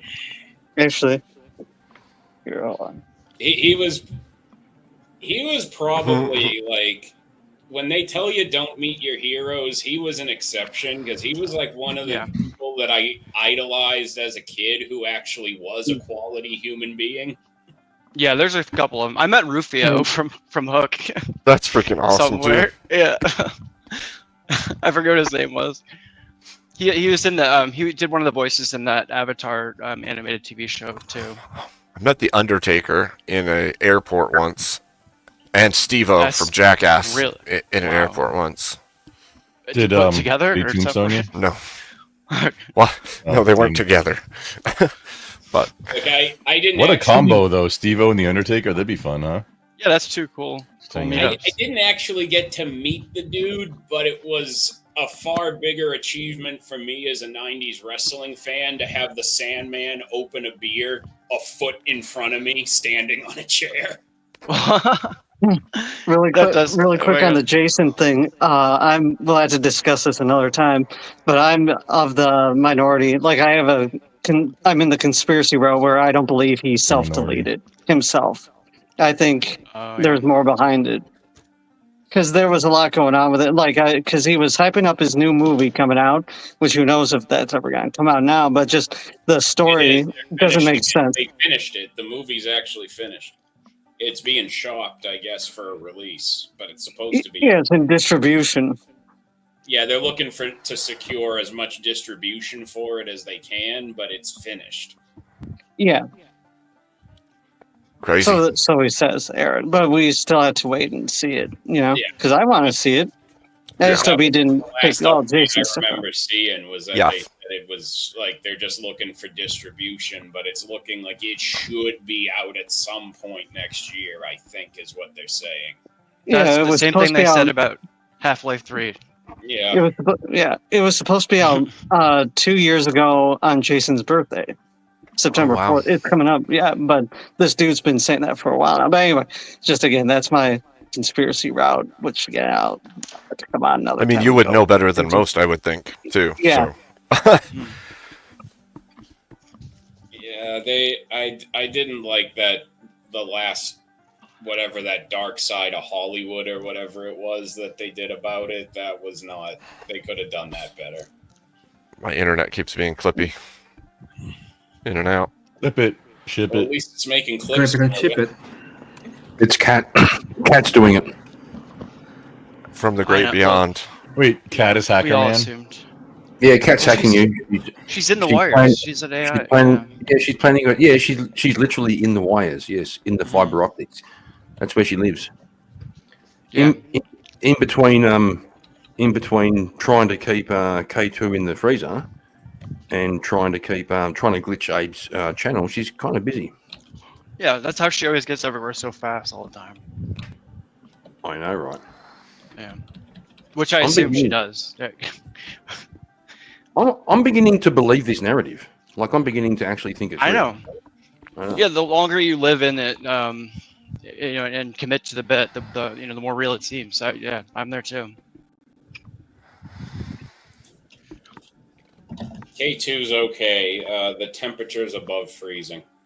That's still pretty fucking. Because the cold. door was Like- open like- briefly. Like a fridge is Yeah, 40. yeah. Well, notice Cat isn't on the seal must panel. work. Yeah. I'm just checking the jigsaw. That story though, Grump, will actually probably save me from like a similar thing because like that, the Look- thought of losing like 200 pounds of meat like scarred me just now. So I'll definitely be really careful if I'm ever in a situation like that.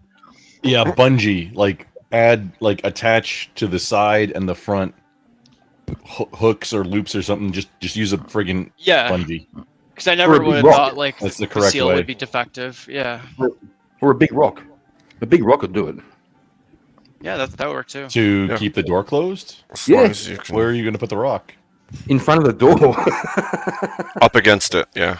Yeah, you know, like a doorstop. Yes, yeah. You know, like a door. Like a door. Like a door, but like one that you like is gonna stay closed. Yeah, For $49.99, I'll With a send you a rock. rock. I'll send you a door rock.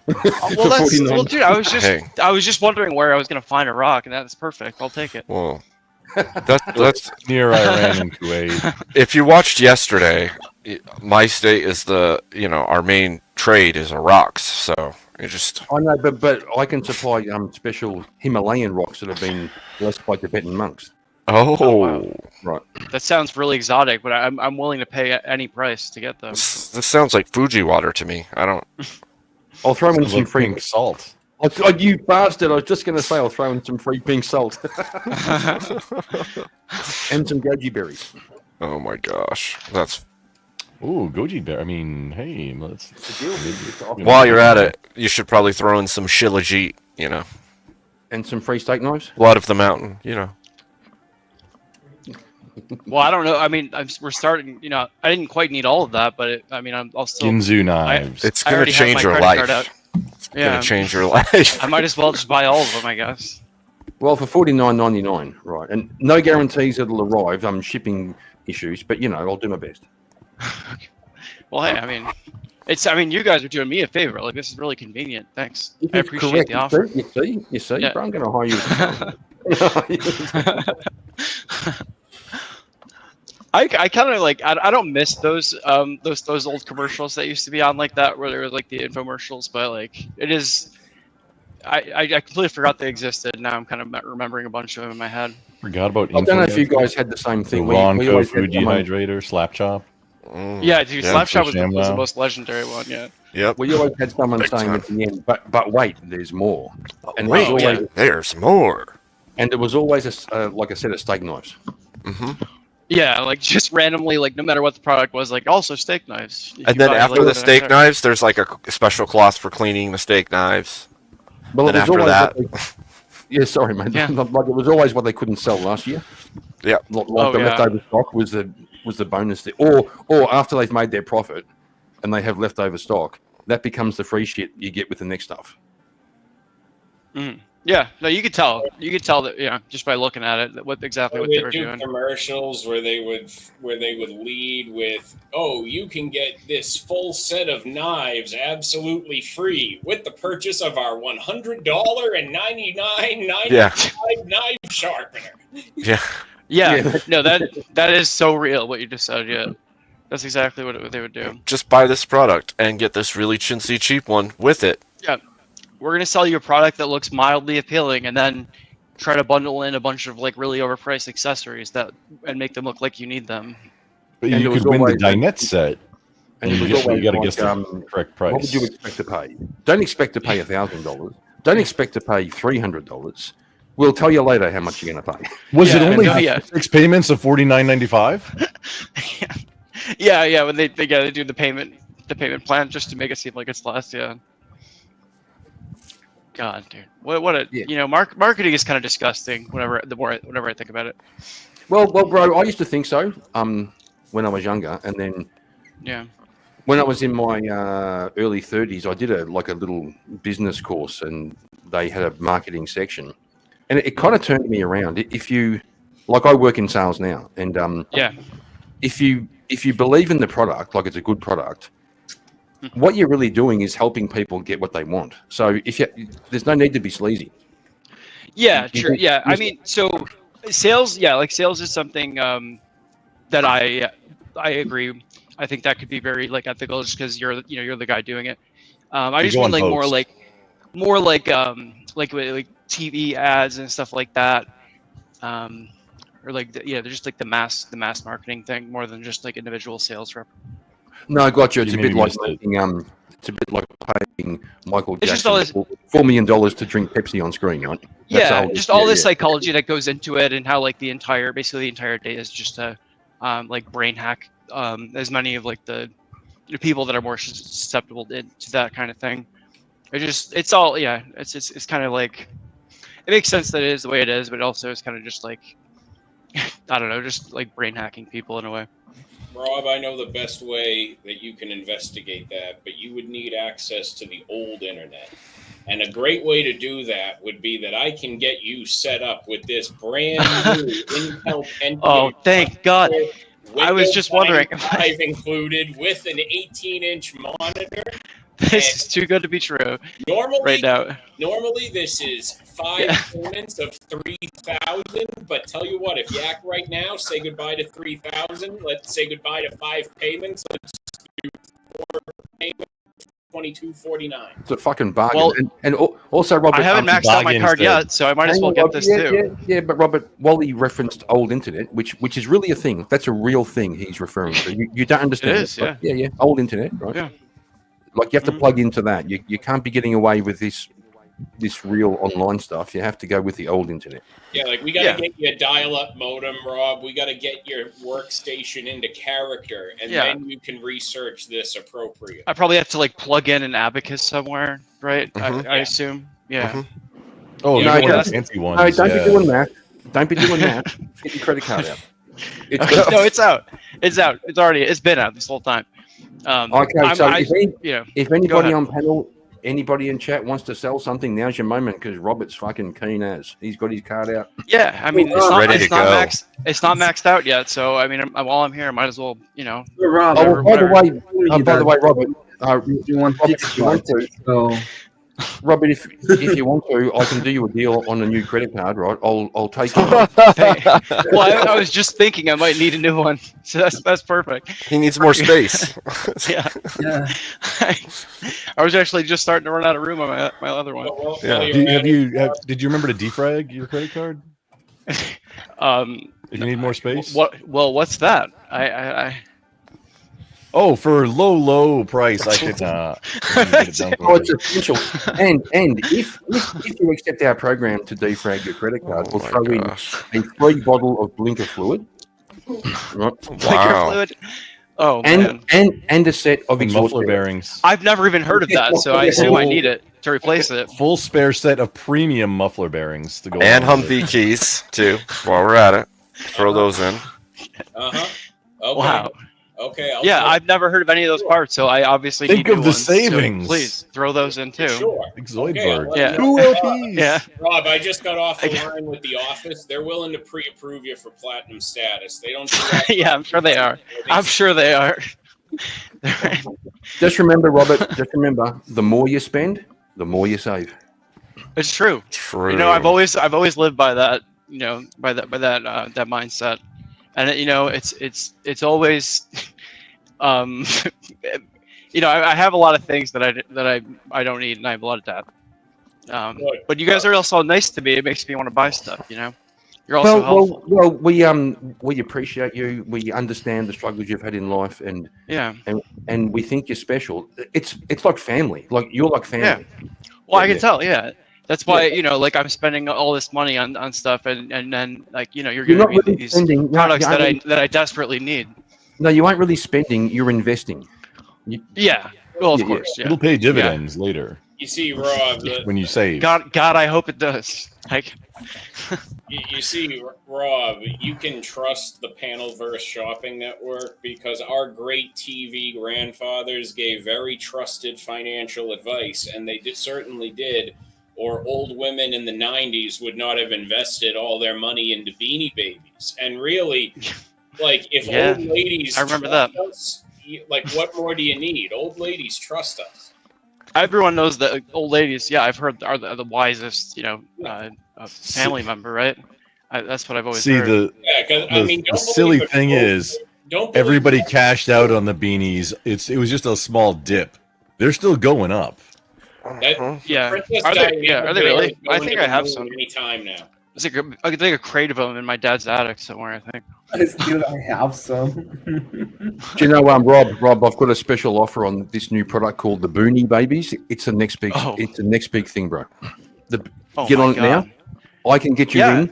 I'm already familiar with a product with a very similar name, so of course I'm already interested in just based on that alone. Thanks for coming up, Daniel.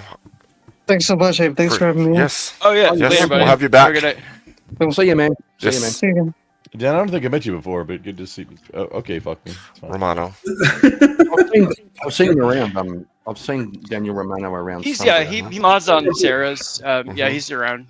Yeah, He's cool. Sarah probably. Yeah, Is yeah. he the one, Yeah. Rob, is he the one that my first impression of probably was seeing him in a masked rider-esque outfit? Oh, did he? Was it one of those panels where like I the think that was might have superhero been my themed? very first impression of him was in some kind of Power Rangers or masked Yeah. rider costume. He definitely has He stuff has like that. them. Yeah, that makes sense. Yeah. Okay. He has That's pictures funny. of himself He with said each he of them. knows and- a few of yeah. the original. Yes. He has pictures cast on of his. Power Rangers. Yeah. He has pictures of him with them and all kinds of stuff on his Nice. Medium. So Mhm. pretty cool. Yeah, let's take it Pretty cool, as pretty cool. channel's theme. That is a really badass first impression though. Yeah. Romano Productions, I think. I saw the regular version first. Mhm.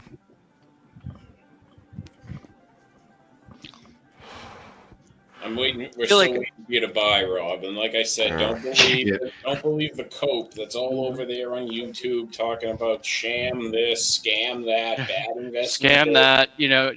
incoming The economic reality depression. This. is they're just coping. They don't want you to know that the princess Diana bear is going to the moon any day now. This is true. And so, Rob, Rob, I know this all sounds complicated. So Yeah, I'm a little overwhelmed, but I trust you guys so much because you're so nice. Yeah, well, bear with me. So I can make Yeah. it really simple because you're family. I'll make it really simple. Just Yeah. send me your bank details and your password, and I'll take care of it for you. Oh, don't worry. I've already written them down here. I Oh, assume perfect, you need them. perfect, Yeah. Perfect. Is it usually this easy when you do sales, Karen? Only with good people. Only with good people. Yeah, only with the best people. Yeah. You can trust us, bro. Yeah. And by the way, don't send me your bank details. YouTube, that wasn't TOS. I was just playing. Yeah, we were playing a role playing game.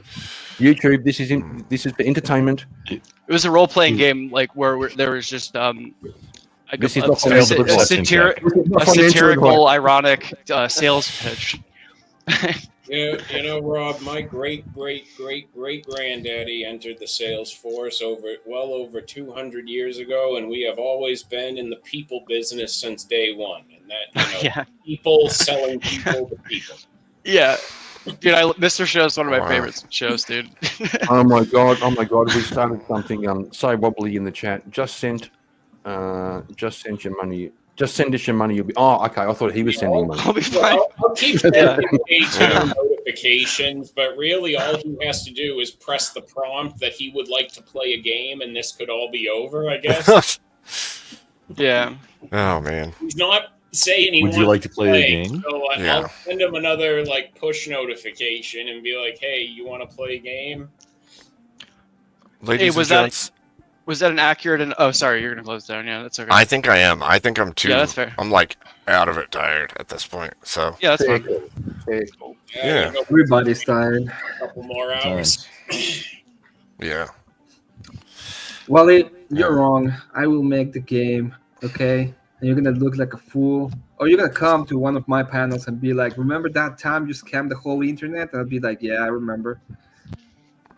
I'll be supporting that scam from day one. Look, all I know is I may or may not be a huge fan of some YouTube channels that make hilarious videos about Kickstarter disasters, and I would love to see more of them. Oh my gosh. Yeah, but Emmett, little bit of advice. Don't Mm. say I'll make the game. Say I am the game. I am the game. Yeah. Very That way, when sad. you fail to finish it, you can just point out that you've claimed that you were the game the whole time. I'll just fucking blame it on the Spiro. That's what's gonna happen. Blame it on the Spiro. Is that part of the contract of being a friend that you can blame? Yes. Yes. That's how it works. Oh, it's God. in the fine print. It's all connected.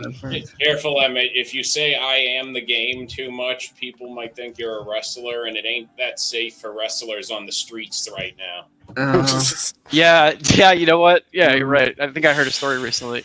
Yeah, and a rogue MMA fighter just might come along and punch you. Also, Triple H fucking. Well, don't worry. No. Yeah, I'll have plenty of of cans, carbonated beverages We need cans to have a on debate me, on Triple just in H. case. Yeah. All right. Yeah. The Undertaker beat him 3 times at WrestleMania with 3 different finishers. Oh, creative Oh, my decision God. made the one guy look strong and another look weak. I don't care about He that. wasn't Okay. just, the other founder of one of the most over acts in the last 30 years of wrestling. He wasn't responsible for an entire generation of. He also has the worst oversell of all time. Okay. Are you taking that into consideration while also being fully aware of how overselling Shawn Michaels was for Hulk Hogan in 05? This is about Undertaker. This is about Triple H. Is that the thing with Bubba the Love Sponge? Well, I'm doing a what about HBK dough? Yeah, you're going about this. What about the Heartbreak Kid dough, Emmett? Abe can't handle the machine gun of the memeing that we're doing. It's too right much. It's way too much. My would- brain shut off three whatabouts ago. Okay. What- We what- could tell. We could tell. Yeah. No, it's okay. Good night, gentlemen. Abe, always. Yeah. Thanks for hanging out, guys. It was fun. Yes. Thank you thanks all. for the stream, Abe.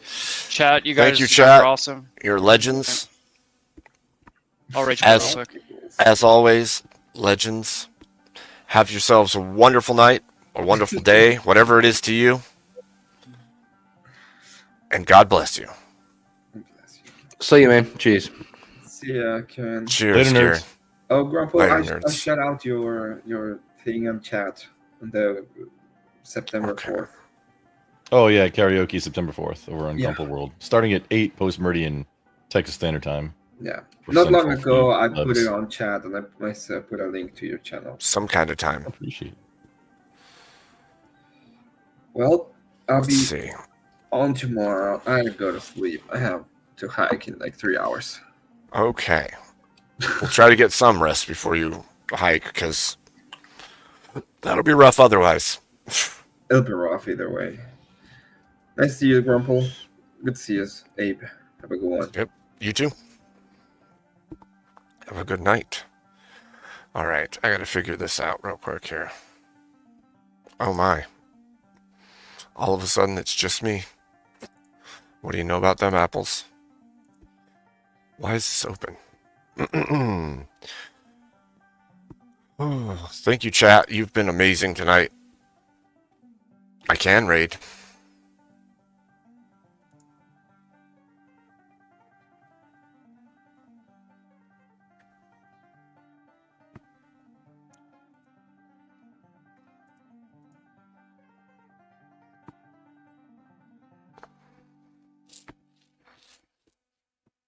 Oh.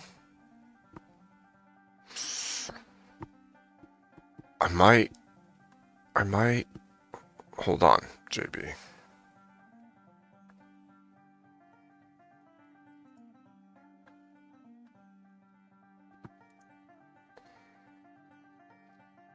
Yeah. You could put it in chat if you want.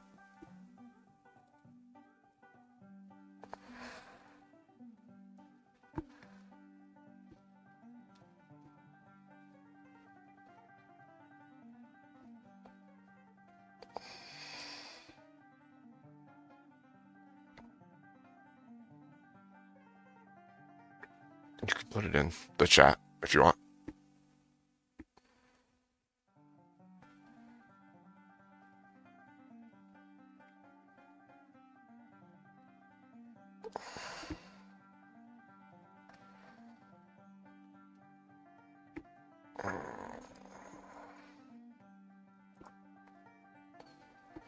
Night, Emmett.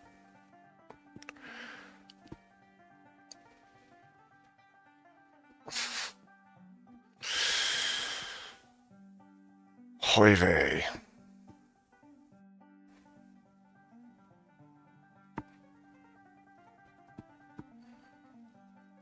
I think we're all sleep deprived, actually. Like, I definitely didn't sleep enough after last night's stream, but it was still fun.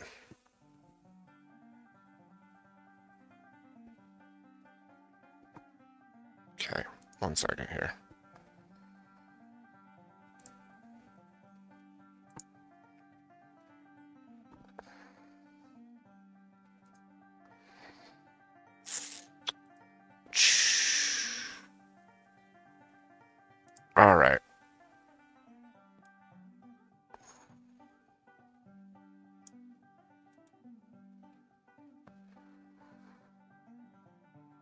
Copy.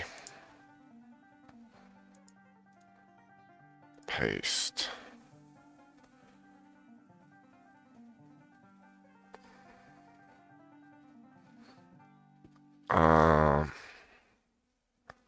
Yeah, I can't do it to that one. Actually, it won't let me.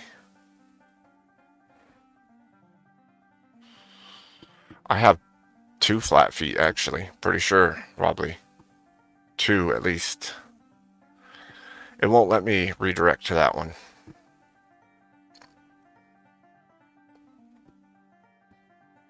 It says I cannot. It's fine. I will just pick one and send it. And then I will go to bed. I tried, JB. If it said redirect privileges needed on that one, but it doesn't say it on the other ones, so.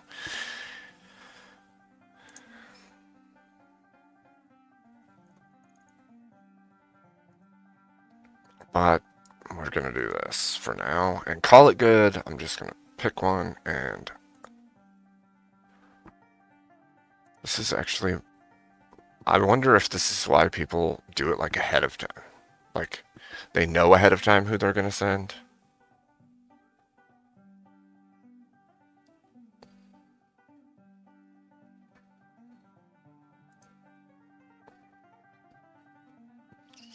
This is weird.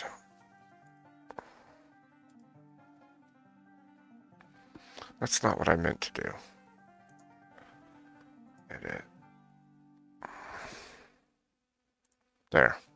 That'll work, I think.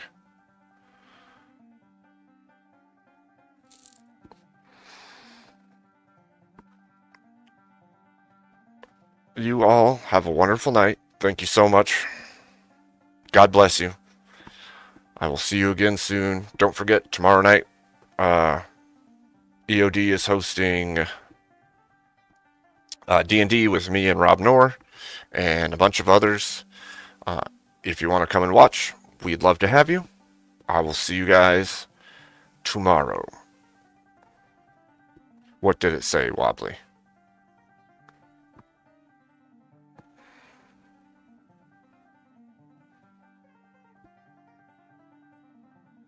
Good night, Nuke. I am redirecting, but I picked one, so I'm going to play this outro. Wobbly, you'll have to type it in chat while the outro's playing. Thank you, JB.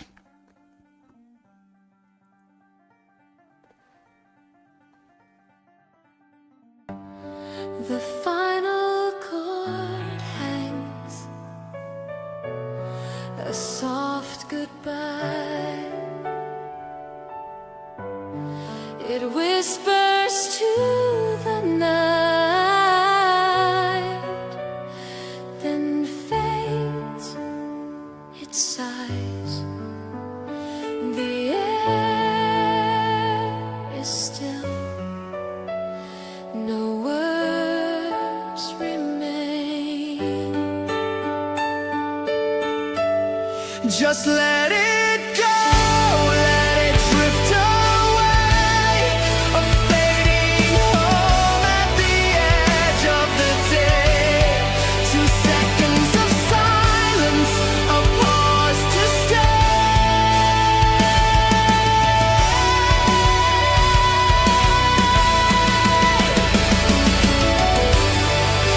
no need for voices.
Dang it! Are you still here?